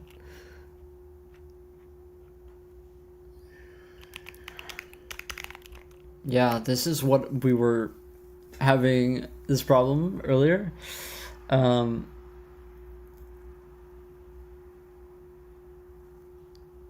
it's so strange because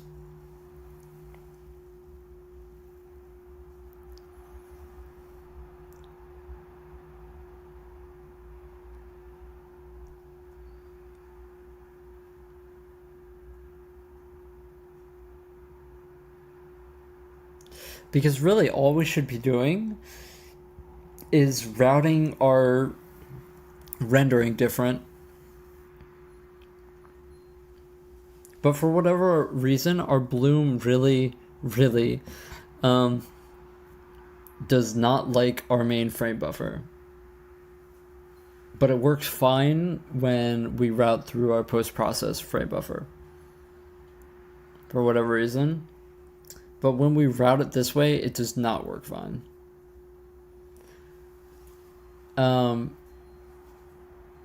So yeah, not sure.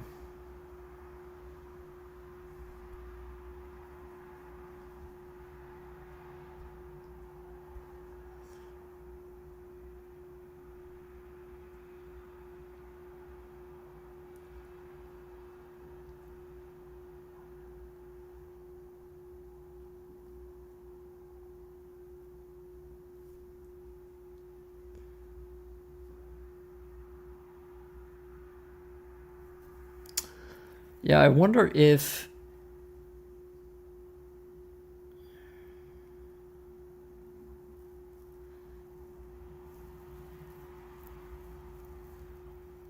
actually, hold on.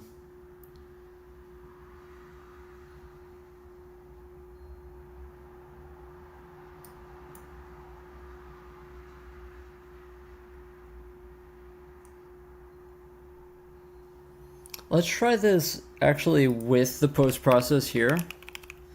It might have to do something with the size of our blur, texel size. I think that might have something to do with it, because we aren't actually using the frame buffer texture here. All we're using is the width and the height to blur. And it is true that our post-process is at a different resolution than this blur is being done at.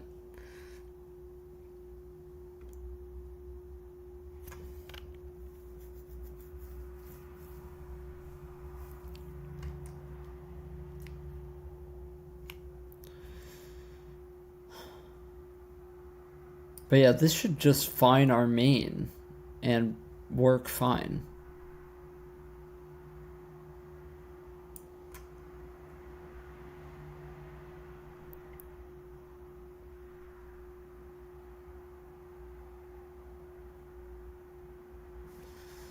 Yeah, I mean, hey, what's up, Luca? It's good. It's good. It's good. Having fun rendering to a black screen. I don't know what the what's going on. It's apparently our new pipeline just doesn't like being routed a certain way, and I don't really understand why. But yeah, it's So basically, I had the brilliant idea to render my text at a higher resolution than the rest of the engine so that we can actually read things, because reading at 640p is kind of difficult, or 480p is quite difficult. So yeah, I mean, it works fine. It's just routing through our bloom paths just doesn't work for whatever reason.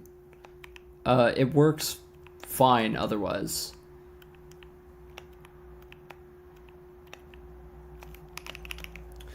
Yeah, if we don't route through our bloom and we just turn bloom off, the main frame buffer just works fine with this pipeline. But as soon as I pass it through, we just render to a black screen, and I don't know why.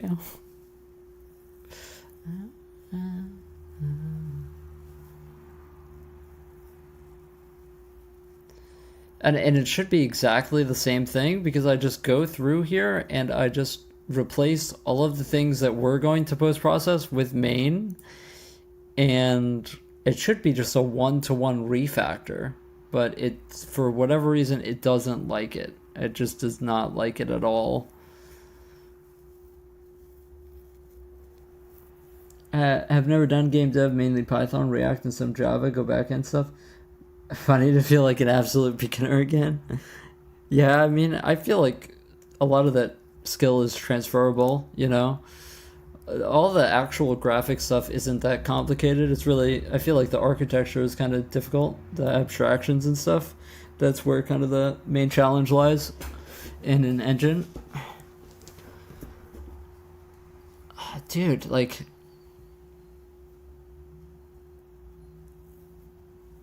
learning concepts for sure, for sure.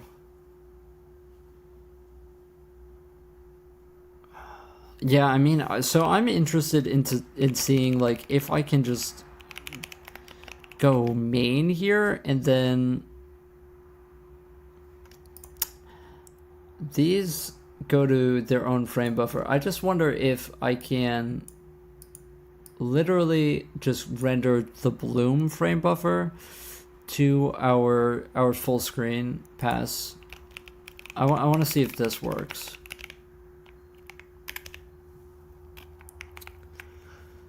So if this works, then it's something after this. But yeah, no.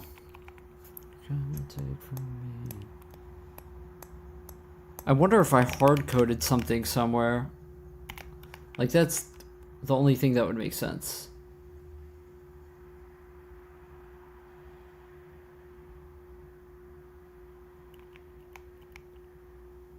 Yeah, nothing.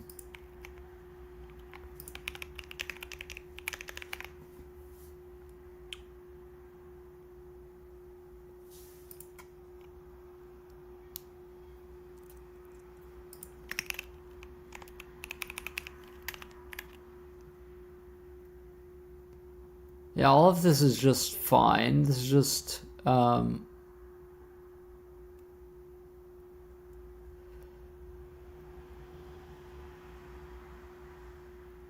hold on. Hold on. Let me just literally just oh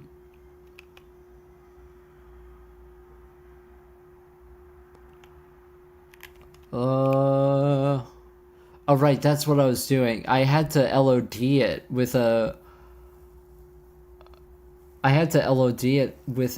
mipmap actually, because for performance reasons. That's what this LOD is. That's what that is about. But you know what I just realized is that we don't get color if this isn't toggled on. So for debugging, we should actually just do this. Just to make sure that it's toggled.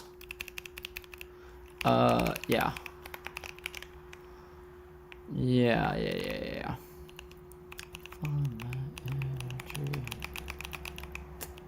Yeah, we should just check that that's toggled. And we are... Let me just see how this matches up with it. So, main gets sampled and drawn to bloom right now. And the bloom shader with this. The blend of 0. It should have clear color on it since it's the first use of this frame buffer. But I didn't have that on it originally.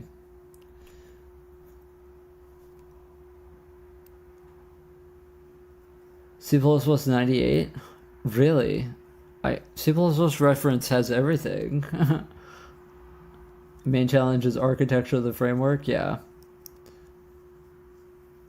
Yeah, it's definitely the difficulty for me was really getting my material pipeline to, abstractions and stuff for that, so that I'm able to like actually develop and not have to worry about hard coding every single thing. This isn't fun though, because this should just sample the texture and draw it to the screen. That's all this shader does.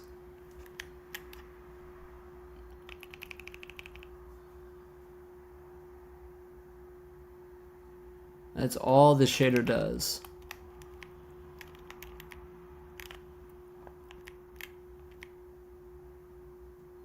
It searches for the main frame buffer.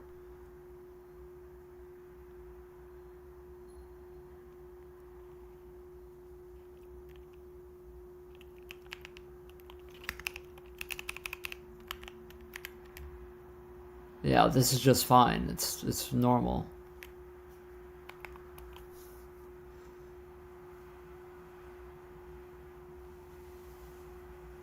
This is very strange. Hold on, maybe I messed something up actually when we were messing with the frame buffers.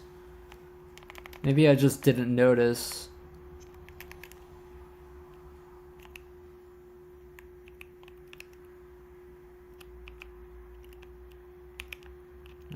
This shouldn't be a thing, but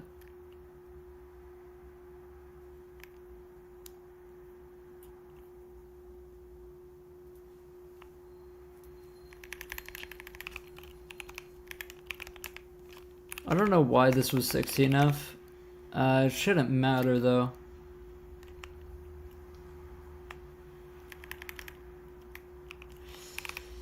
Just for debug purposes, I'm gonna put it at it should be a low res with to be the exact same as our main frame buffer.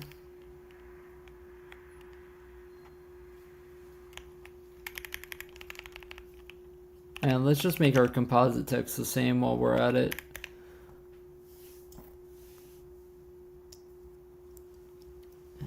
C++ 98 found a subpage. That's interesting. I mean, I think that there are books. There are books for it. But I don't know of any website. There are definitely books.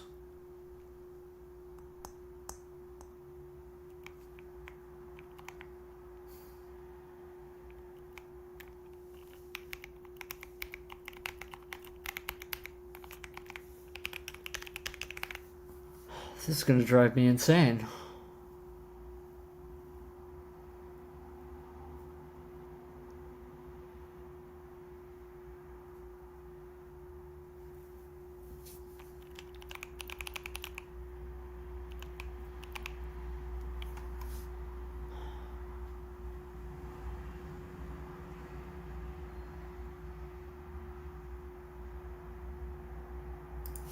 Let's try to get rid of everything that uses the bloom frame buffer afterwards, just so that we make sure that we're not like overriding it or something.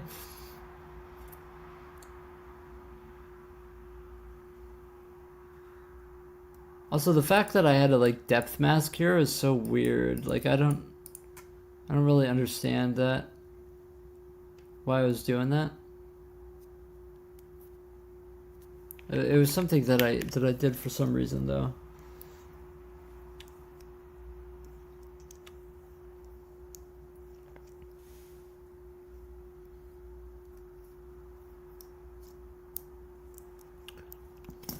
I wonder why they use C++ 98 and not just C at that point. Like what is the real benefit of C++ at that point? I don't know. Isn't it just C at that point? I don't know. Maybe I'm just dumb. I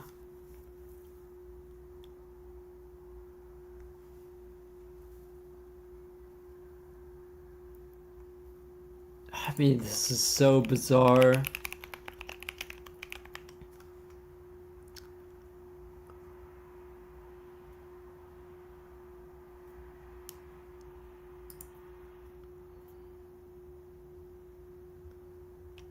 This is just so bizarre.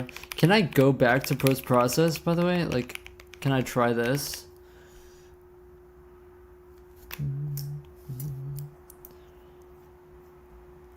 Right now, I'm kind of just like trying anything. I guess classes come in handy. Yeah, I guess so. But then again, I don't really know anything about ATM coding, so I mean, maybe there is some use for it. I would think that all of it is like super low level, no? Oh, who took my glasses off?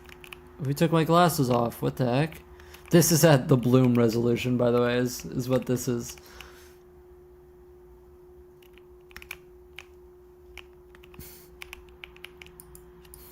Crunchy. Okay, so we can do that. It's just the main frame buffer that we don't like.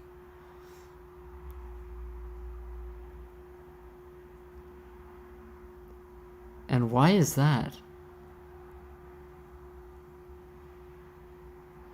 Oh, I'm so dumb. I'm so dumb. I'm so dumb. Oh my god, I was racking my brain for so long. Sorry if I was just suddenly so loud. Oh yeah, that's why. You know why? You know why? I was so confused. You know why this doesn't work?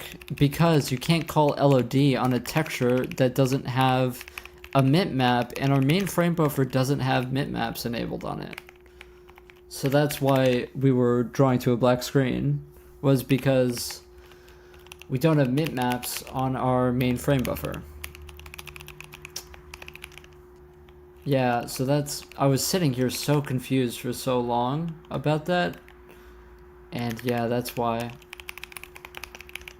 Yeah, this was like an error that happened a couple of days ago that I was like, why? But yeah, that's why. It just clicked in my head, you know? It just finally made sense. Yeah, I don't know how we're gonna deal with this in the long run though, because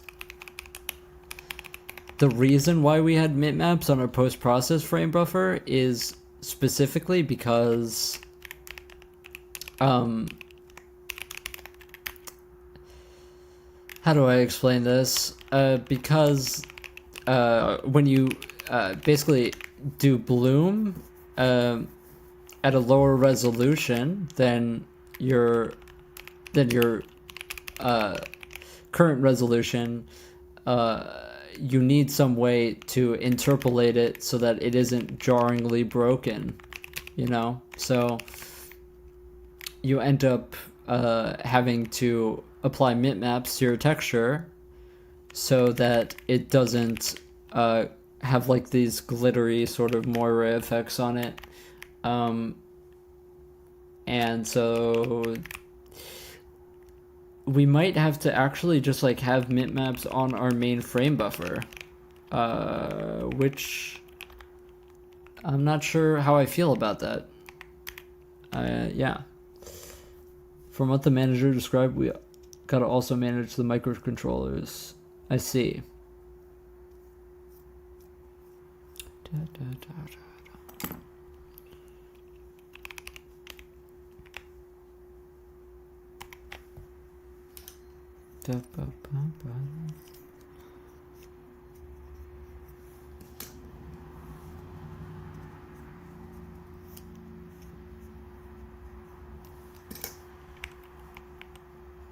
Okay, like, I know what the problem is. I probably just wrote something wrong here.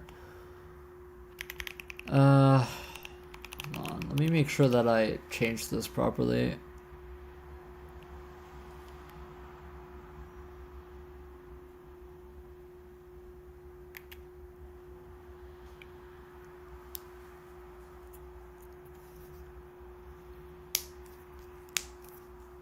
If this wasn't the problem, then I'm gonna crash out. Then I'm gonna crash out. I probably just wired it wrong though. We get the composite, and then the composite gets the main, and the bloom. The blur gets the main, and the bloom, and the blur one gets the main and the bloom, and the bloom gets the main. So that looks correct to me. That looks very correct to me. Okay, well, okay, well, let's just try to get the bloom again, and maybe it's one of these things where it's one step at a time. Maybe there's another bug here.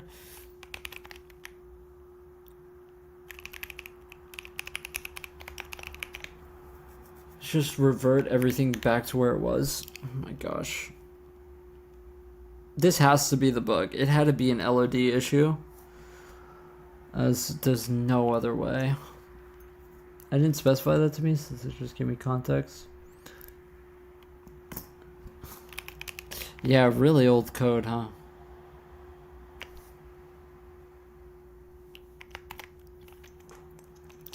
That's got to be a fun job, though.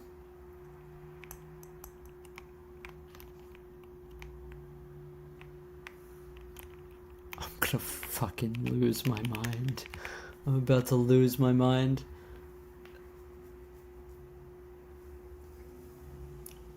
What are we talking about? Wait, what? That wasn't the bug? I'm gonna crash out. I'm gonna crash out so hard right now.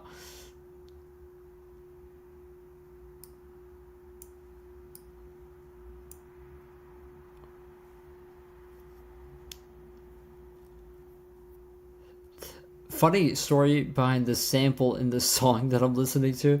This was used in a B-Hop video that I made when I was a teenager. Some code in there is double your age. Yeah, that's... I mean, that's got to be a fun job, because every change that you make is like kind of historical in a way, I guess.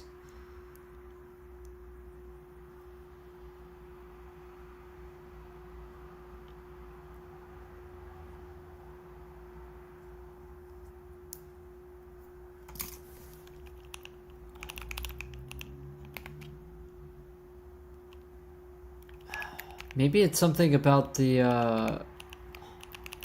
how we actually set up the texture, I guess? I don't know.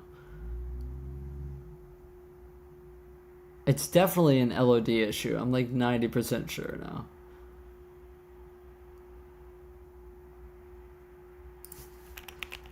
Maybe I shouldn't have changed that because of the... Oh yeah, the tight is GL float, so it has to go on... Yeah, so it was probably throwing an error there, silently.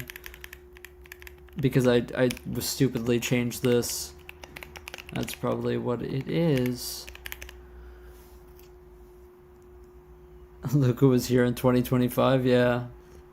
I mean, I can't imagine them changing, you know, code bases. It's going to be that way for forever. I don't think that really there's any innovation in ATMs happening. I think that ATMs are kind of dead, but I think that that's kind of cool. You know, it has like the same vibe of like working at like a record shop or like a video store or something. Dude, you gotta be fucking kidding me. Well, what are you talking about? What are you talking about, man?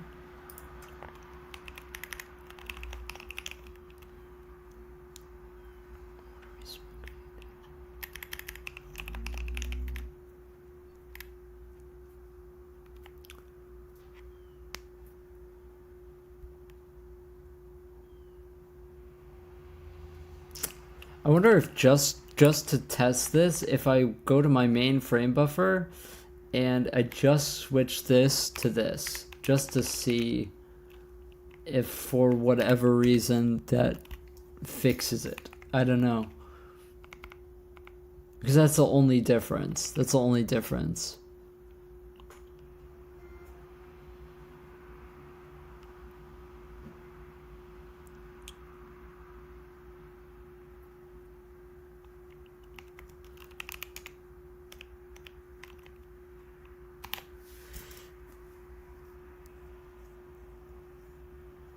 Yeah, exactly. Yeah, that's gonna be sick. That's gonna be sick. And like, you know, maybe there's like some stuff out in the field with that too. That's gotta be sick.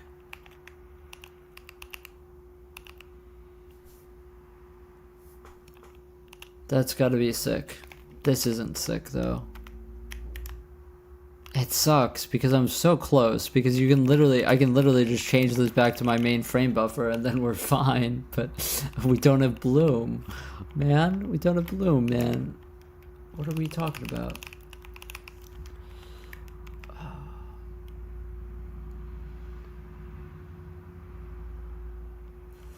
I was so convinced that I had finally figured it out with that like now it's like, oh, it's so doomed now. I'm in such a bad mood all of a sudden.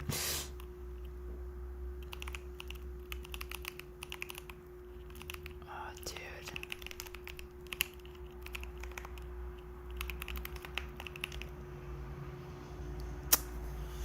Yeah, I mean, it's just kind of an L. God, I gotta get new headphones. It's also like really pissing me off the fact that every time I move my head, it comes unplugged.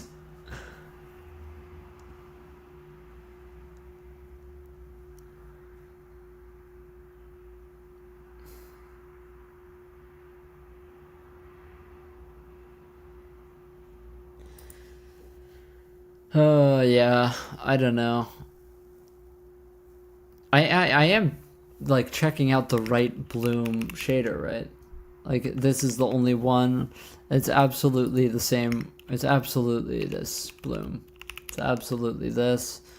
We are literally just not doing LODs and that's it.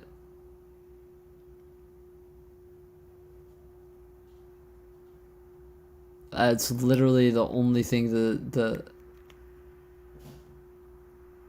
unless there's a typo here that I'm not seeing.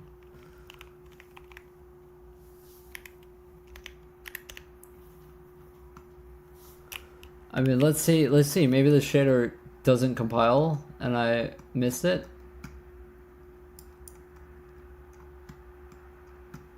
I would say it about here if it didn't compile. No, it does.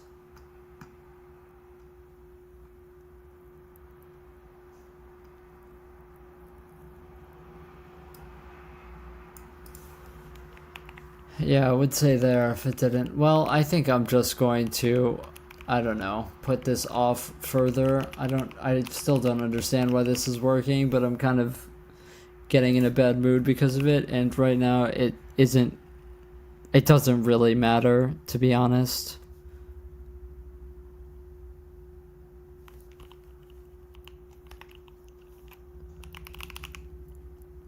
You're learning new stuff about C? That's sick.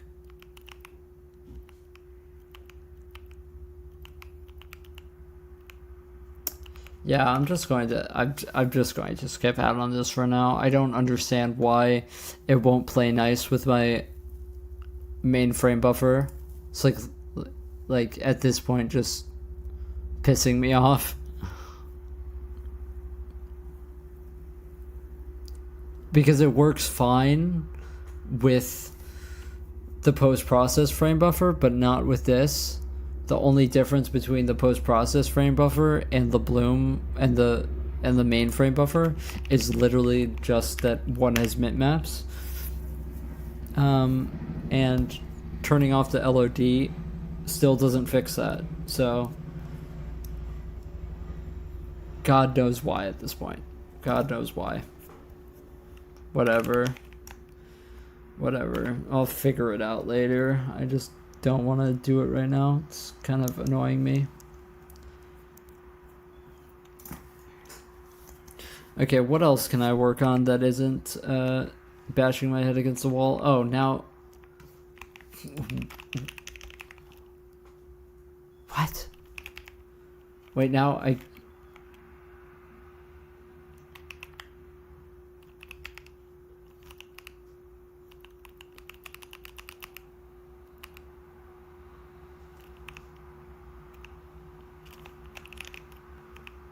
Okie dokie.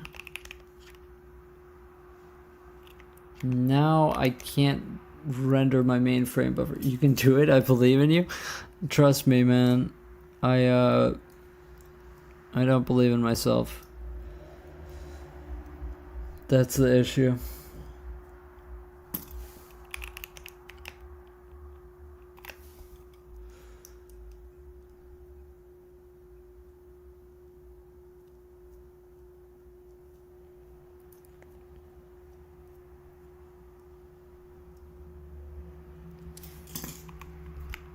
Dude, like, what did I fuck up now? What did I fuck up?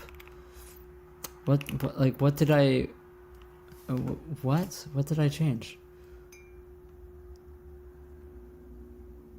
Dude, I mean, like, seriously, what did I change now? Because we were just rendering fine a second ago. Huh?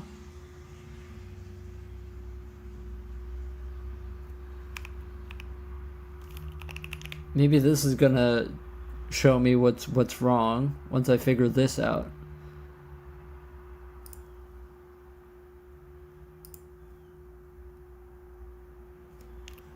I mean, maybe just comment the bloom out completely, but the bloom should be going to the bloom frame buffer, not the main frame buffer. And so why does clearing this clear the main frame buffer? I don't. Dude, I'm just not cut out for it, you know? I'm just not cut out for it, man.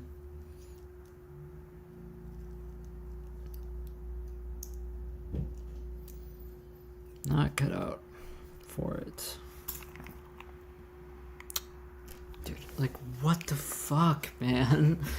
Like, actually, what? Now I can't render my main frame buffer. Like, what? Oh, dude.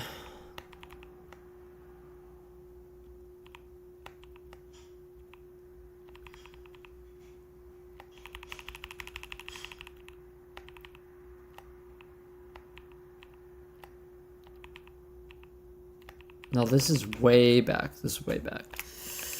I'm worried that I messed up something bad in here, to be honest, when I was going through and changing this stuff, that I somehow messed something up with my frame buffer textures, which would be really bad if I did.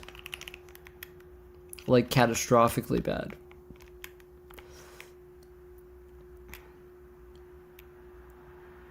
Like, what am I missing?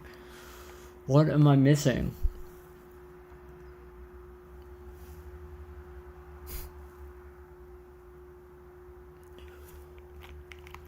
I don't know. I don't know. Maybe I just...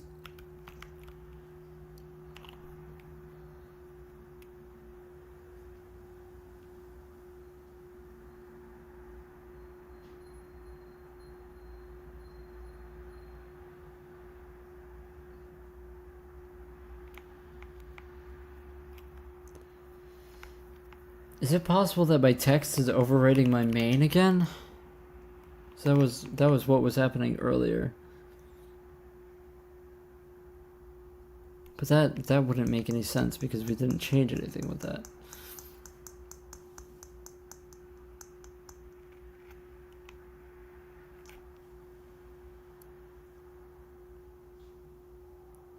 Okay, now we're rendering our main, but no post-processing is applied.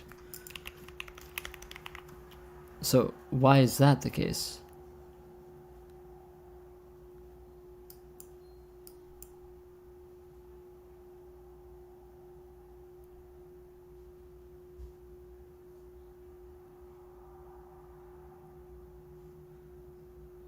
What? Did I...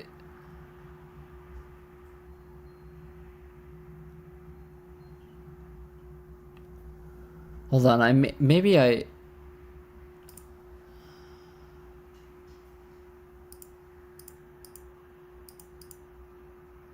Oh shit.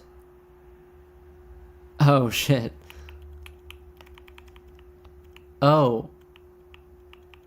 I completely didn't realize that I commented out an entire shader. Or I didn't comment it out, I deleted it. Well, that would be why. Well, that would be why. Wait, then was that the bug? Wait, I think that was the bug. That I just commented out. Yeah, I think I just commented out a fucking shader by accident.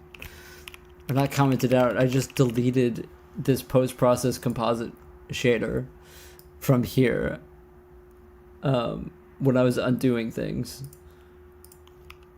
Okay, now can this just work? Can this just work, please? Can I just render the can I just draw the bloom frame buffer, please? So that we can stop doing this.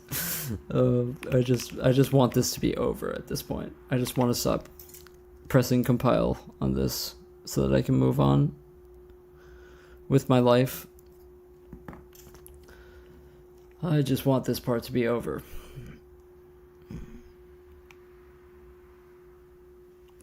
Dude. Okay. Can I get my main frame buffer to work? Like...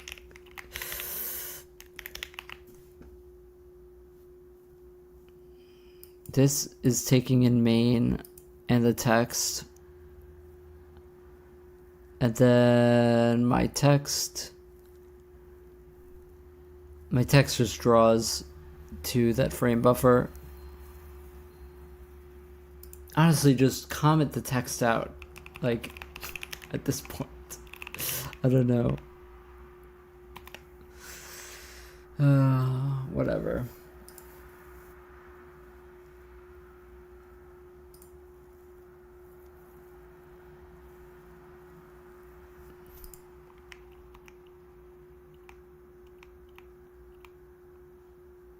Okay, I don't know anymore. I don't know anymore.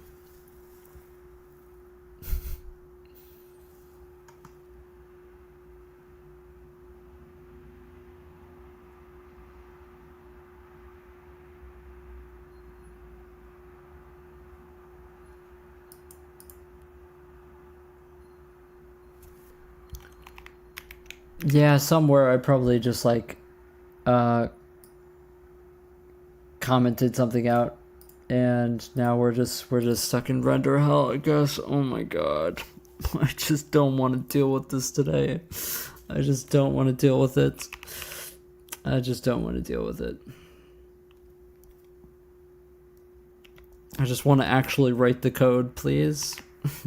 But whatever. Got nothing better to do anyway.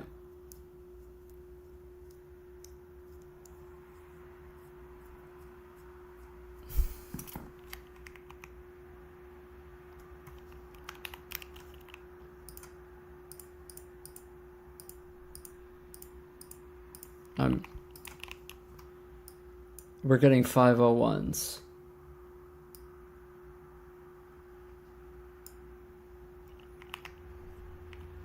Where is that coming from? Let me find GL after.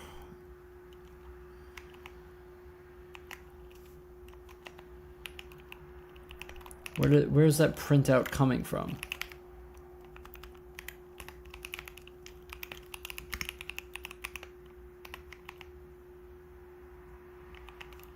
Is this in my UI?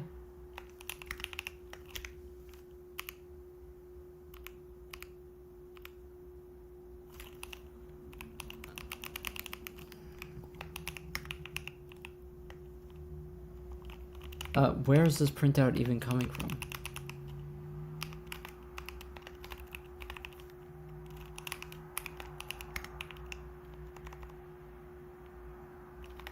I don't know where this error is coming from, even.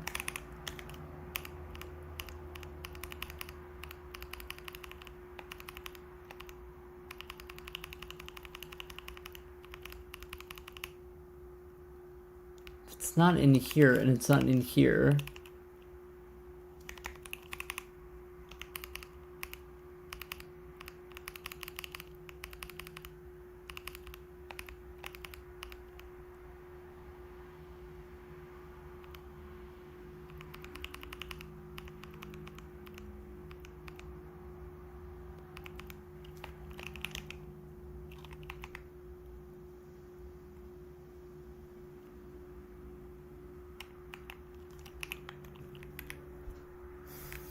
Oh, it's, you know what it probably is? It has nothing to do with that. It's probably just a bug since I commented out my text stuff.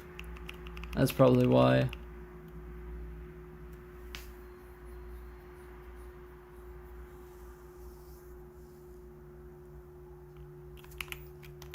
Hold on, let me make sure that this...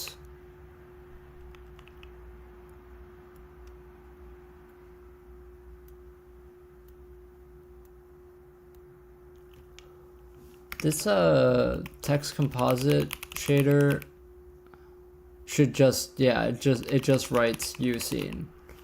So I mean, how badly did I fuck up my entire pipeline if this is happening?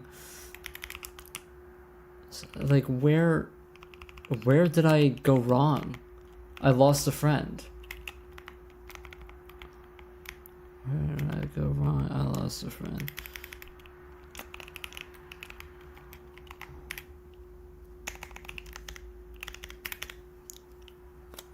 Okay, I might order a new headphone right now.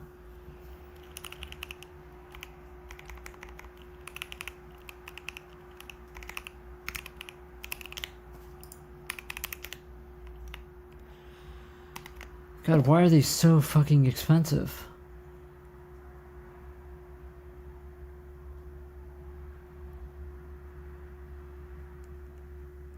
Is it $35? Jesus Christ. Okay, so this works fine. This works fine.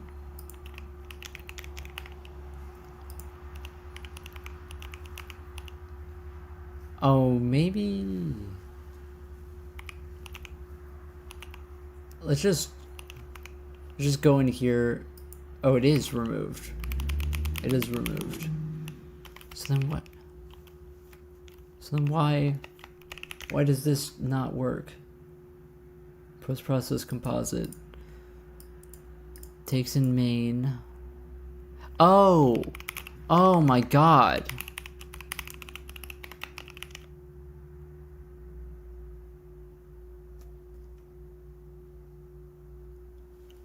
Oh, that's why. Because I just had the wrong name there. These are so expensive. What model is that? I need a new headset too. I'm just looking for IEM replacement cables for my IEMs. I think that I forget what they're called. Mine. Truth Ear. I think that it's like a Chinese brand or something. It's one of the cheap IEMs because I couldn't really afford good ones anymore. I'm going to crash the fuck out right now. Why are we not drawing? Like, what? Post-process composite. Takes in post-process frame buffer and just draws it to the goddamn screen. That's what it does. That's what it does.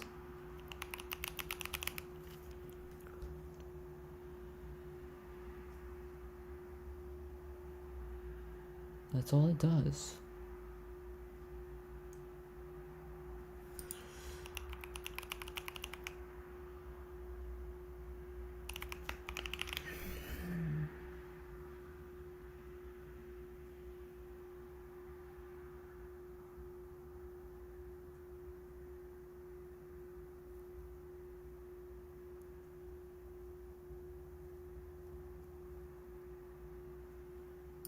I mean, maybe I didn't touch my post process, did I?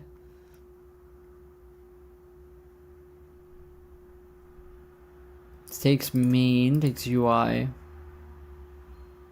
Okay. And the fog is the volumetric composite.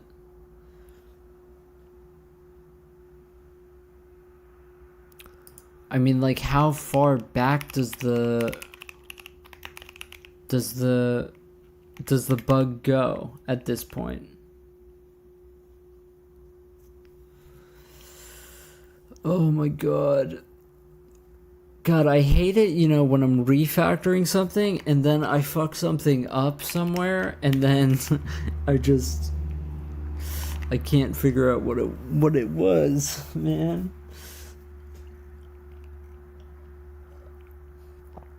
I fix the bug, but then in the process, yeah, I can't. It's my post process that's fucked up now.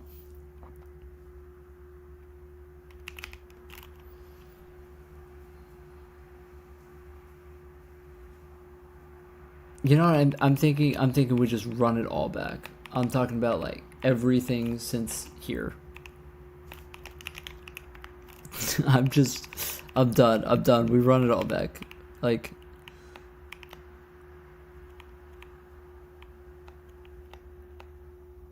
composites. Yeah, this is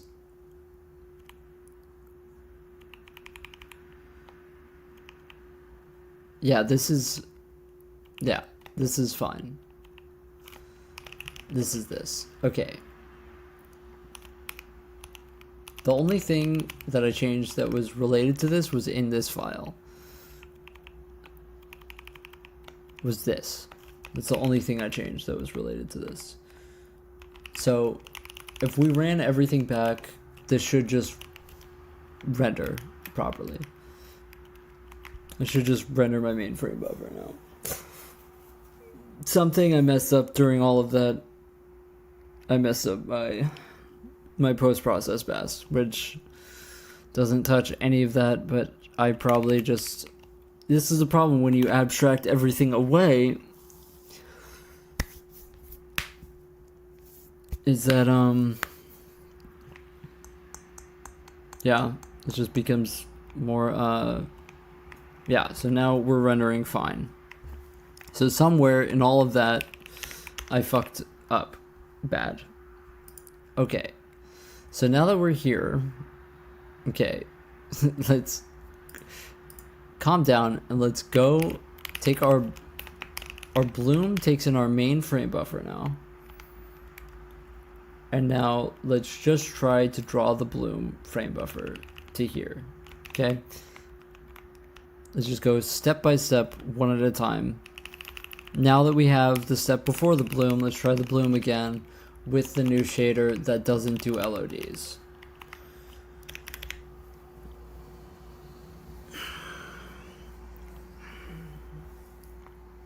And then if that works, then we try mapping the main frame buffer, enable the bloom properly, and then we stop working on this. Oh my god. It's okay. It's okay. Okay. Okay, great. Okay, so this doesn't work. So now that we know that this doesn't work, I'm just not gonna bother with it. I'm actually not gonna bother with it.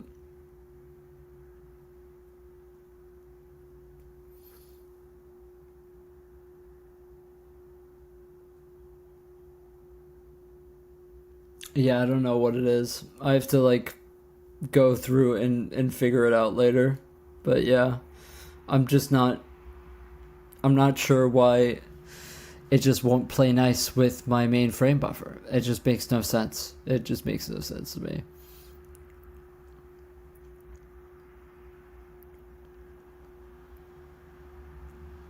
All this shader does, by the way, is it just draws the texture to the screen.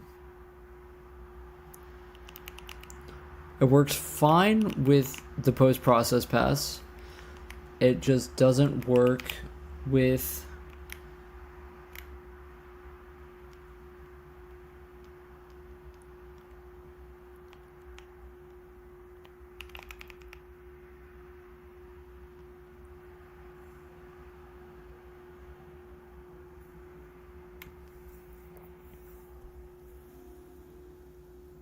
yeah, it just doesn't make any sense to me. I almost wonder if I just change the frame buffer, does it work?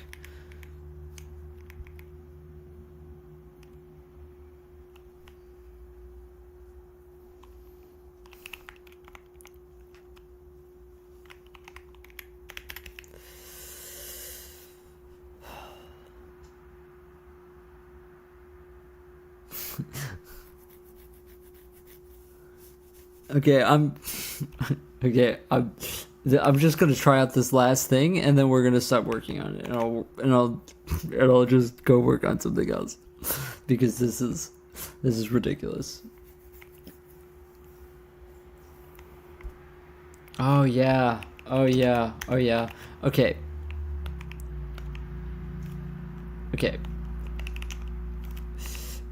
Just give up. Just give up at this point. Okay, we're giving up. We're giving up. It's beaten us. It wins. It wins. It wins. Okay, I'm just gonna work on something else, and then, you know what? We will revisit this when I'm less pissed off. And then I'll be able to think clearly about it, and then we will overcome this later. That's what I think. That's what I think. We spent 45 minutes on this and got nowhere, and so I'll deal with it when I'm less pissed off.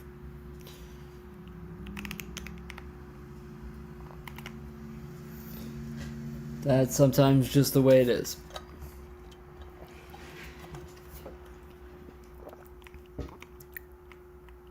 That's sometimes just the way it do be.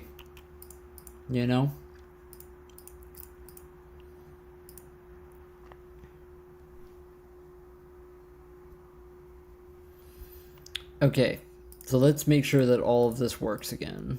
So character combat, and this works. Okay, so we are officially back to where we were before we started refactoring all of the text. And now the text is more readable at the same resolution, because we render the text at a high resolution, scale everything down, and then scale everything up, and then scale everything down again. So yeah, the text is more readable now. I don't know how more inefficient this is, rendering wise, but yeah. For some reason, our clicking event isn't working for that.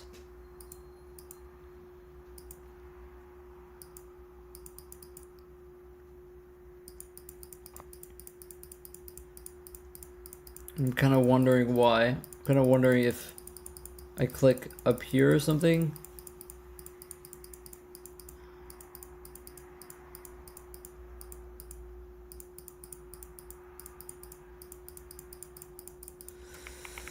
I don't understand why that is the case, because I changed the handle UI events, this get text box from chords. This computes the UI scale and changes the position. And then that's the same code that handles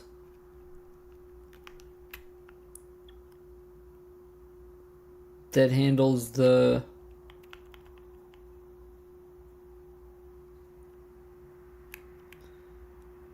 top hovered box thing. Top hovered box, stay pressed. So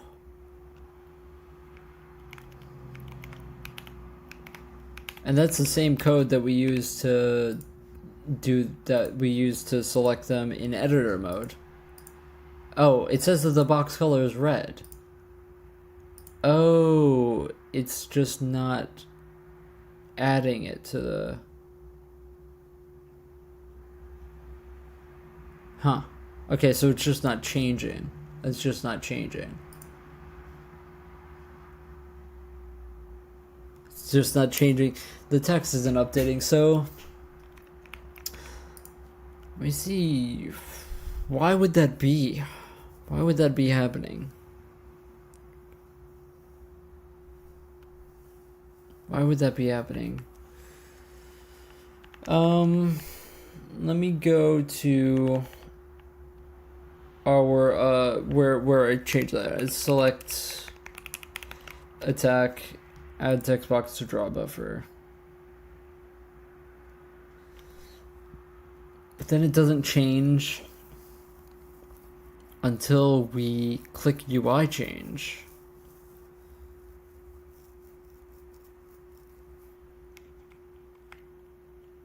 So why is add text box to draw buffer not working?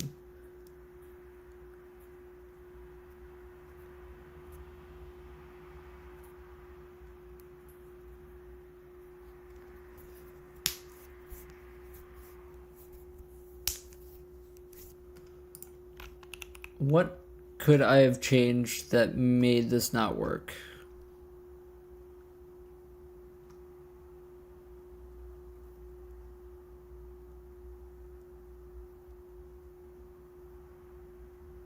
Our material is still called text, correct? Yeah.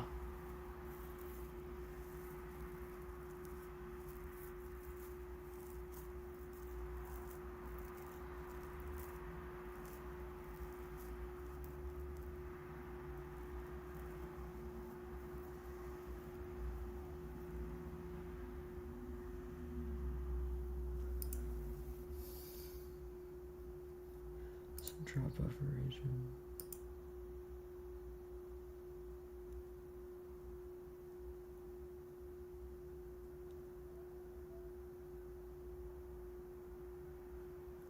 So updates aren't working.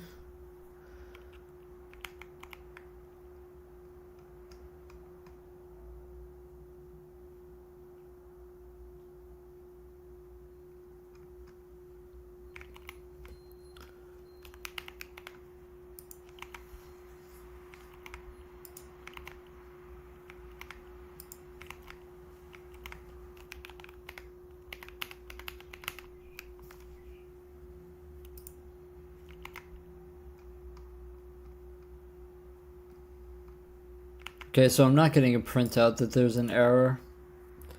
So it's probably not on OpenGL's side, but on my side, maybe?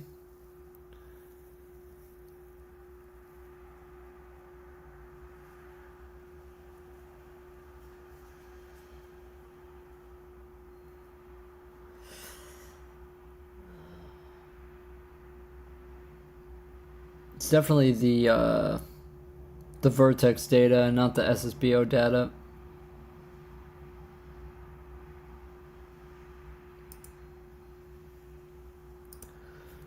I just probably have to print stuff out, to be honest.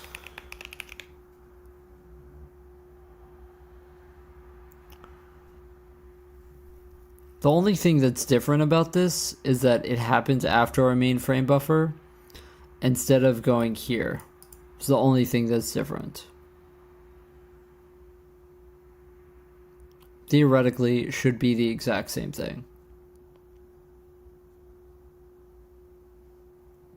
It's the same material. But there's probably some link to something that I'm just not seeing.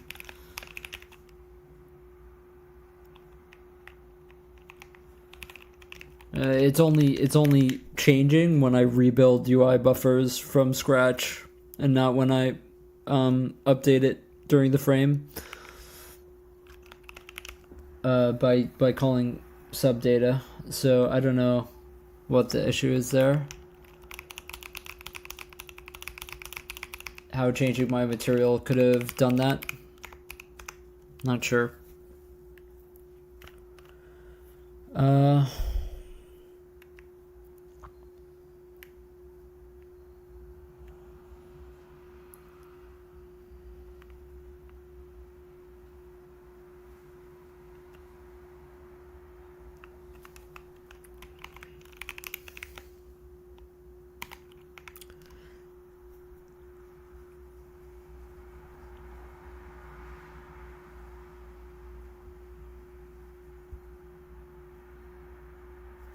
Because all of this worked before we did this text refactor.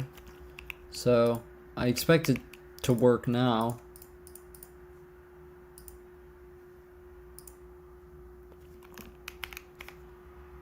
Okay, so when I click,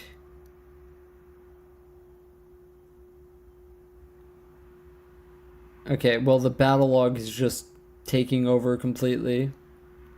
And I can't actually...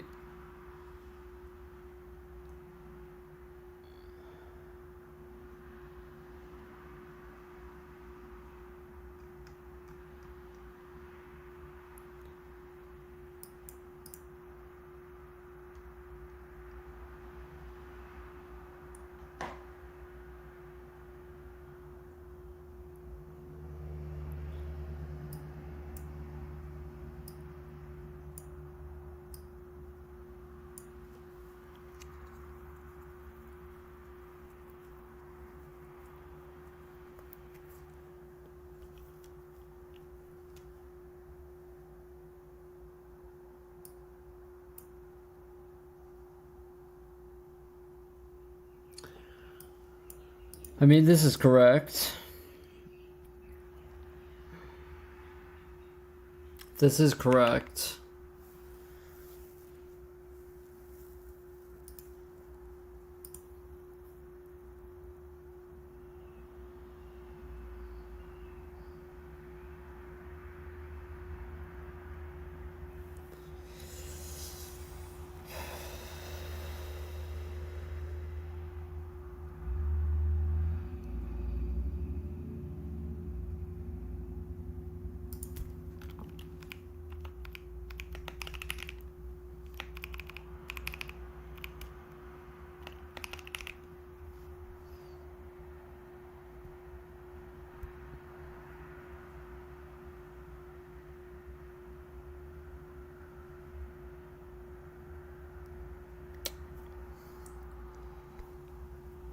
Oh my gosh.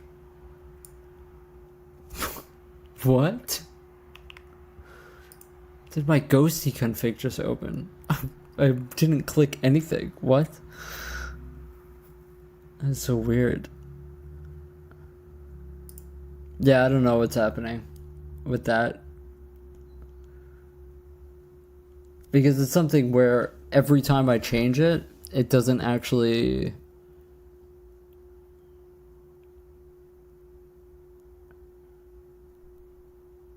Oh.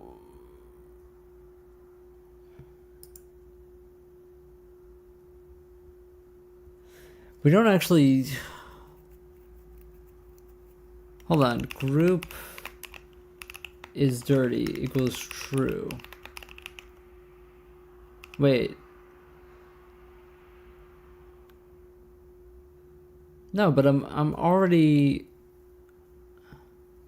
subdating, so it should be fine.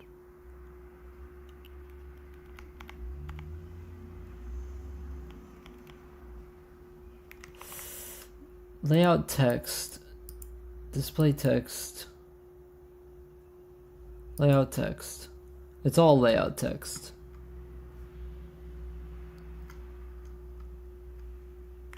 So it should be going to the right place.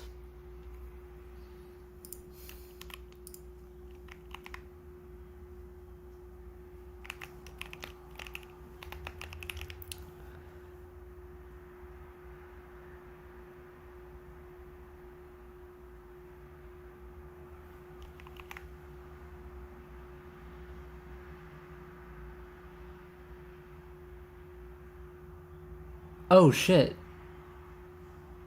Oh, that's why.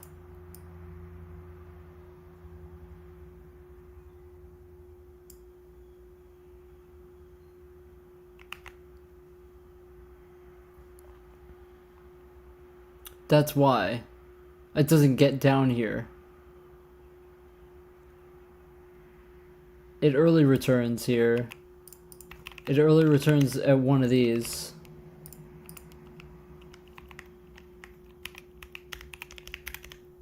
It early returns. That's why. So there's one of these isn't allocated for specifically our attack list. Our attack list doesn't have allocated back buffers for... Oh.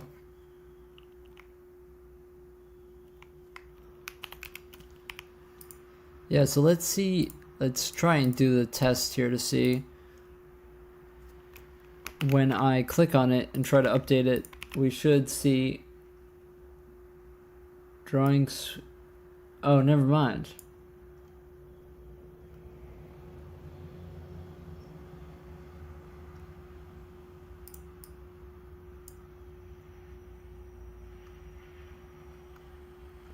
No, never mind.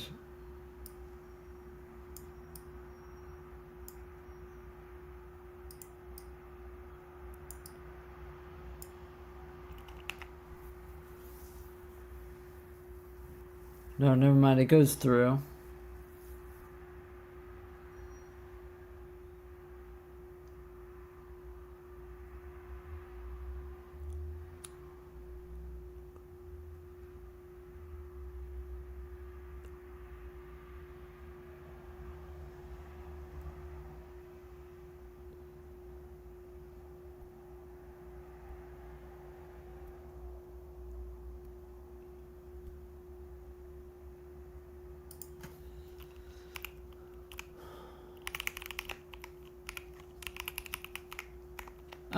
Yeah, let me actually just, well, the thing is that this is a bug that's happening with multiple different things. So, for example,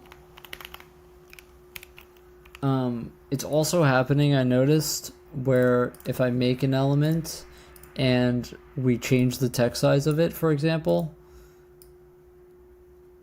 it won't actually change. Or if I change the text, see how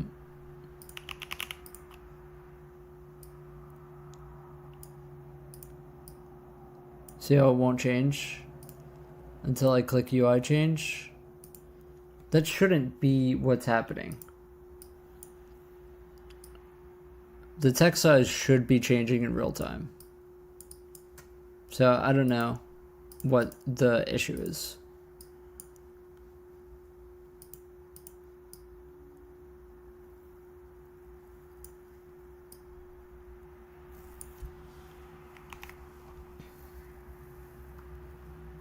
Because we already, like, I already worked through this and already did all of this. You know what I mean? Like, I already kind of...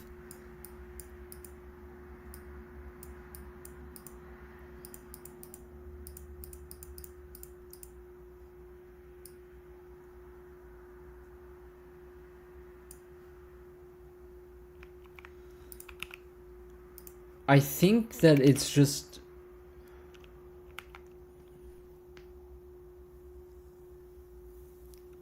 Maybe it's somehow... The thing is, it's the only layout with text. It's the only thing that has the layout of text. So there's no way that it has the wrong, like, render group. There's no way.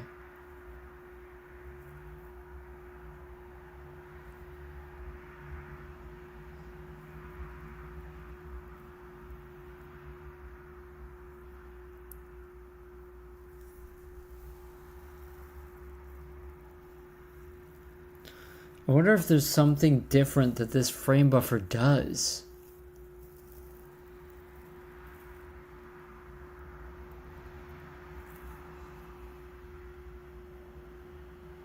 Because it uploads fine.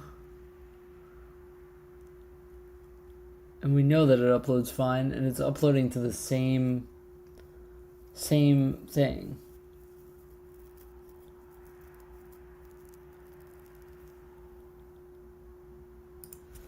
We can prove it here. Let's check render group ID against what it assigns to when it goes through the complete rebuild. Rebuild.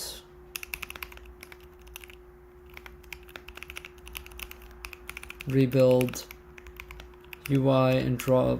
Yeah. Let me test this against this.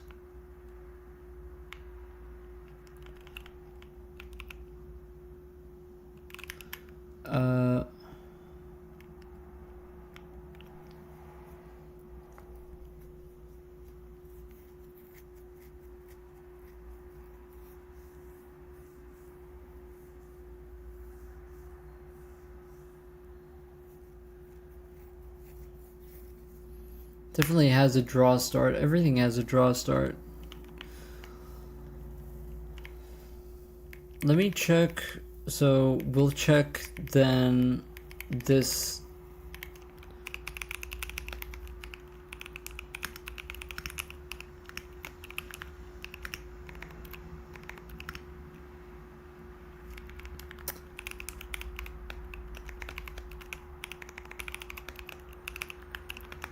Because that will, yeah. Actually, maybe it's possible that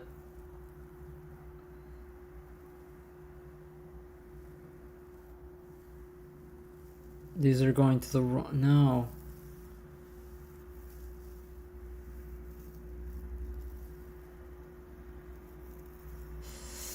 Yeah, there's just no way that it's going to the wrong.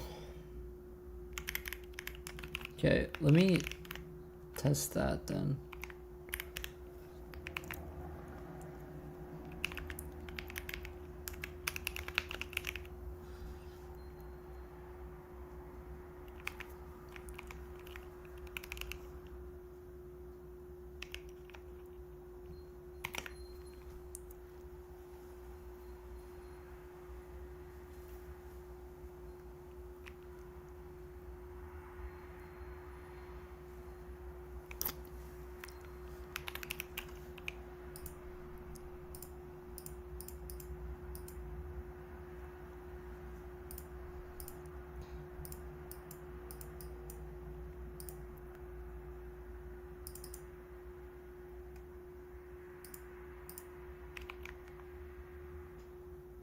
Render group ID 19.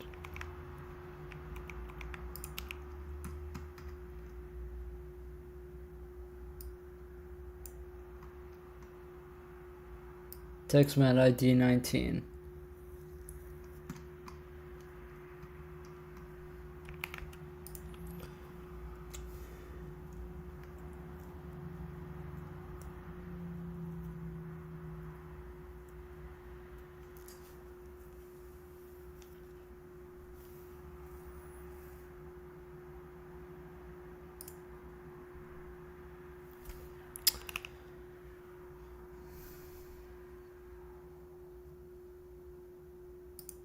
I'm kind of interested to see, like, what if I just...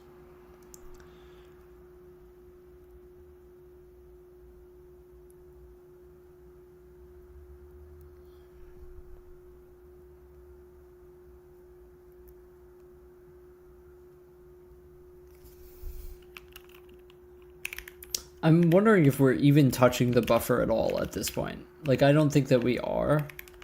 And so to prove that, I think I'm just going to fill it with zeros. I'm just going to GL buffer data this to 0 and then see if it changes at all.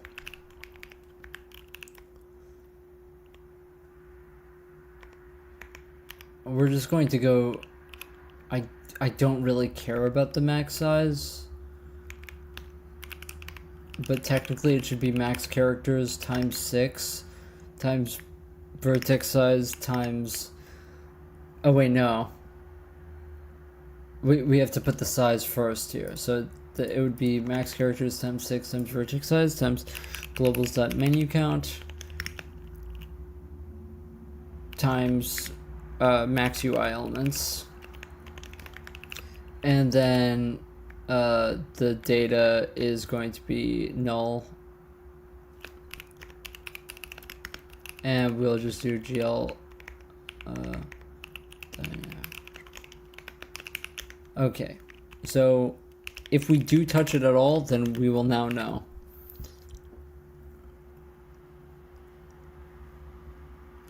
Because we'll be nulling the draw buffer. I feel like for some reason we aren't touching it.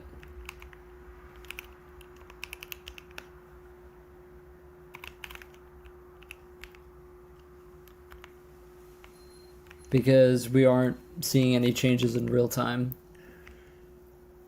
Only when I rebuild the draw buffer from scratch, so.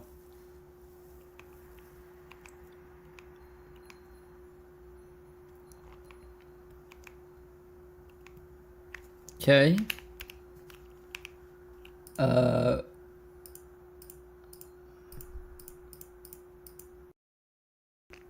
Okay.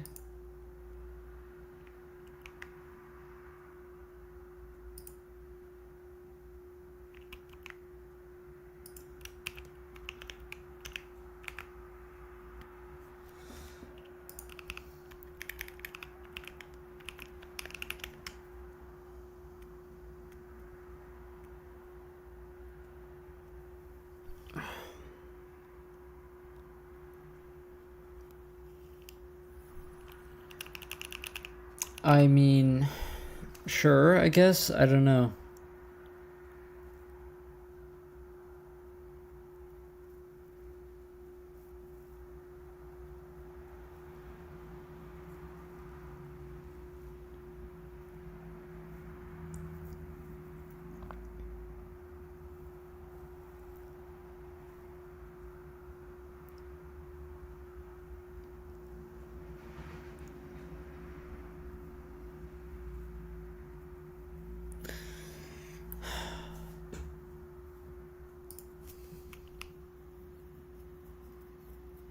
I think that it's a problem with the frame buffer again. Like, for whatever reason, I don't know why.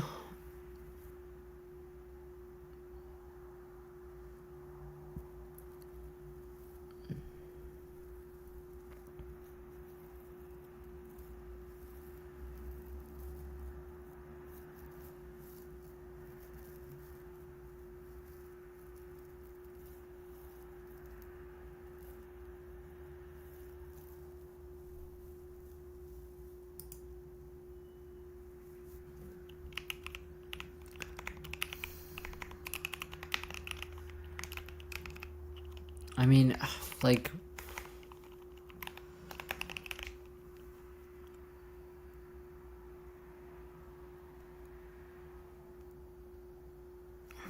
this is exactly how it was on the other frame buffer, though.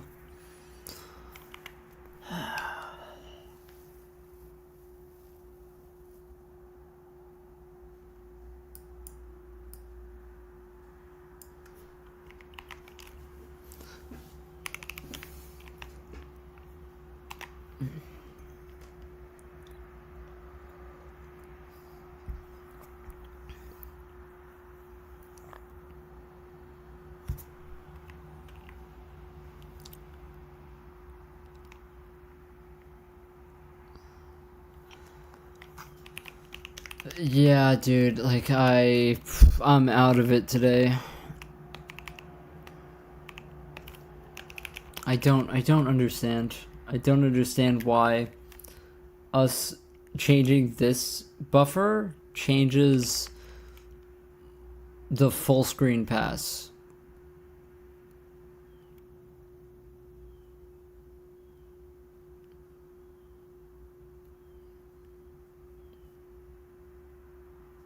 Because if we have a buffer of zeros in our text shader, then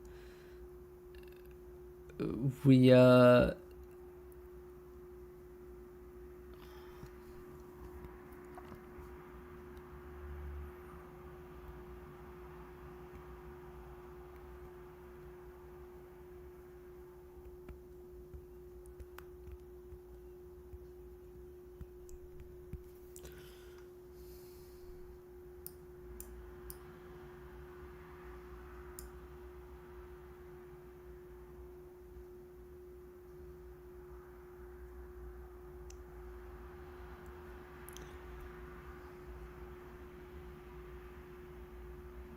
Unless for some reason our...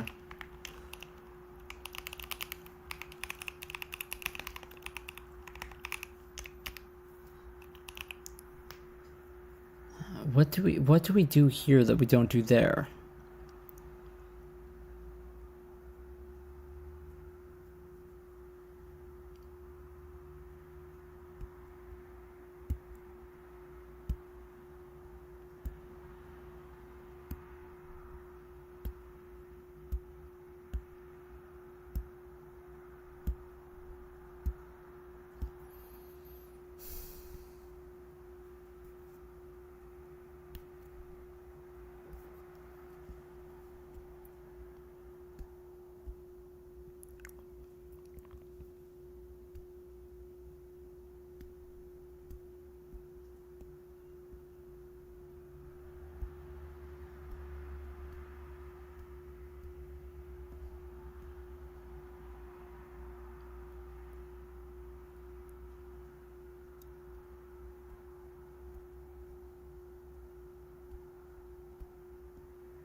Yeah, I mean, I don't know.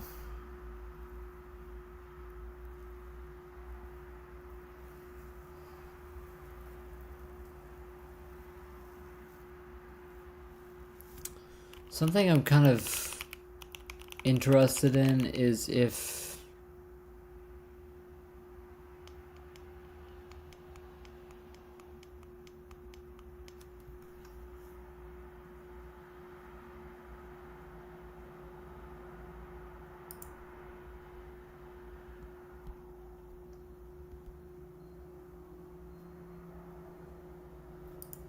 what if I clear color here? Does this... Would this, I just want to see if this changes every frame. I want to isolate if this is like a frame buffer issue or something else.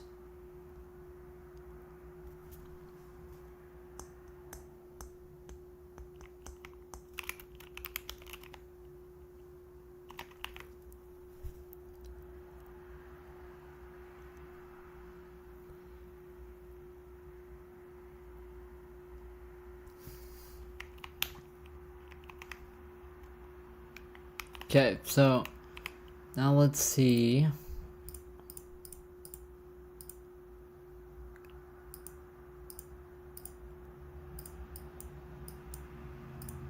No.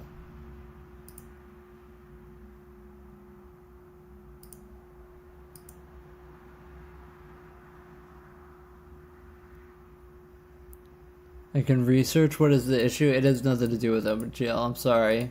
It's nothing.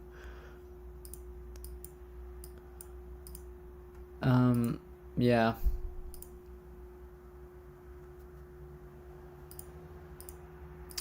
My buffers just aren't being updated in real time, and they have the correct render group ID and the same exact positions inside of the buffer.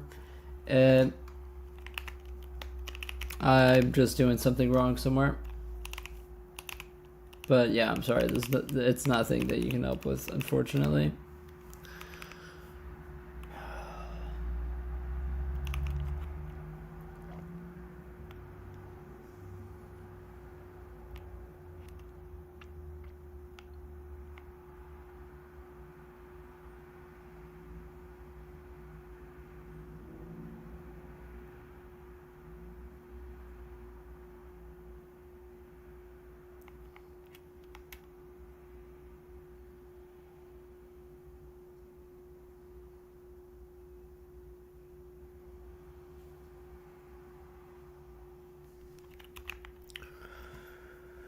I'm thinking of anything it could be, but yeah.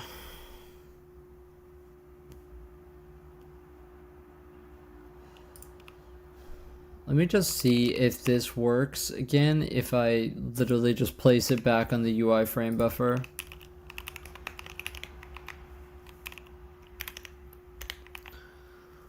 Wonder if it's something to do with, or this obviously needs to be false. I wonder if it's something to do with literally just the order that my material definitions are in, if it's something tied to that. If there's something not hard-coded somewhere, but something that was probably just,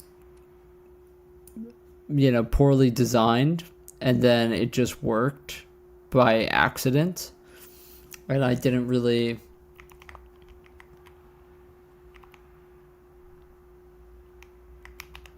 This is now just not rendering anything, but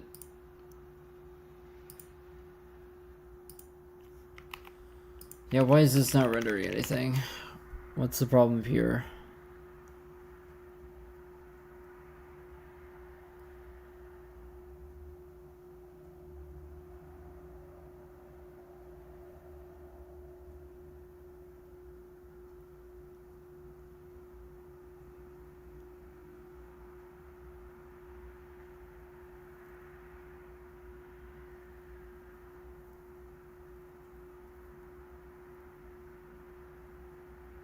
I think it's got something to do with this, just the...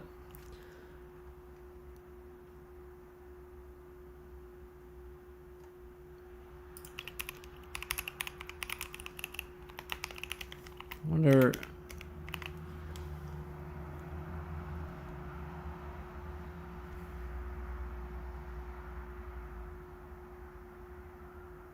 No, it's not that. Trust me, it's not that. It is not that, y'all. It is not that. There's plenty of size in my buffer.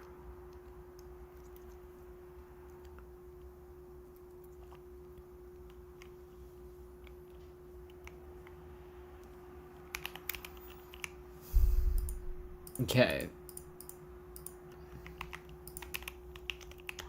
Why is this broken everything now?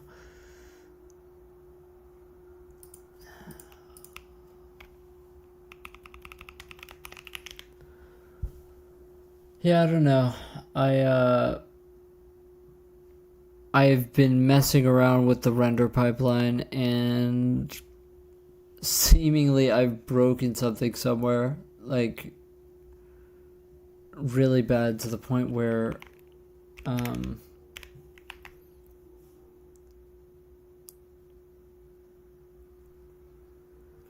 wonder if I changed something in my actual shader here. I don't think I did. No, I didn't. I didn't.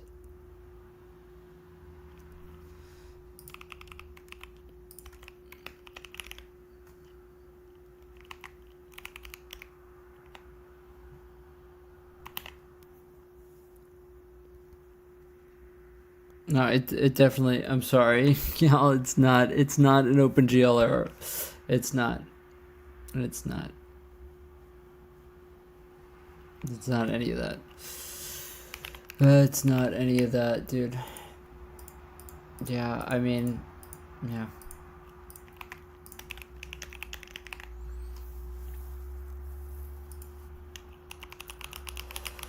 Oh, man. Yeah, today is not my day. Not my day at all.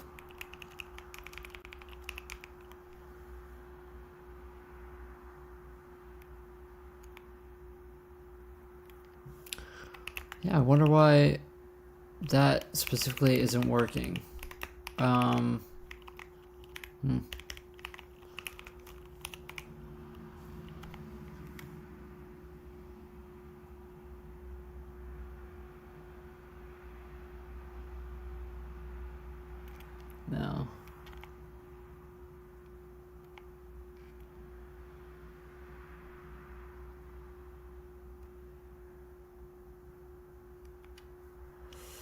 I kind of know why, but I want to know what the... Like, I'm assuming that our text is just breaking everything. Is what I'm assuming. But I don't know why. Yeah. And now if I get rid of the text completely, then this isn't going to work. No, it's not fighting.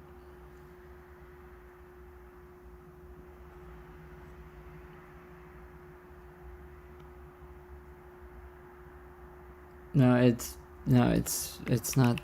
not any of that. I'm sorry, y'all. It's not any of that.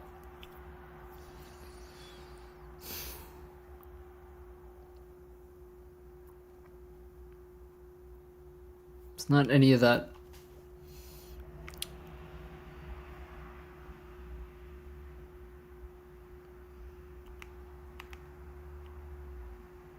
Okay, now I'm just getting a 501. Probably because I can't get rid of this, but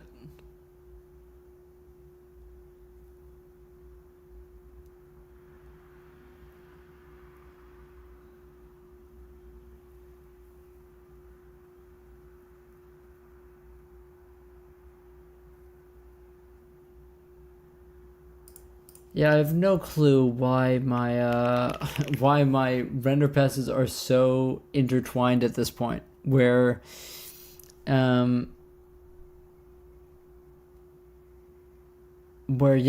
now I can't just render my post process FPO straight out. Just won't let me.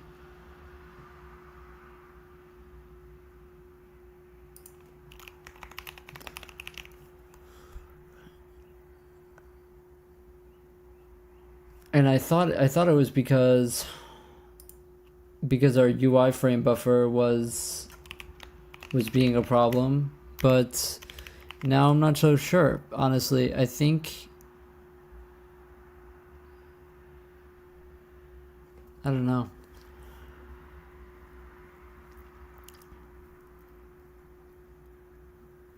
I don't know.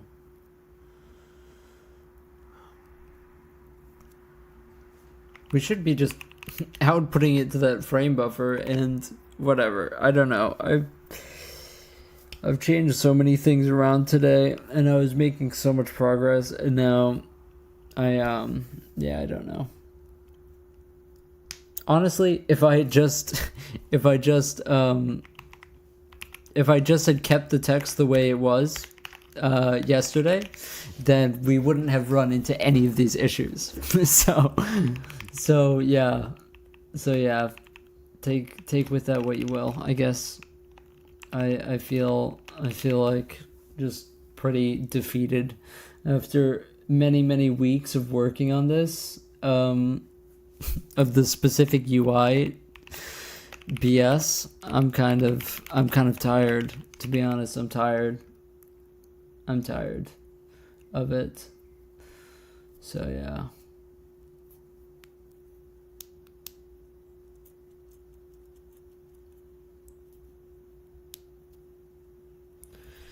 What I'm pretty sure the issue is for some reason we can't sub data. For some reason we can't sub data. We're going to the right buffer. We're going to the right buffer. We're going to the same buffer. We've checked the numbers on that.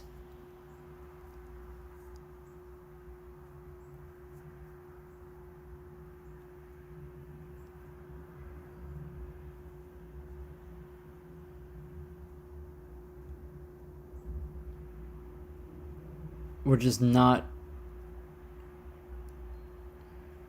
drawing new data. We're only drawing stale data. Rebuild the entire engine from scratch. Yeah, I'm not gonna do that. Sorry, not gonna do that. Not gonna do that.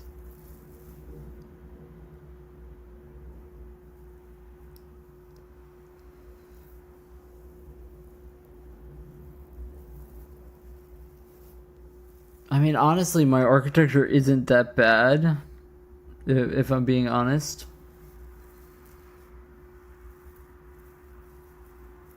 There's just something that I am not seeing here.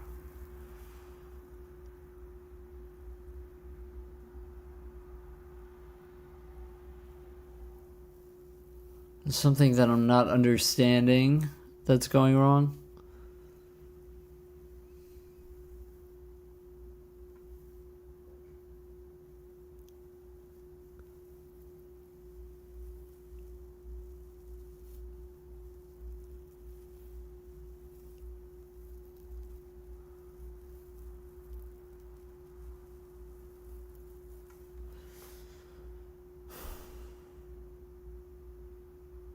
Yeah, let me test. So let's test the something easy that we can test is the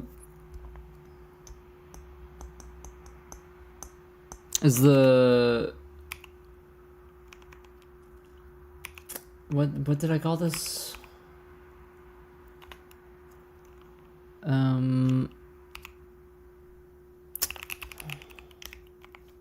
It's under toggle callback populate attack list. I have in here no, it isn't in here.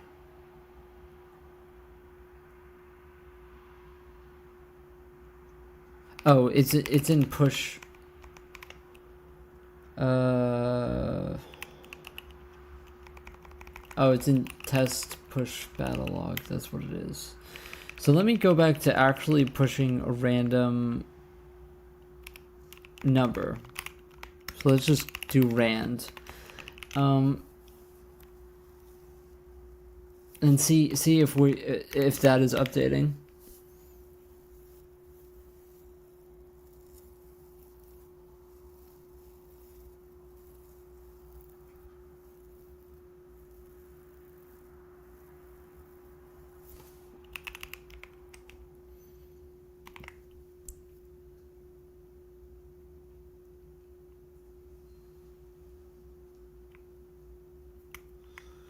Rebuild the entire engine from scratch.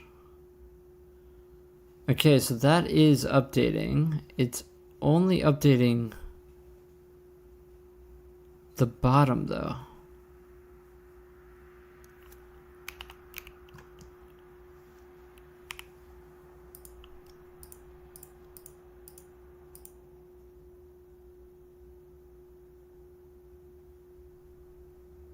Okay.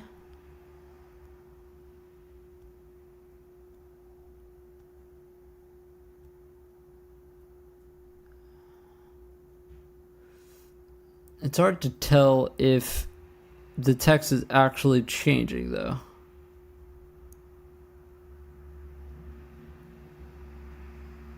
Because they could just all be stale strings technically. So it's kind of hard to tell.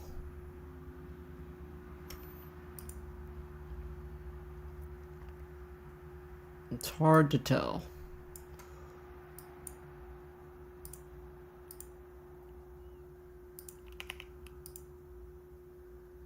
Like if I change that, it doesn't change until I do this.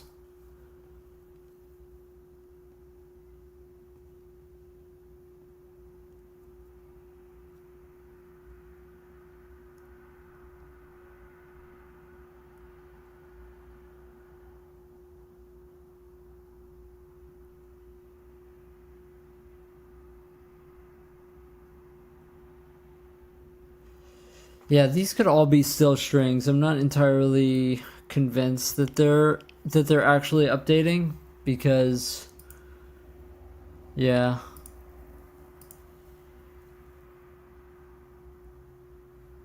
Because yeah, this, see, it duplicates. See, it duplicates.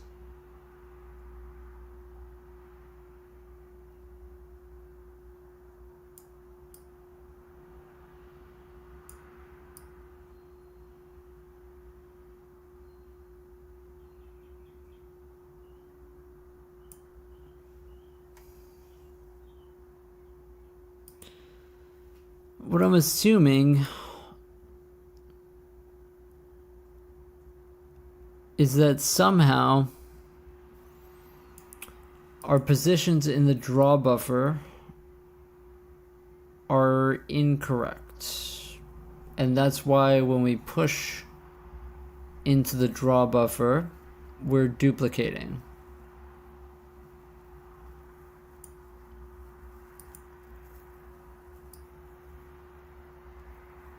That's what I believe is happening. That's what I believe is happening. That's what I believe is happening. And so,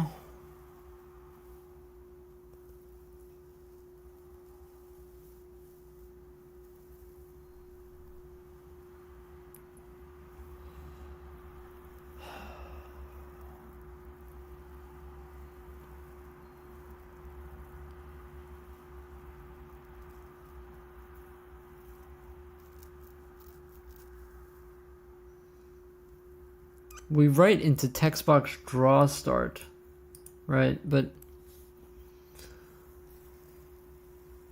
apparently text box draw start is not correct.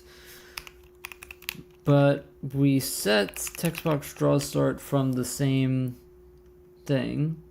Let's go back. So the issue was last time that this equation was wrong.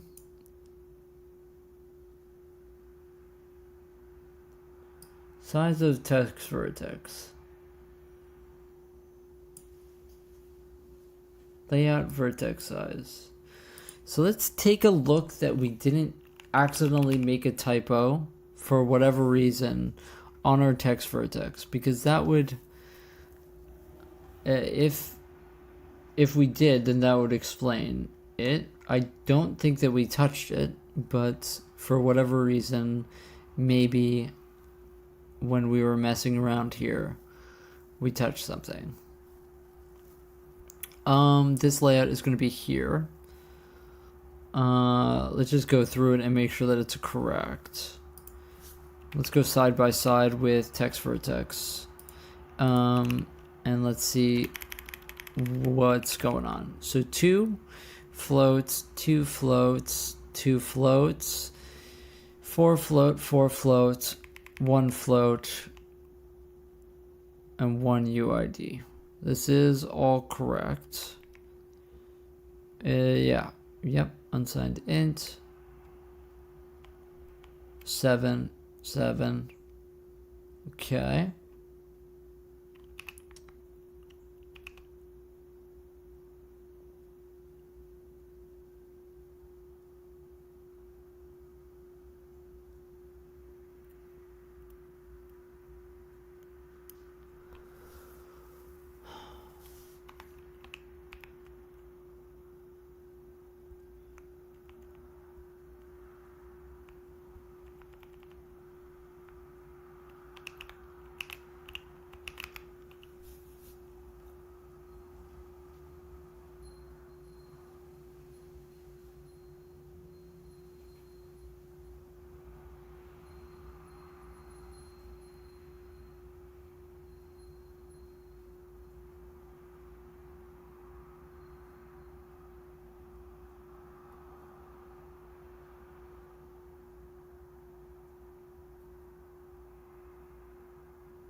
Hold on a second.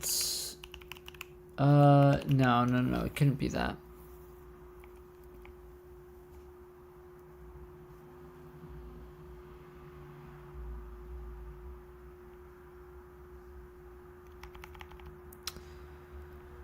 We definitely aren't GL static draw, right? Let me check. No, we are GL dynamic draw. Buffer override of 0. So none of that would have changed it.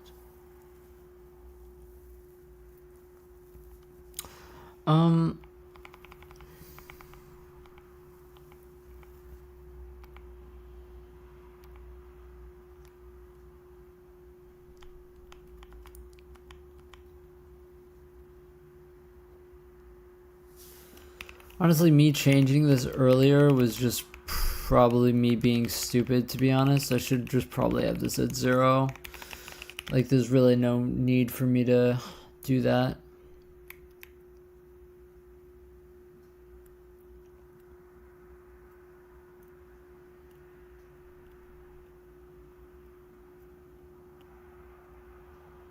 I don't think that we're optimizing these, so G current offset probably doesn't even matter, to be honest.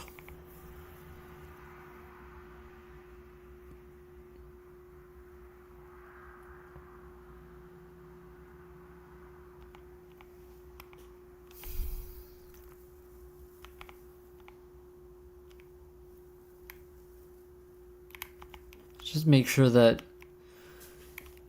yeah, my index offset should always be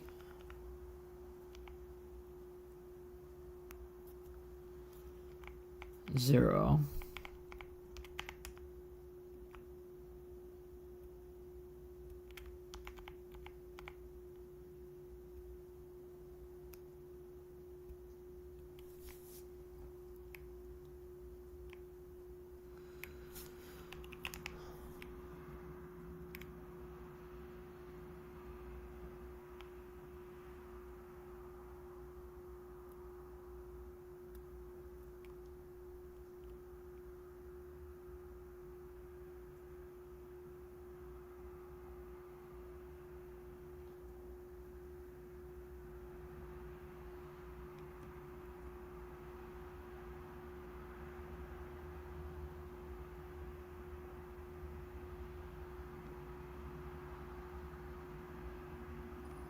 Unless we free the buffer somewhere else. But if we freed the buffer, we would know. We would know. 100% know.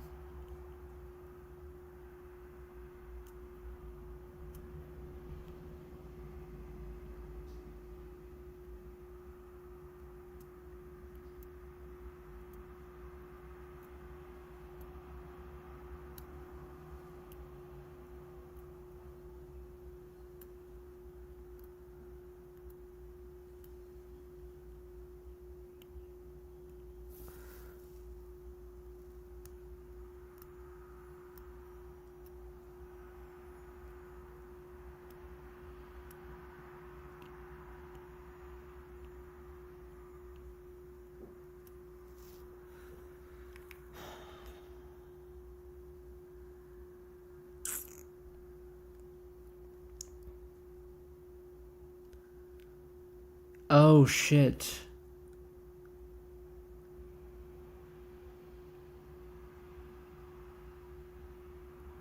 Oh, shit.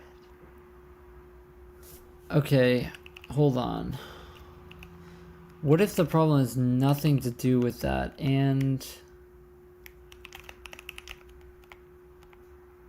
it has to do with... Oh... I just wish that there was a way to log this without it being so clogged, to be honest. But yeah, let's try matching UID.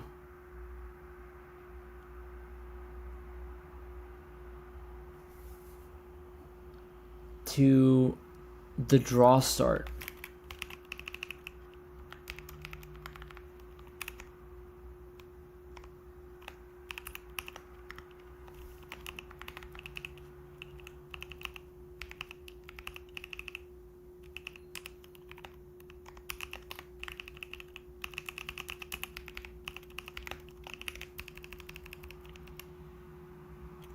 And let's match it on the other side, here.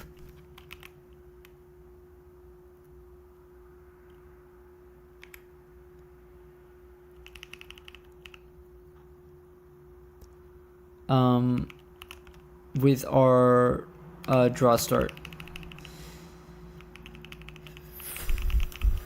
Because our draw start is definitely not right. We are editing the correct buffer. Our draw start isn't correct by the time we get out of here.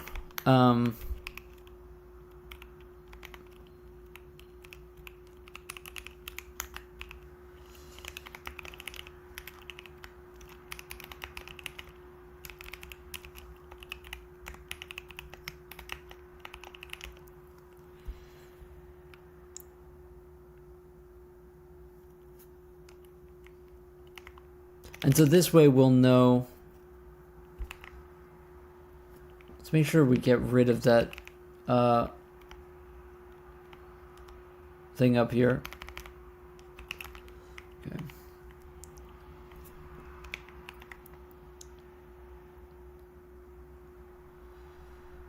Yeah, somewhere the draw start is not the same.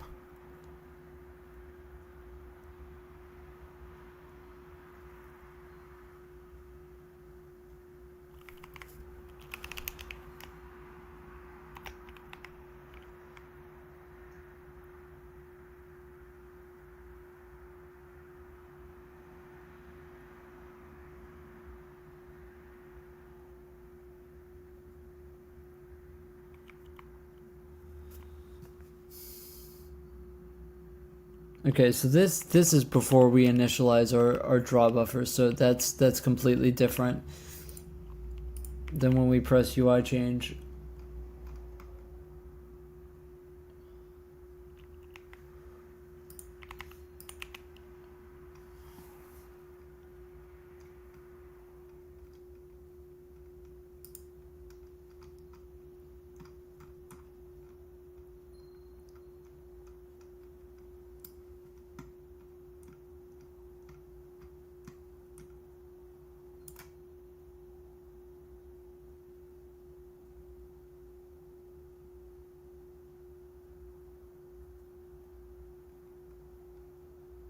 This is actually fine. So this looks weird, but no, this is actually fine because those don't get through because they don't have allocated back buffers yet.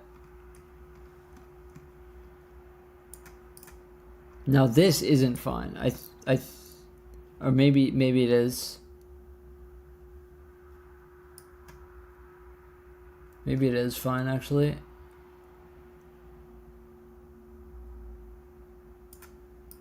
Four, 9, 5, 4, 6.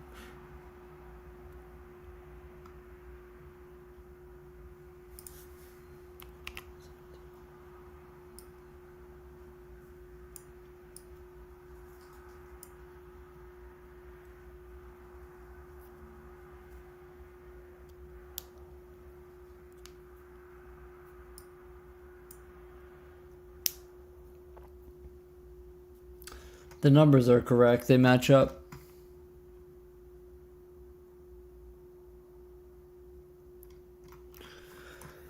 The numbers match up. The numbers do match up.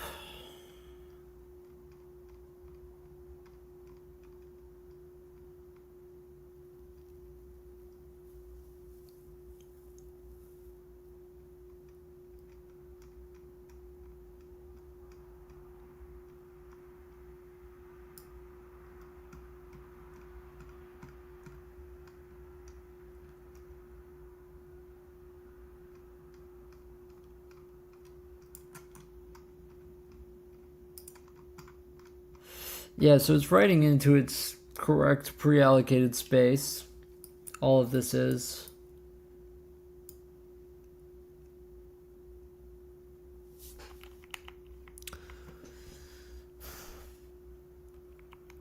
Still isn't updating for whatever reason.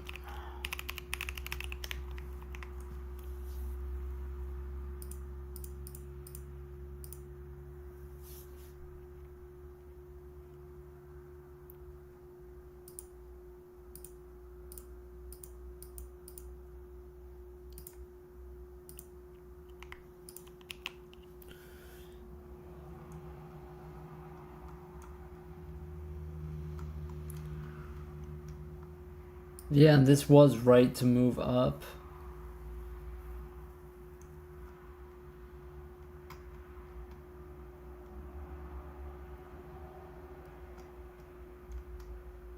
Two through 100.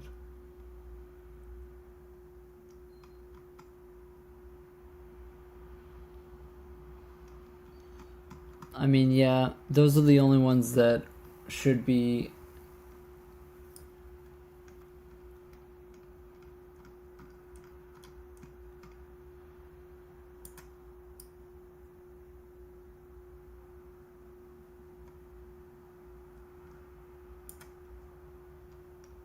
Those should all be not allocating anyway. So these all having the same start is fine.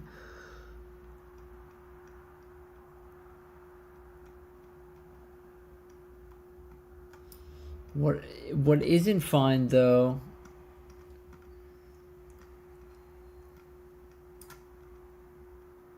Yeah.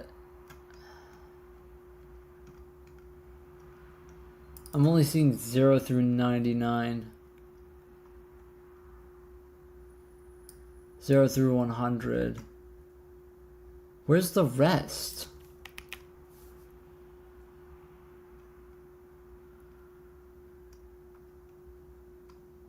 Where's the rest? This gets to 10 million.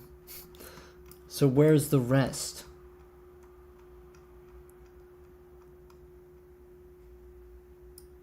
Here. Oh. Never mind.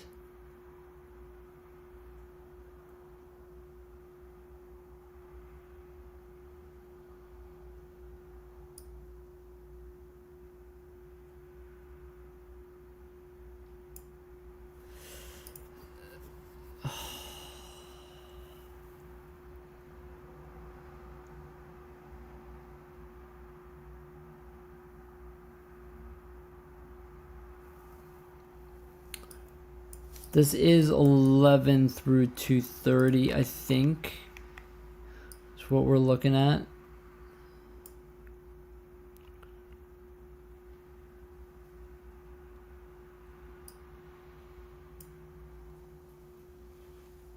I'm just making sure that they're the same stride.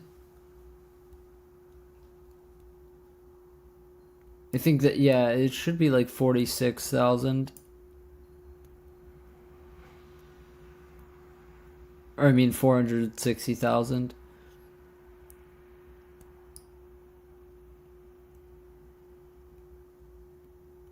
Hold on a second. No, yeah, this is fine. It's 46,000. I was right the first time.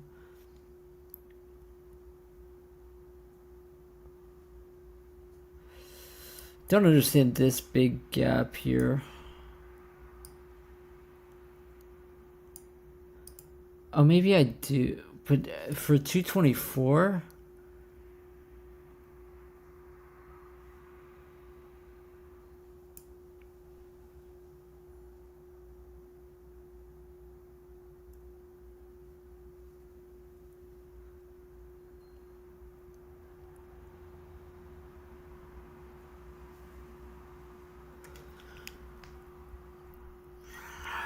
Jesus Christ.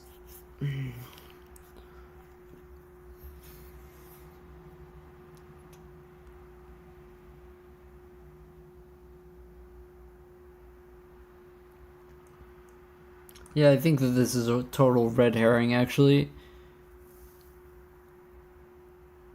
Because the reason why this goes to 10 million is because we end up... What we end up doing here is... We end up giving extra space. Current text offset plus equals the count.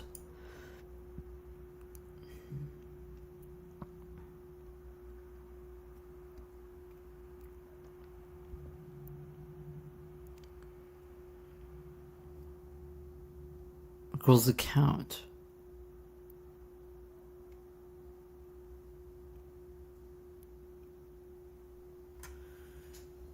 Vert count plus current text offset. And then every time we loop through,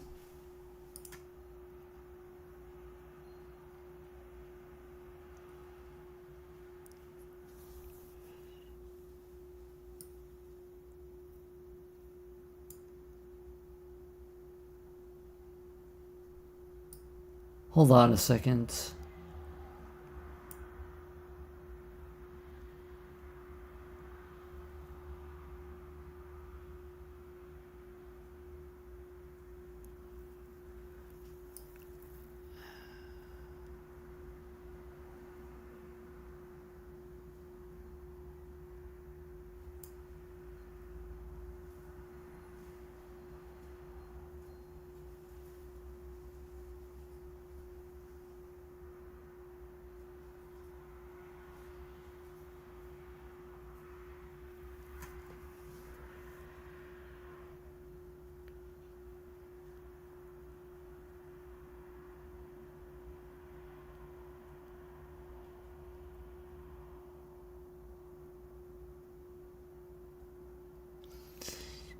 Group current offset equals current text offset.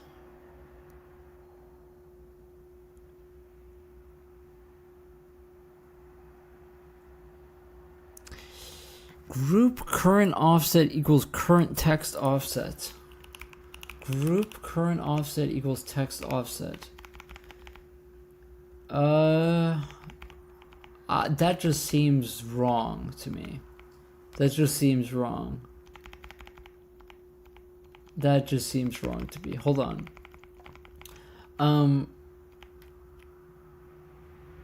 G current offset.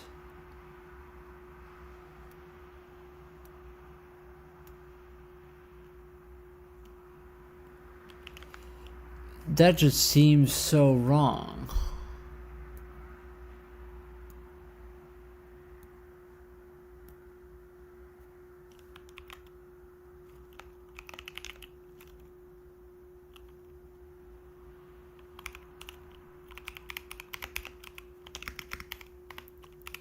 Let me try this. Our current offset should not be increasing by the group vert count, because then we're going to end up with only drawing the last menu. That should not be the case. Yeah, we should.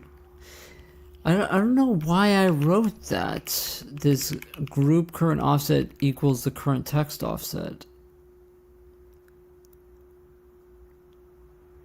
Because then you're only drawing the last iteration, because you're only going from the last group here.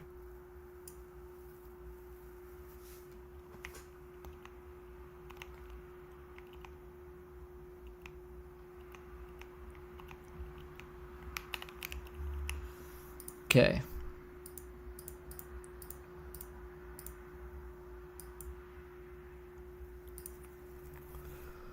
Okay.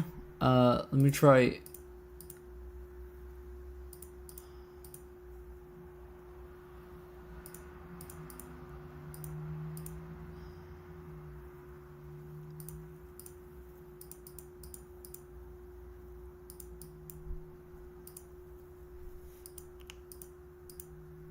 No. Hold on. Oh, this fixed it. Okay. Okay, yes. So we're fixed. I know that we aren't rendering stuff to the screen right now, but you're gonna have to trust me that it's fixed. But yeah, if I go to combat here, I wonder why I can't select these. Oh, because I'm not in the right thing. No, I cannot select these. Even within the...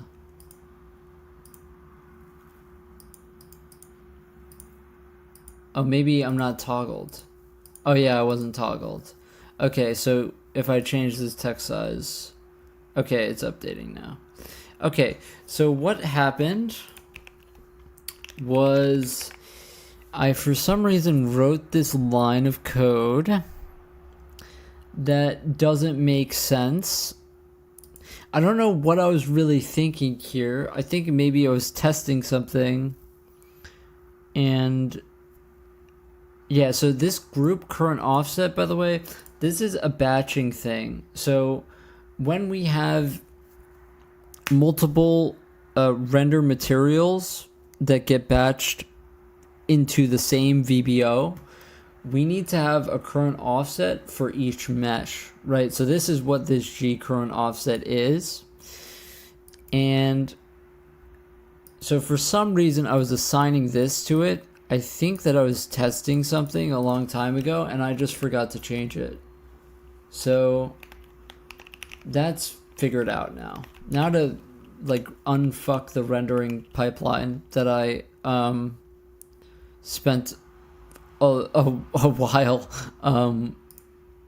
fucking up since I was trying to fix that. So time to unfuck that.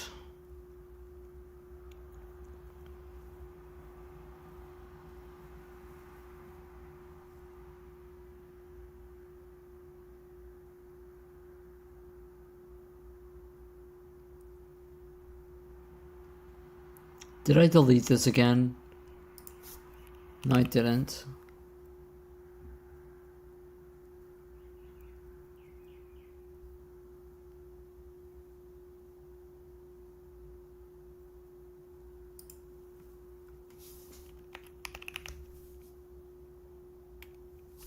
Yeah, I'm kind of mad that I fucked it up the render loop to fix this bug and now it's just fucked.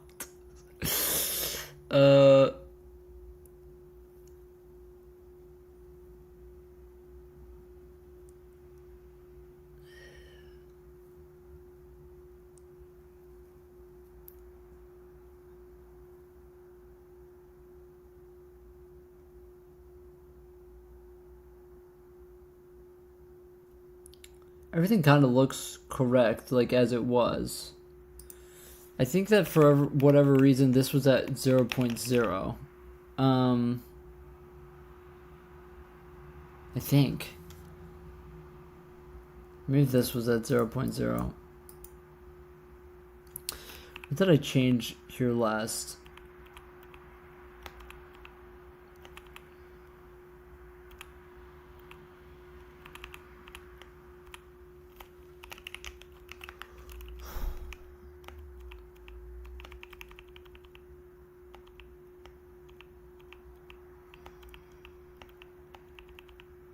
Yeah, I feel like I didn't change anything, dude. And it doesn't look like I changed anything.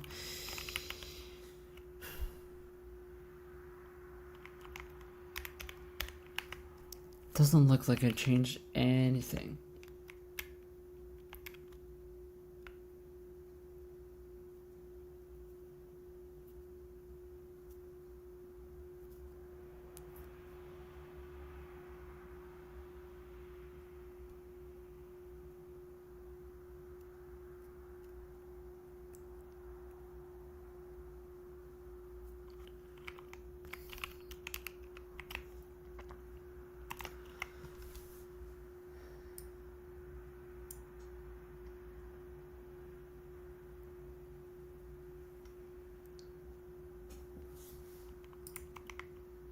Okay, we're back to fine now.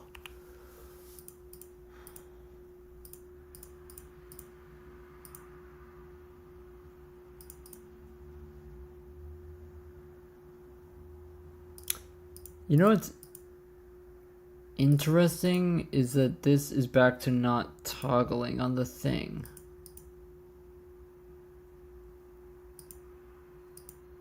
The text doesn't toggle.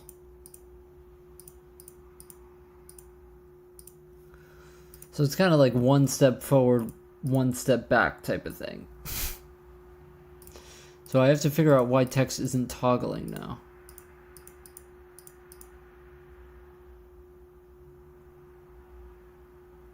Okay, so let's test something here. If it's a problem with the SSBO, then this wouldn't work.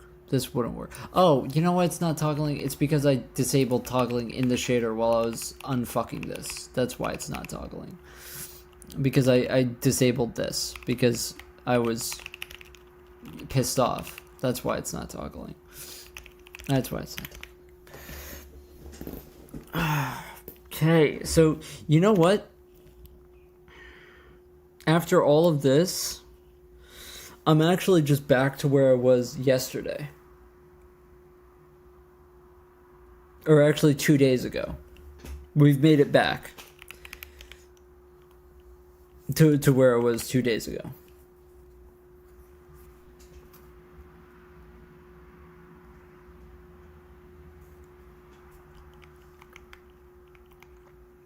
So that's cool.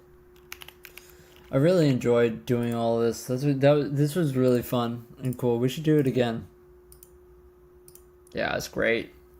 Okay, so we're back to where we were 2 days ago, and we've learned a lot. It's fantastic. You know, I think I've really learned so much, and I'm glad that we did all of this. And now look, the text is readable because it's done at double the rendering resolution, because, you know, now we can actually read it. Wow. What a fucking waste of time.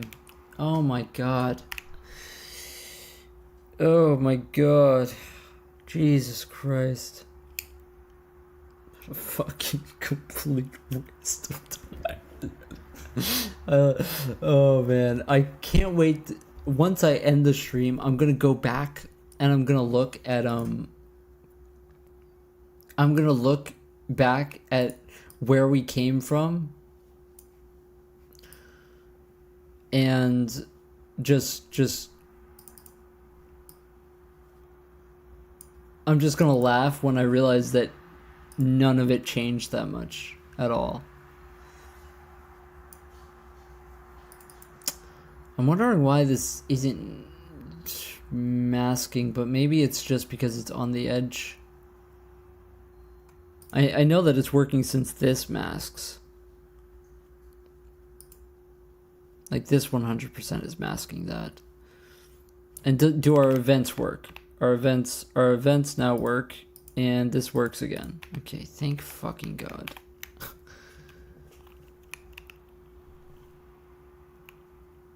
Am I good? Am I good? Are you asking me? Yeah, I'm fine. I'm just, I just, spent a long time fixing this bug because I just wrote a bad line of code that didn't make any sense. The thing is, with that line of code that's been there for probably days now, for maybe like a week, and it just didn't affect anything until I think we added an extra menu. And then since it had an extra level of iteration, the offset moved up, and therefore our old menus just were only rendering once and not updating. So yeah, I'm fine.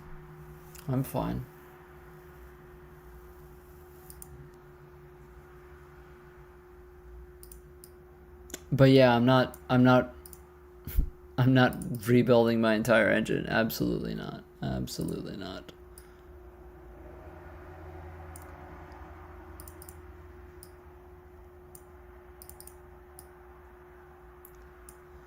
Yeah, so something else we got to work on here is, obviously, I think honestly it's not that big of a deal, but we should write a function that on loading in, we recenter these around 0, 0, these UI elements. All we have to do is compute the centroid for the polygon, and then just reset the middle of it, because you're going to end up with this, And the thing is, it's only editor side that this is a problem, but you're gonna run into issues when you try to rotate is the main problem. So here obviously it's going to hinge around this point because that's it's based on 0, 0, and it's not centered at 0, 0. And we can see this directly in the JSON for the character. This UI element isn't centered around 0, 0. You can see that some of them, they start at -100, -100, which is where their initial point was, and then they expand from here. And so yeah, we have to make something that recenters them. I have a function that move UI elements. Don't I have one that moves it to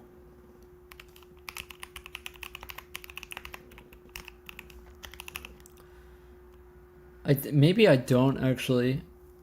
I probably don't, because what this does is when we generate our default points, I just made sure, I think when we do this, I made sure to center it around 0, 0. How many lines of code am I at? 50,000. Including shaders, but without 40.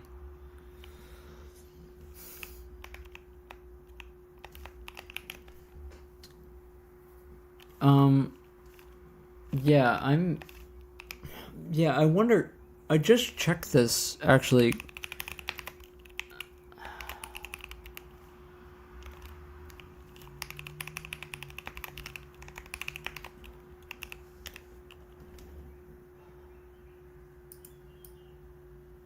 Element base center.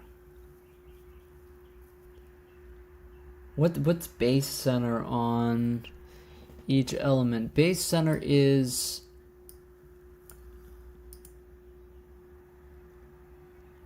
base center.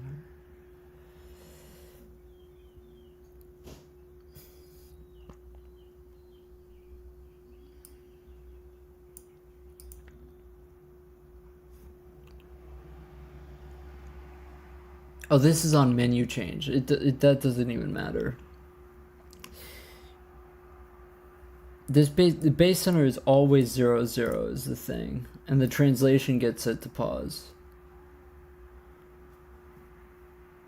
And yeah, it works fine if we just have a square, but obviously it breaks when you expand a shape past that.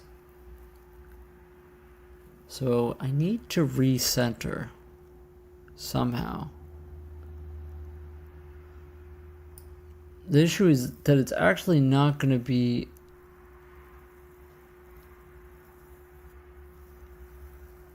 easy, because I need to change the points themselves.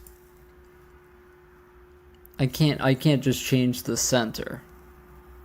That's the issue. I think I need to change the points themselves.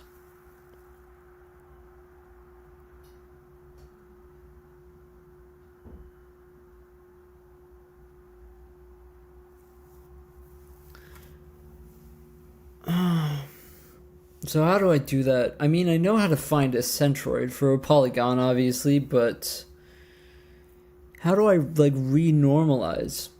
So let's take this for example, right? So 622 to -100 in the y, right? So we want our center to end up at about 350, right? Or wait, not 350. Isn't that 250?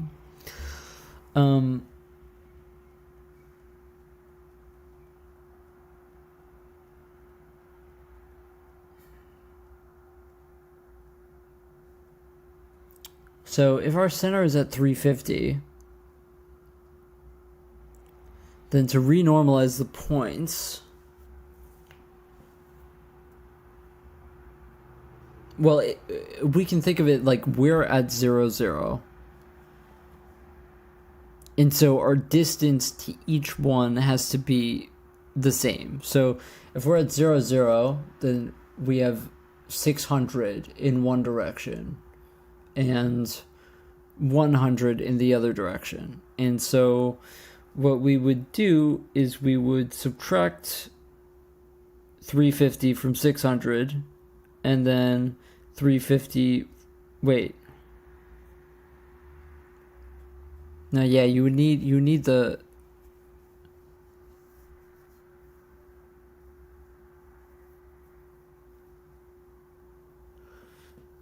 yeah, you would need the length on both sides, and then, yeah, I'm just wondering how you would do it with a polygon that isn't a rectangle. Like,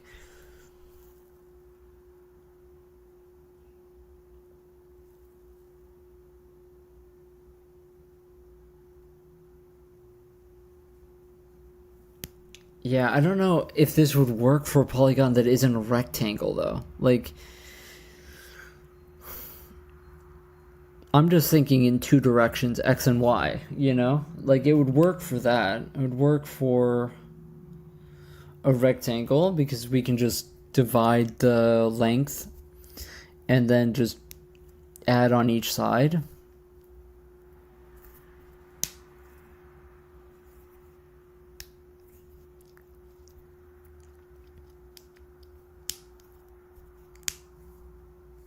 But yeah.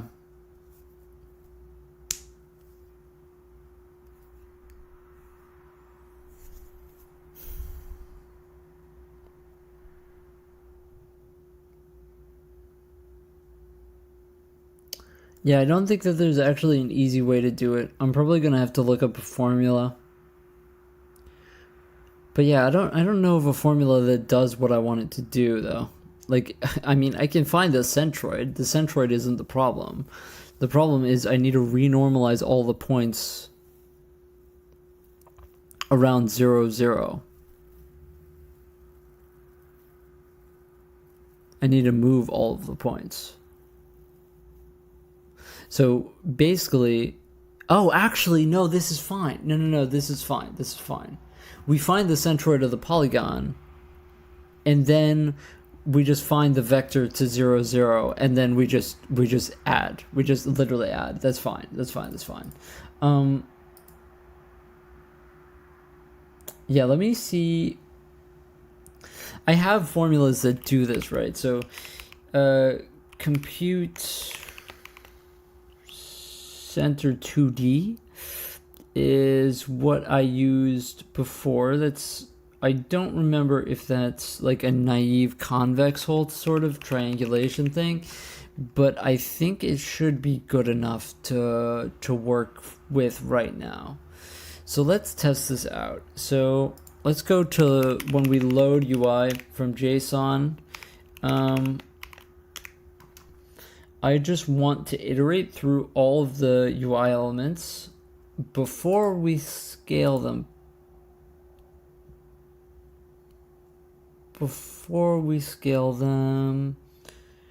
Probably. Yeah, let's do it before we scale. So, eventually this is going to be done in real time. I just want to test this out. So let's just go through all of our elements and compute the center for all of them, and then find the vector to 0, 0, and then move all of the points there. So let's get the vec2 centroid, and let's pass in our points. I think honestly it's just the outline straight up should be good enough.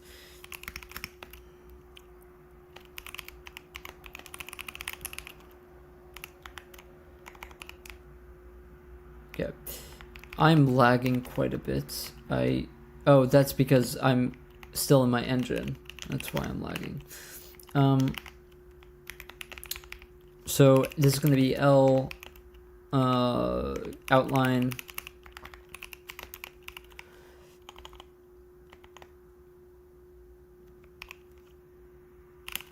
Oh, interesting that this is a resizable array. I mean, it shouldn't be anymore, but whatever. We have to eventually look at that. Okay. So we have the centroid. Now we want to find the vector 2, 0, 0. So yeah, let's just get vec2 diff equals the subtract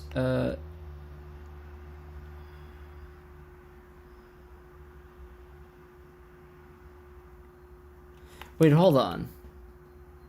Wait, we already have the difference to 0, 0 because that's just that. Okay, so now you just iterate through.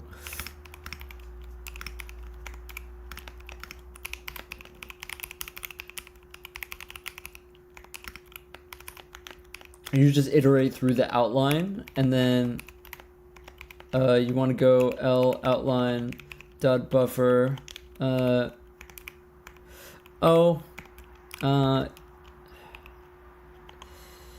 x minus equals the centroid dot x. Yeah, and the y.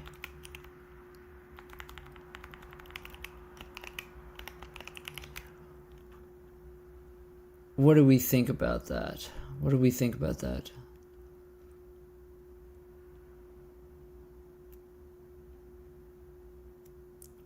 I'm hoping I'm not thinking about this wrong, but I think that's fine.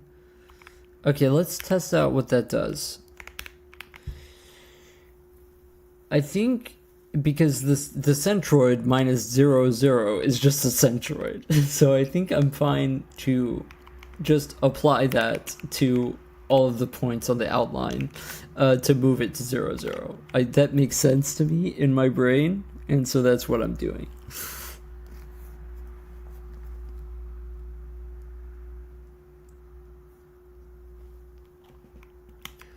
That makes sense to me in my brain, so that's what I'm doing. Okay, we definitely fucked this up, but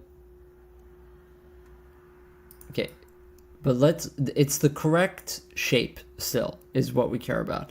Now let's just, okay, so this is correct. This is correct. Oh, it's just, okay, so here's what we have to do.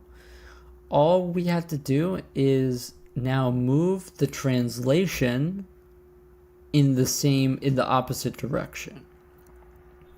We add the, yes, so yeah, to fix that, what we do is we just go L translation dot X, yeah. We go L translation dot X plus the centroid dot X. And we do this for the Y as well. And that's that. See, this is what people, you know, when they say, like, what is making a game engine? It's honestly just a lot of vector math like this. You know, it's honestly, it's not a lot of OpenGL. It's a lot of this. Okay. Bop, bop, bop, bop, bop.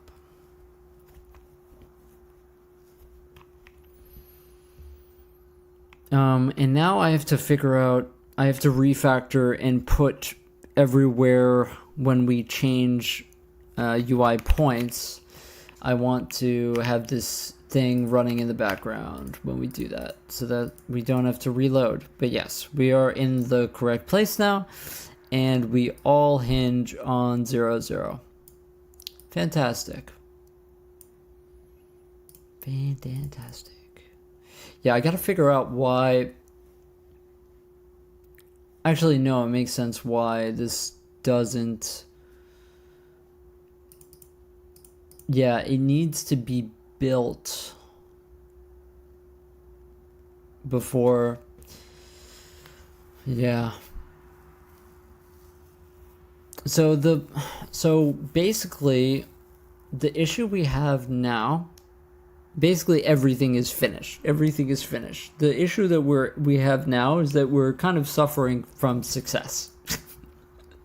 in some sense of the word. We are suffering from success. And the reason why is because we have to.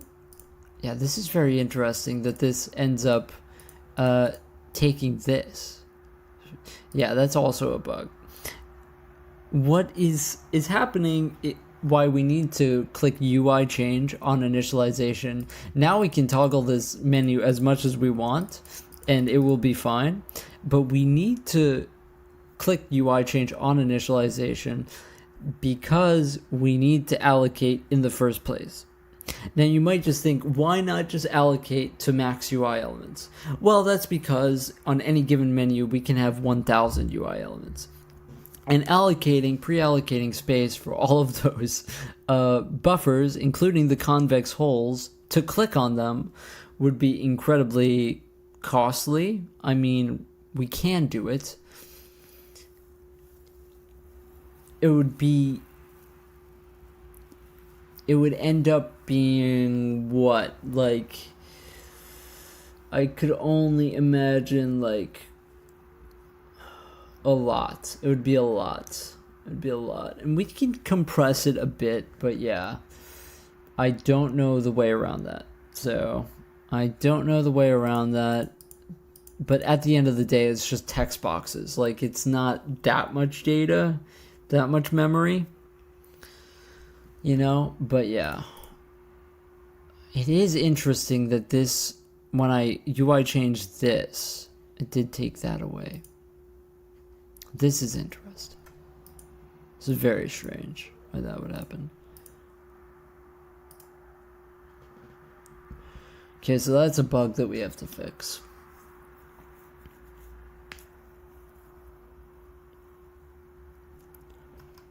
Does this bring it back? No.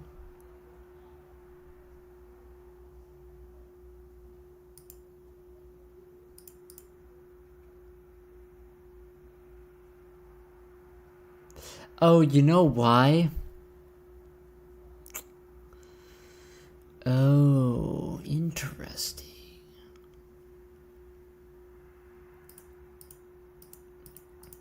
I'm not 100% sure on why that's happening, but I think it has something to do with how I set up this menu. With the scripting that I did for setting it up and why it appears on toggle, but when we UI change it disappears. I think that it's specific to this menu, and that's why it doesn't happen on this menu. I think it's specific with the script that I wrote that populates it with text boxes. Yeah.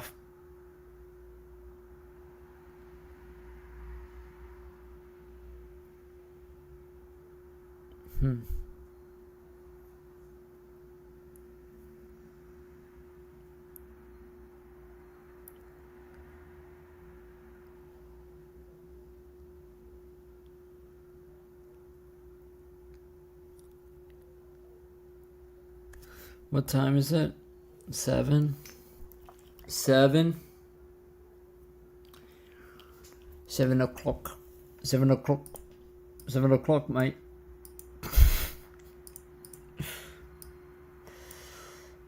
Oh, I wonder if it is masked. No, it isn't. It has nothing to do with is masked. No. On UI change it disappears. Interesting. But on menu toggle it appears.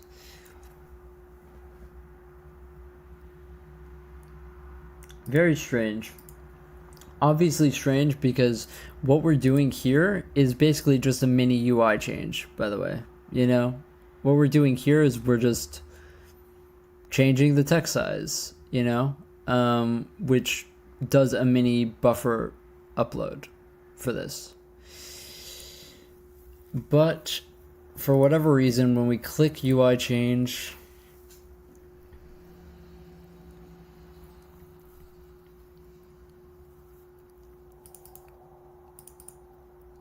but when we toggle, it's fine.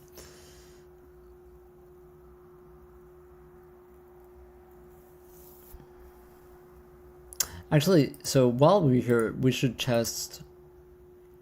Do I have angle? Okay, so this is working. This works. Because text boxes, believe it or not, are easy to center around 0, 0. There's no polygon math that you have to do. Yeah,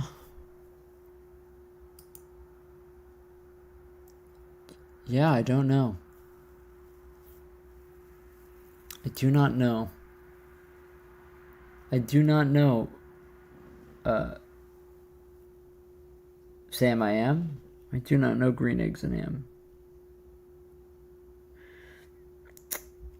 I do not know.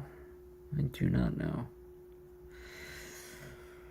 Probably have to look at the actual code to figure that out. Believe it or not, sometimes you just have to look at the code to figure out something and not just sit here and look at it. Believe it or not. Believe it or not, sometimes you just have to actually code. Dude, it's a crazy concept. Yeah, but what are we even going to log to figure that out? I would have to log...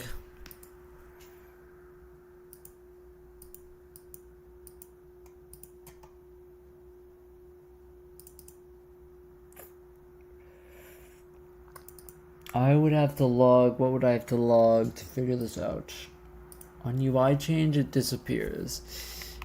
Am I logging something on UI change already? Well, we're logging a bunch of bullshit, that's for sure. We are logging a lot on UI change. It goes to 10 million. I'm pretty sure it's allocating all of it.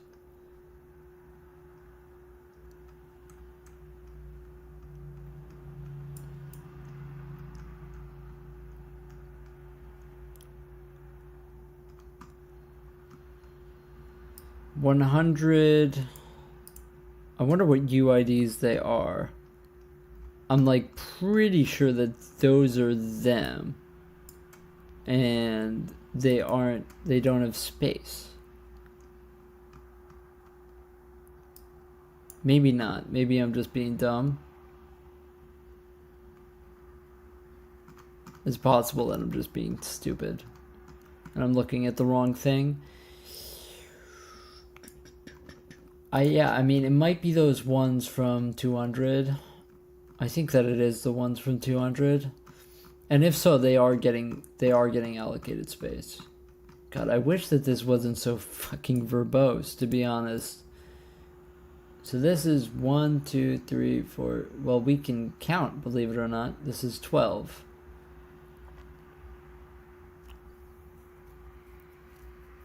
There should be 13, but I guess that's close enough. There should be 13, but yeah, I mean, fine, 12. It's definitely that.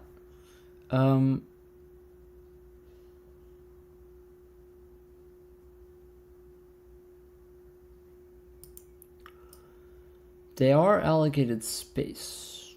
However,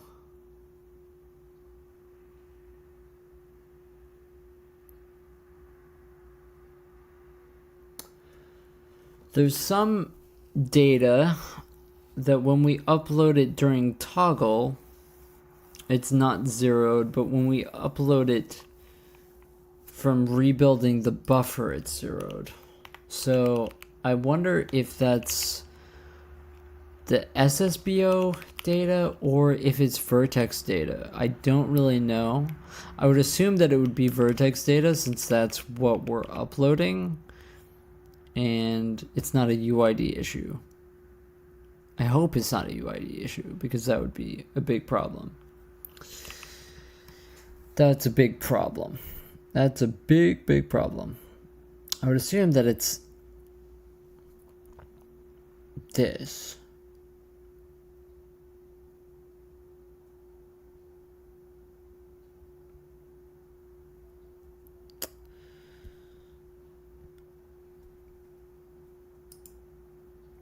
we can do, let's test this display text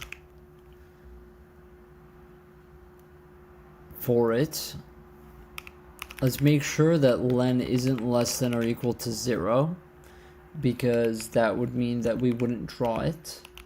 And let's get rid of all of the bullshit that we are drawing to the putting in my console right now, because that's detrimental to my mental state right now.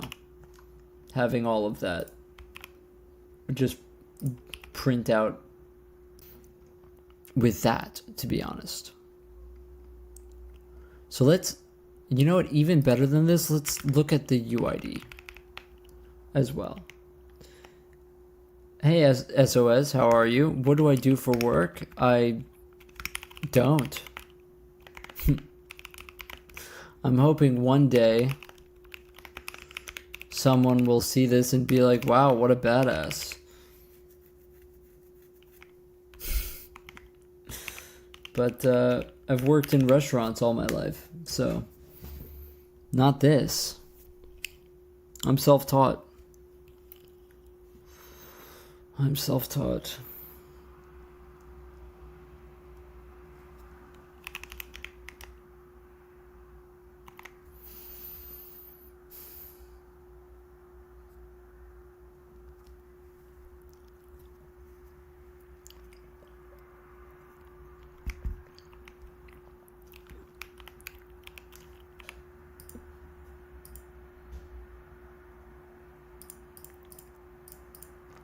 No, I find it hard to work for people mainly because, you know, my psychosis, etc. got you and a lot of other people thinking I'm a badass.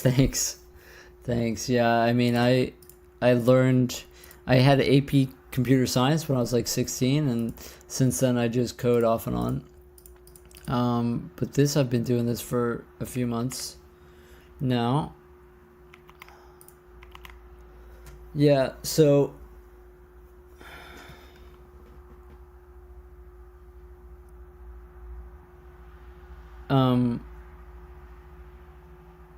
okay, so that's what I wanted to see. So let me try to call menu toggle UI change and then like quickly check where our display text for 000.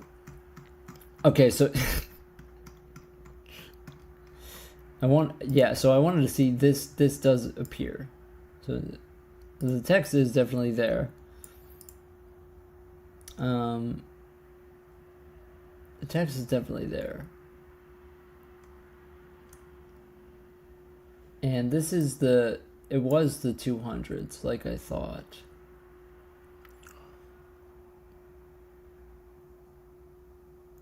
I'm a role model? Thanks. I don't know if I should be a role model necessarily, but I appreciate it. I do. You know, I kind of just get up every day and I code, you know, just because it's kind of what I do.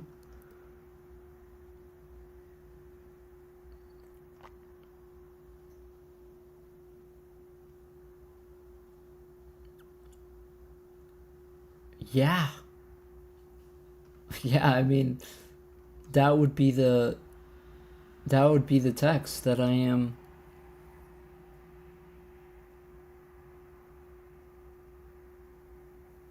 Yeah, I mean, the only other thing that we can check. Oh, you know what it might be? Because we call is dirty true here. We call is dirty true. So let's check if it's a visibility issue. Because if this call happens and we update an SSBO, then maybe we're flipping a flag that we don't mean to be flipping in terms of re-uploading a visibility thing. So let's test that. Because really, we shouldn't have to update the SSBO data when we're rebuilding draw buffers. It should be two separate things. I think I just wanted to be sure about it, but no, we're still having this issue where it only appears on toggle.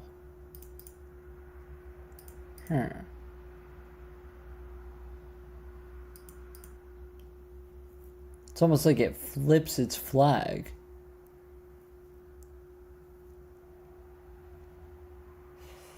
Do I have any tips and tricks on staying focused? So like planning out what you're doing?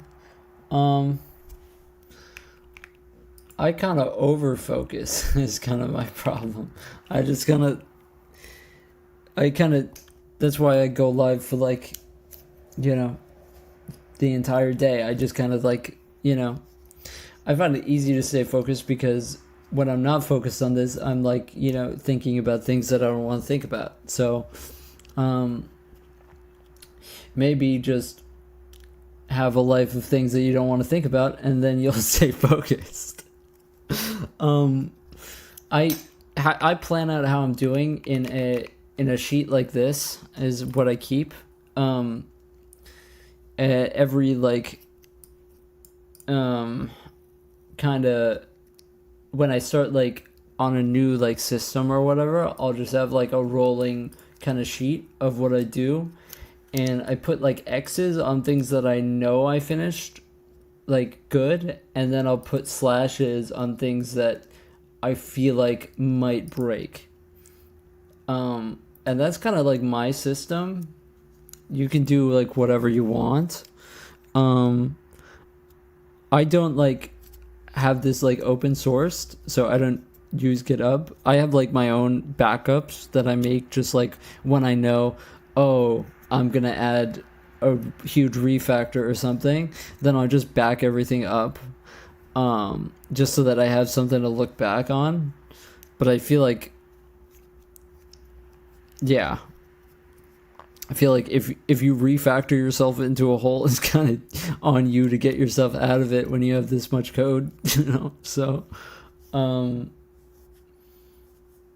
yeah, I mean, I definitely say like something like this is super good because every time I sit here in the morning, I just like read through all of it just to like get myself reacquainted with what I'm doing. Myself a local GitLab. Yeah, I might. I've been thinking about it since it's been getting big. That I might just do that. But yeah, I should probably like have like proper like local version control. I've kind of learned to live without it, but I should probably have it more proper, for sure. Something I should do. But yeah, it's something that I definitely am like worried about, like ever open sourcing something like this. I've like with a small project like my chess engine or like anything like that, I would be fine to like just like put it up on GitHub, whatever, But with something like this, I just don't know how that sort of works. Like, I don't know. I feel like it's maybe something that I don't do that with. But I don't know. People ask me all the time, like, are you going to open source it? Is your code somewhere that I can look at? And I'm like, no.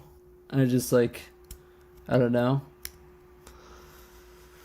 You can look at it like right now, like, it's not like a big secret, but also, I don't know.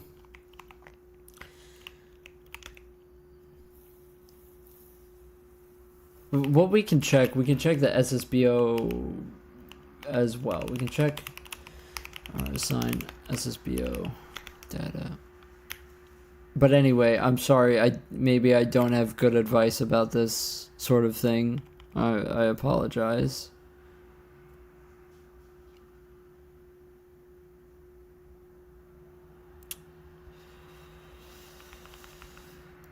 So let's check once again the visibility flags, and let's stop printing everything out because it's driving me crazy.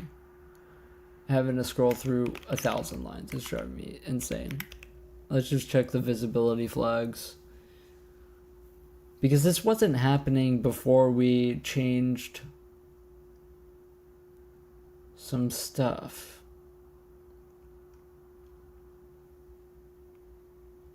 Just do GitHub private repos? Yeah.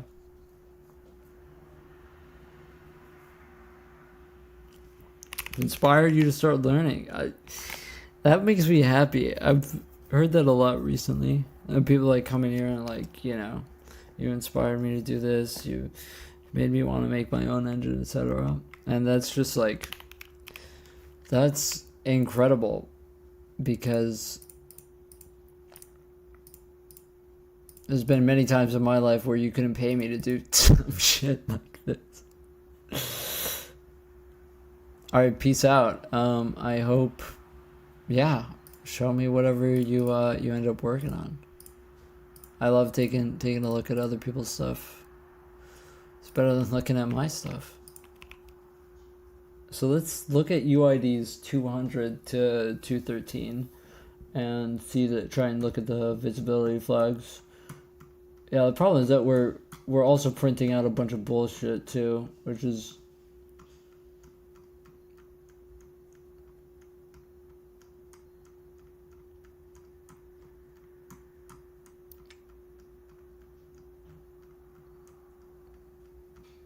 okay.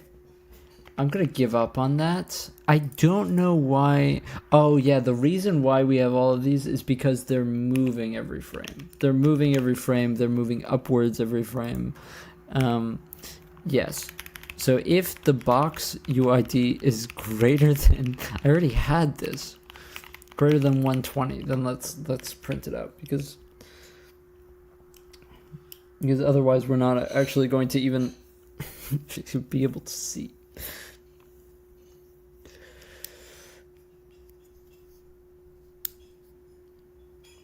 I've been programming for a long time and never wanted to be a game dev. Saw someone streaming engine dev from around 8 years ago, and that's where I am. Yeah, it's definitely a lot. I think that honestly, my favorite things about programming game engines or whatever is like I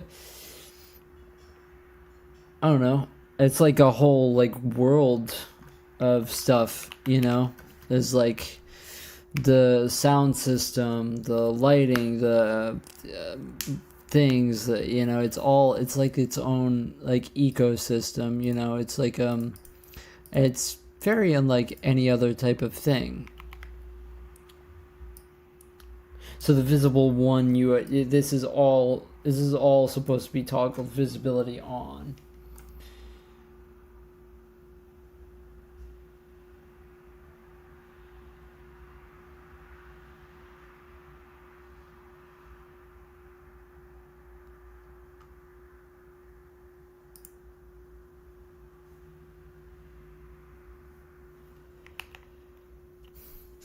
It's all supposed to be toggled visibility on. I almost wonder if what I had here has something to do with it.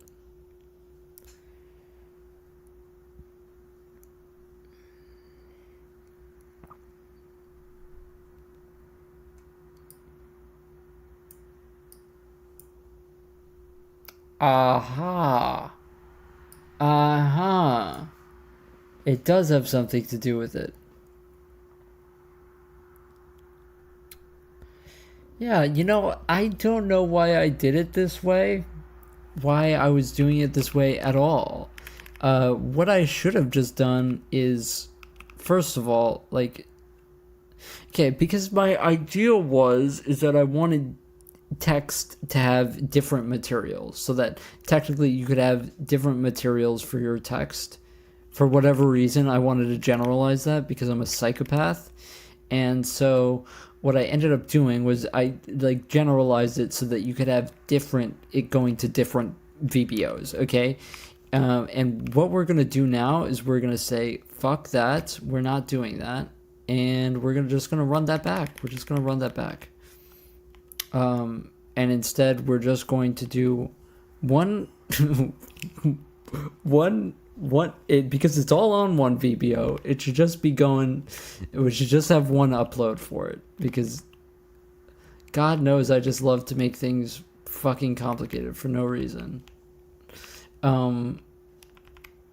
Yeah. So that's all we're gonna do. That's all we're gonna do here. So I'm just gonna copy the boilerplate for that. What made me choose C and not C++? Honestly, I just think the way I think about it, I think it's way easier to be good at C than it is to be good at C++. So many times I tried to learn C++ and I just didn't like it. I think that maybe if I worked on production code with a team of people, then yeah, I would use C++, because that's kind of just the way things work. It makes sense, right? But I think for myself, it's just so much easier to just work in C, In C, there's one way to allocate. It's very, very simple, and so I think making a complex thing in C just makes it a lot less of a crazy task. Okay. There we go. Okay, we also want to make sure if text mat, because we don't want to just segfault randomly there. Okay. Yeah, I'm pretty sure that that's what it was.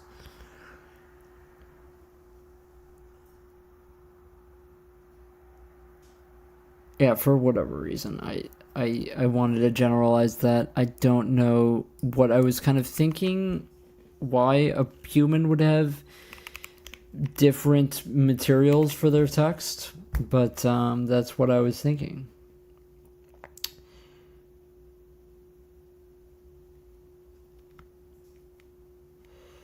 I don't have a clue about C or how hard or easy it is. Yeah, I mean, it's not really, I don't think it's about hard or easy. I just think I don't think it's about hard or easy. I think it's just really easy to be good at C, because there's just less.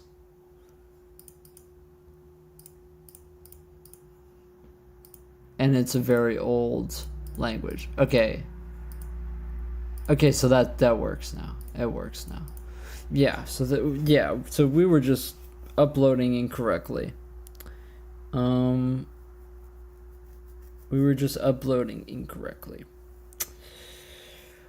So, so the reason why on a init we have to click UI change every time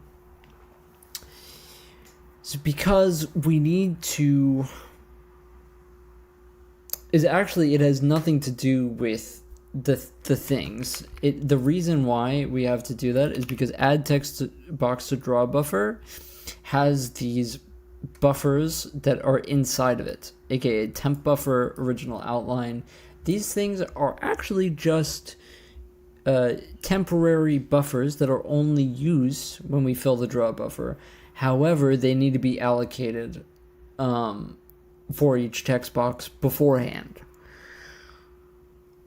Now, the issue with that is that we don't know how many in some of these cases.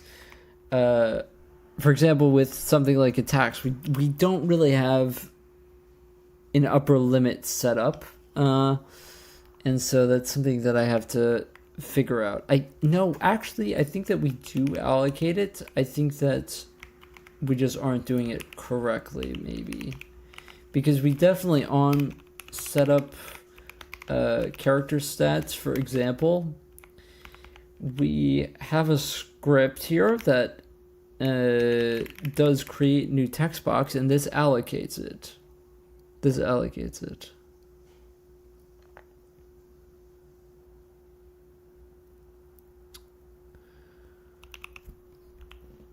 This calls allocate text box. This does it. This does it.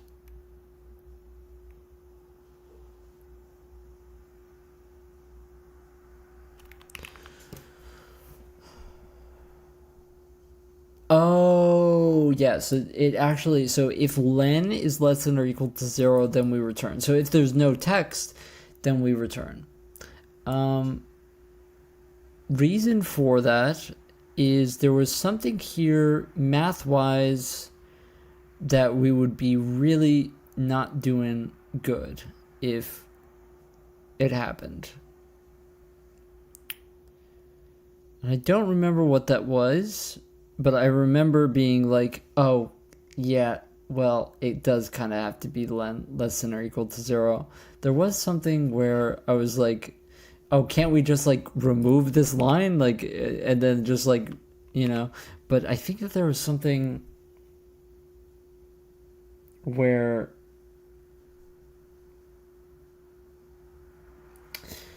if len is greater than 0, then we do this. Current counter plus equals temp counter. This would be 0. So then we would set draw buffer current counter, which is start, to the maximum minus current counter. Wait, current counter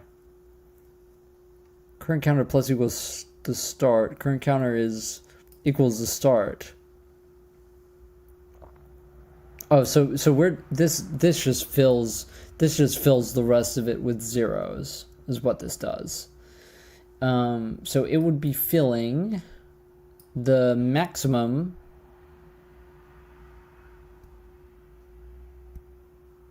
minus current counter is the entire size up to that point. So start minus the maximum minus current counter would give you the remainder. And so in this case, start minus start, this would just give you the maximum amount. And you would fill it with zeros. And then we would upload here, draw start to the max. Yeah, I don't see here what the issue would be necessarily. Maybe with this convex hull stuff, but we could just skip over this.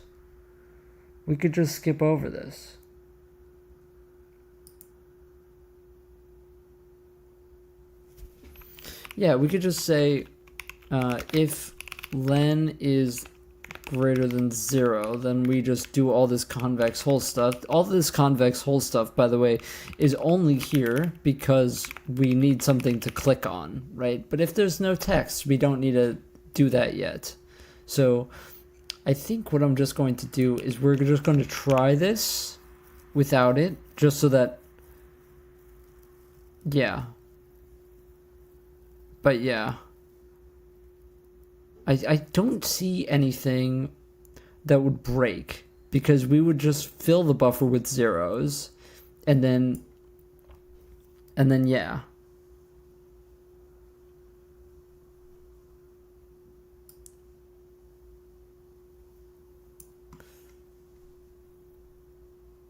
Yeah, I think that sounds fine to me. So let's give that a shot. Yeah, so I was completely wrong. I already had fixed this, this. We already pre-allocate all of our text boxes, but what we don't do is we don't pre-allocate them if they don't have text in them, which, kind of undoes my entire system. Kind of makes the whole thing pointless. So let's give this a toggle. Works. We do have to toggle it twice for whatever reason, for it to display everything. So let's pay attention on the combat. Interesting. Call UI change. Everything disappears. Reappears. Well,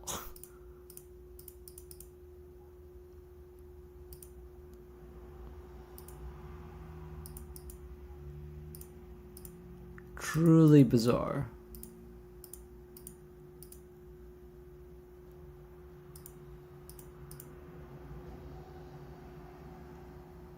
Yeah, I should probably have that is dirty flag still there, but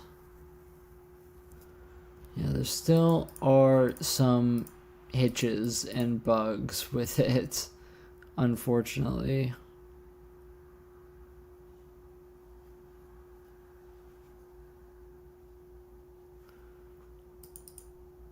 Yeah, I mean, on toggle we're fine, which is kind of what we care about. But when we're rebuilding our buffers completely from scratch, they do still go to 0. So yeah, I'm not sure.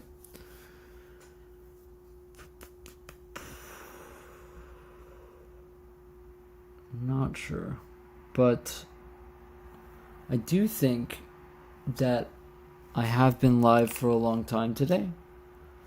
And to be honest, I wasn't even planning on going live today. So, yeah. I probably should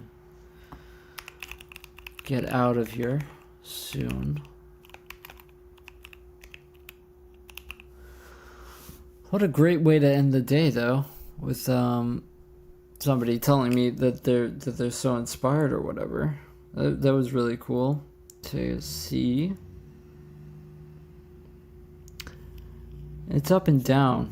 It's really up and down, to be honest. Like, I get on here, and then half of the people are very judgmental, and then half of the people are like, wow, you're, like, amazing. It's a very, very strange mix.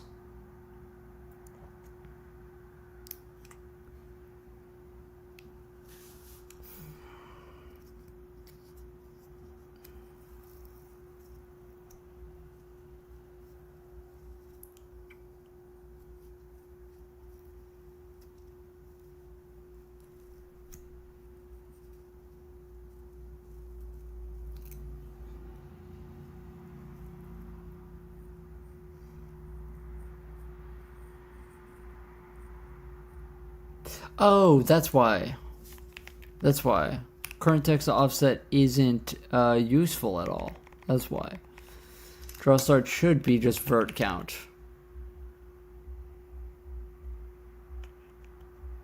Yeah. We don't need to have this current text offset because we aren't working with multiple different draw buffers anymore.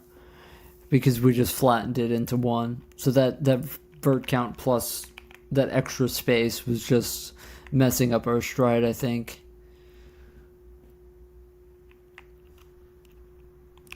At least that's what I think.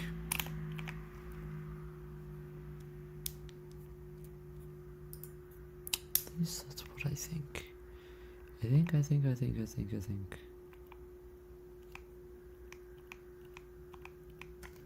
Okay, let's give this a shot. So hopefully we can just toggle and we're fine. Yeah, this is strange why it doesn't align. And then it aligns, and then UI change brings it away. Yeah, maybe I need a... Yeah, I probably need to log something more about it. The thing is that UI change isn't going to be called like ever during runtime. The only like reason it exists is because it needs to be called only on init, because we need to do a one big upload to OpenGL for the entire all of the space that we have. We need to say our SSBO is this big, and yes, we have this many potential UI elements, which is, our menu count times this, times the size. And this tells OpenGL, yes, you're about to, you know, we're about to upload that much data for real, you know. I like to watch this kind of stuff instead of people making games in Unity. Yeah. Yeah, I definitely... It's interesting because I love playing people's games that are made in like whatever. Like, it's not like I only play games from people that make their own game engine, you know. I enjoy... There's a lot of like games, indie games that I've liked in the past few years. Like, especially roguelikes. I was playing one this morning that I really like. It's called Slice and Dice. And it's this kind of party-based roguelike where you're just basically it's just an RPG game based on dice rolling, basically. It's a very innovative, cool game. And there's a lot of games like that probably were made in Unity and stuff. And so while I love all the work that comes out of it, I just I couldn't ever see myself doing it. It just feels... I never really got it. I don't know. I never got it when I was a kid. I never wanted to use Unity. I don't know what it was about it. I wanted to make something, you know? I wanted to make something. Yeah, we changed the draw start anyway, so this doesn't even matter. This doesn't even matter. This didn't even matter because the draw start gets set in here anyway.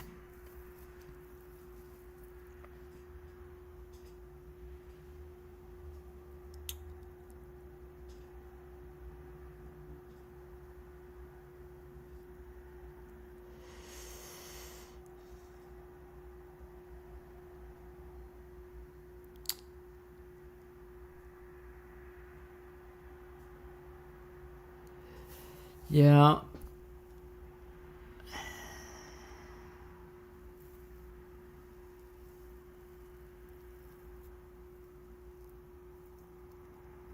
Yeah, I'm not sure. I really don't know. I mean, maybe we do have that is dirty flag again, but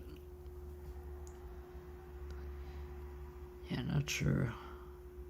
It's the text specifically that's disappearing, and what we do is we free the old buffer and we allocate a new one, but everything should still be in the same place.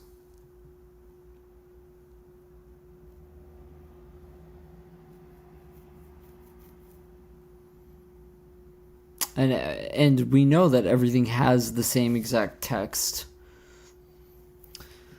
Like, we've already checked that the strings stay the same, and that yeah, it's all going to the same thing.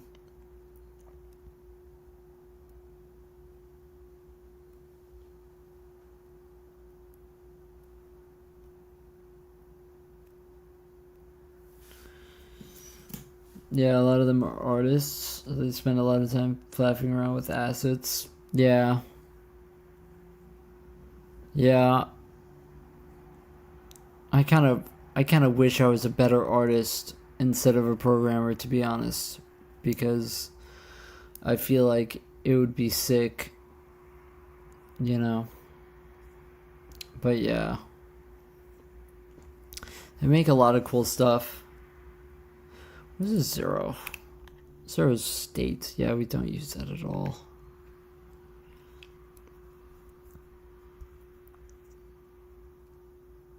I'm trying to think what on toggle.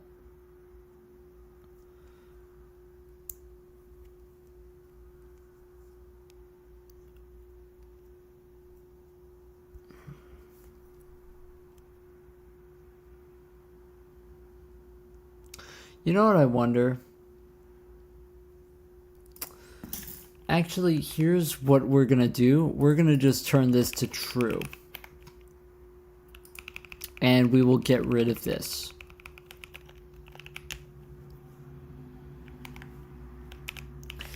And what that's going to do is it's going to call subdata for every single text box. And I want to see if us doing that, that's the only difference. That's the only difference, is that we call subdata on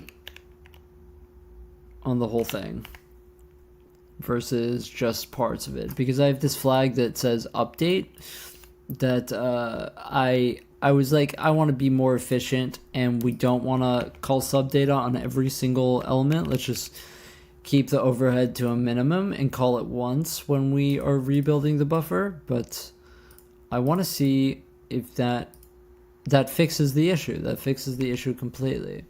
So I wonder why that is, but I had a feeling that would fix the issue.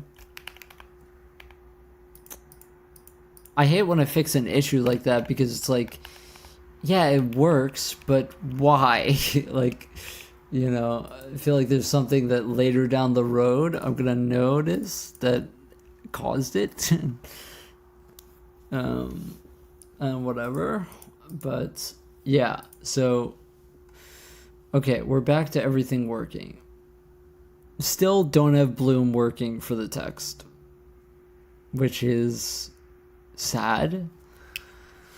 But at least the text is readable now, since it's at a higher resolution. That was the point of all of this, was to get the text at a higher resolution. So the text is done at double the UI resolution, because I wanted the UI resolution to look, you know, legitimately low resolution. And so everything is still done at that resolution. It's just the text that we upscale and combine it before the bloom. But for some reason the bloom isn't wanting to work. It isn't wanting to work. So I will end up probably having to fix that, but whatever. So what am I going to work on next? Now that everything is back to working and all of this is back to working, I want to make a list of things that I still have to do. And so we want to make a toggle to bring the rounded corners back, because we have rounded corners. It's just we don't have them enabled in the shader, because I wanted, you know, you to be able to change the color in real time, which is really easy with, you know, us having it in an SSBO. However, we are limited to not having per vertex color like we had before. So I have to fix that.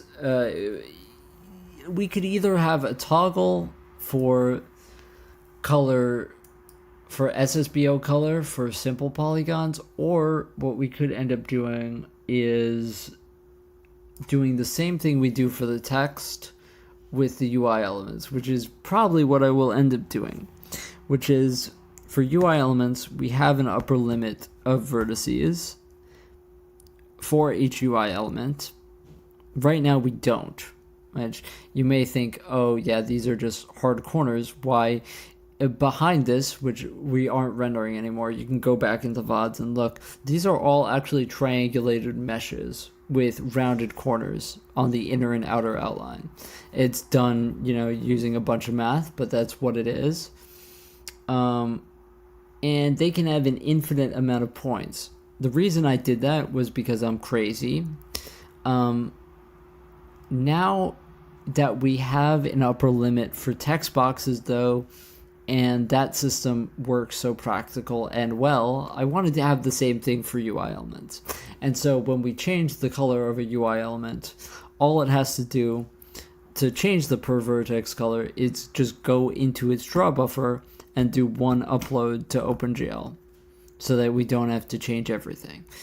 And the only way we're going to do that is if we have an upper limit, so that we know how much memory to touch. So that's a refactor that I can do.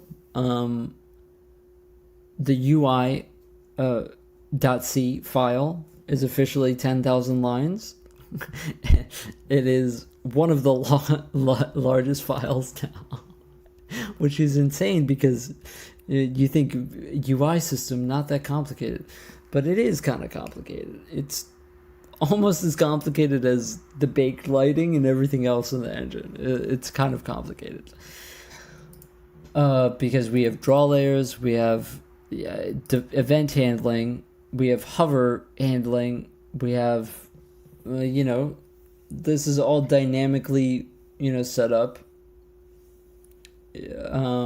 We get these things from components. This is tied to the player's stats, and so you can hook up a different NPC component to this. That's why this has a component ID. So if we change this, it probably won't work. Maybe it will. I don't really remember if it will or won't work. Maybe I haven't hooked it up, but that's the idea behind it. Anyway, yeah, it's probably not updating it in the background because, like, if I change this text, we our only component that we have right now is the player. So if I change back to player, does it work? Yeah, it does work. So I just proved there that it is getting the data from player. But what the fuck did I write inside there, man? I mean, this is pretty complicated, stuff in general. We have 5 different types of callbacks for UI elements. We have callbacks that happen on load, right? Where we need to allocate a certain amount of things inside of a container, for example. Like here, we allocate 20 text boxes for all of our stats, quote unquote, with a certain type of style and template. Then we have callbacks that happen during toggle. So when we toggle, we want to actually fill these with data, so that every time we toggle a menu, we are filling these with data, right? We also have callbacks that happen obviously on hover and on click, which is, this is kind of the proof of concept or whatever. And that's going to be important because when we have, stuff in our inventory that we want to drag, I mean, this is all, very debuggy, but that's the idea. Yeah, it's complicated. It's complicated stuff. It's complicated. And there's obviously like stuff here that is, this is going to be the battle log. So what this is it's pushing upwards all of these text boxes. It's pushing them up on the GPU. Instead of moving them on the CPU. So there's a lot of matrix stuff happening as well. So, yeah. It's complicated stuff. Anyway, yeah, I mean, a lot of it is, to be honest, the triangulated meshes for the UI elements. I don't use SDF because I think that SDF was way too limiting for what I wanted to do. I wanted UI elements with an infinite amount of points. So that's what all of this code is we have sliders. We need to draw extents. We have outlines, right? And this is our normal outline. And then this is our inner and outer outline that we have to do extra math for when we add those vertices. So there's a bunch of stuff like that in here. There's a bunch of stuff like that in here. So for now, I'm going to write myself some notes about what I want to do next.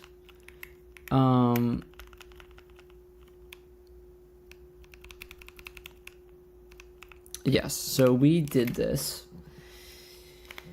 We have to write a note here that says still need to fix bloom. Unsure why it isn't playing nice.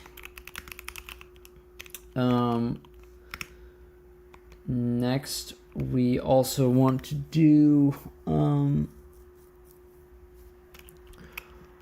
possible refactor for a max limit vertices for UI elements, so we can pre-allocate and change per vertex color. Yeah, I don't write systems very practical. I am in some ways much more of an artist than a programmer, because a lot of this stuff is not practical.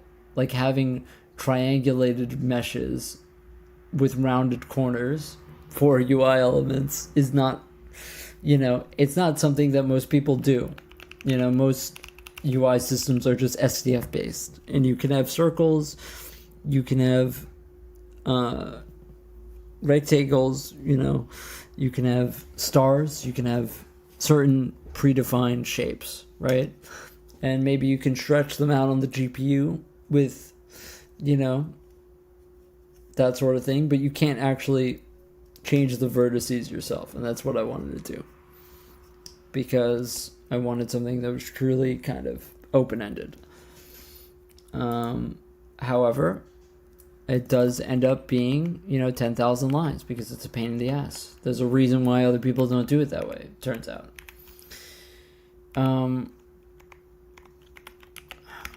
On GPU, but still be efficient. Drag and drop UI elements. Refactor one shot versus held UI elements. On click versus held. Worked on or using vertex tape for the shapes. Yeah, I mean, most of what I've seen is like SDF based. To be honest, for things that are like circles. But yeah. For rounded corners, for sure. A lot of it is SDF based.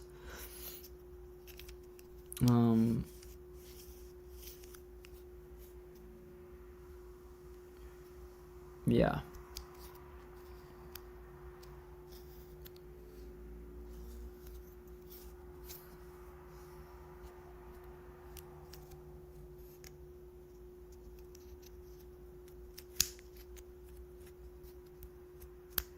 Which UI systems are SDF based? I'm like 90% sure that,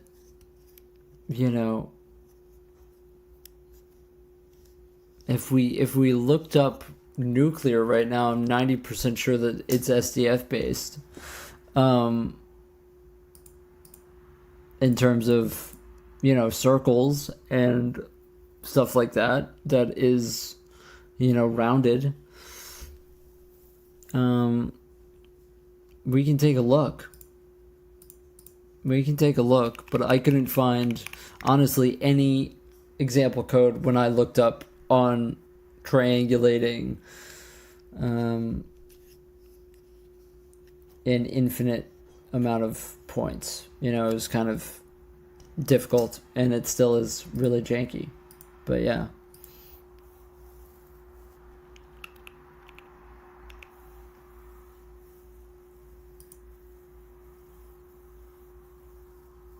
when I was making it, I mean, everybody was just like, why don't you implement SDF? You know, it'd make your life so much easier. And I was just like, you know, I want to make something where you can have an infinite amount of rounded corners.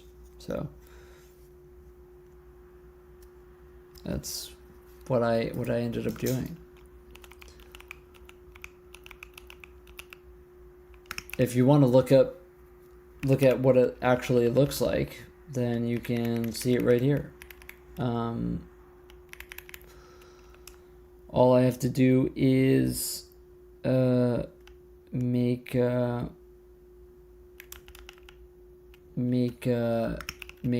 color actually hook up to the vertices again. So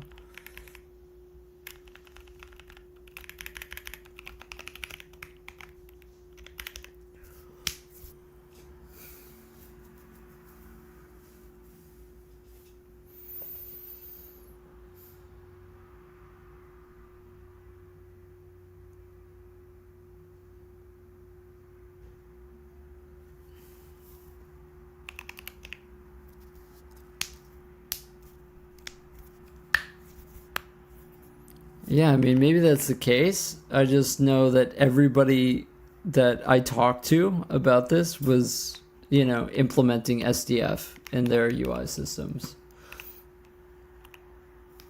So, oh, this isn't even going to. Oh, you know why? It's probably not actually enabled. Yeah, I probably just wasn't.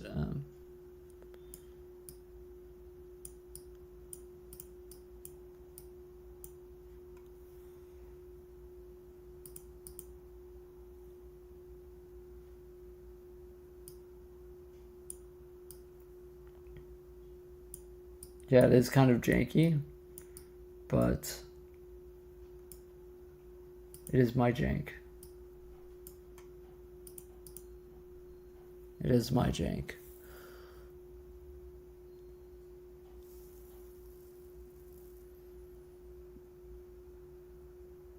Yeah, I mean, maybe it isn't that impressive, but you know, it was a pain in the ass figuring out how to triangulate these things.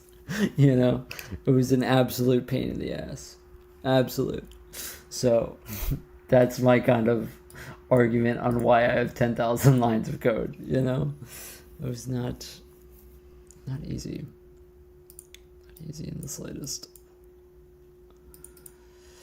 Okay, well, that's going to be it for me.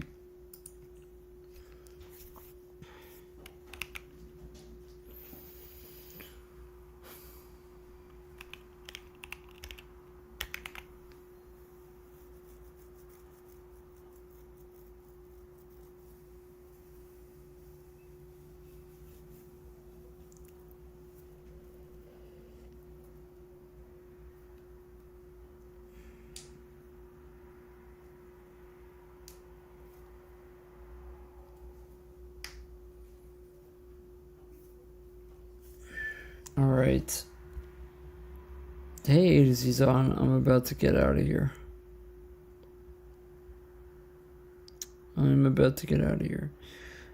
Thank you for watching. We have a Discord if you're into that. I don't know if I will be live again soon, but probably next week I'm going to have a very long stream, maybe 18, 20-hour stream. Tuesday, Wednesday, Thursday, something like that.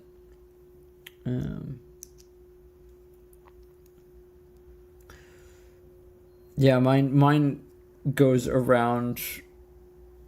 between points basically. So, you know, it's any shape rather than a rect, which honestly, since it's so janky, I should have just done a rectangle, you know, but for any convex shape, it works with going between points and finding the corner arcs, and it basically iterates over the bisector, and extrudes outward in triangles to get the outer outline versus the inner based on the border.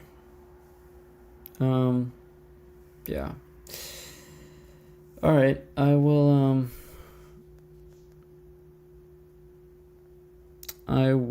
see you guys soon. All right, peace out.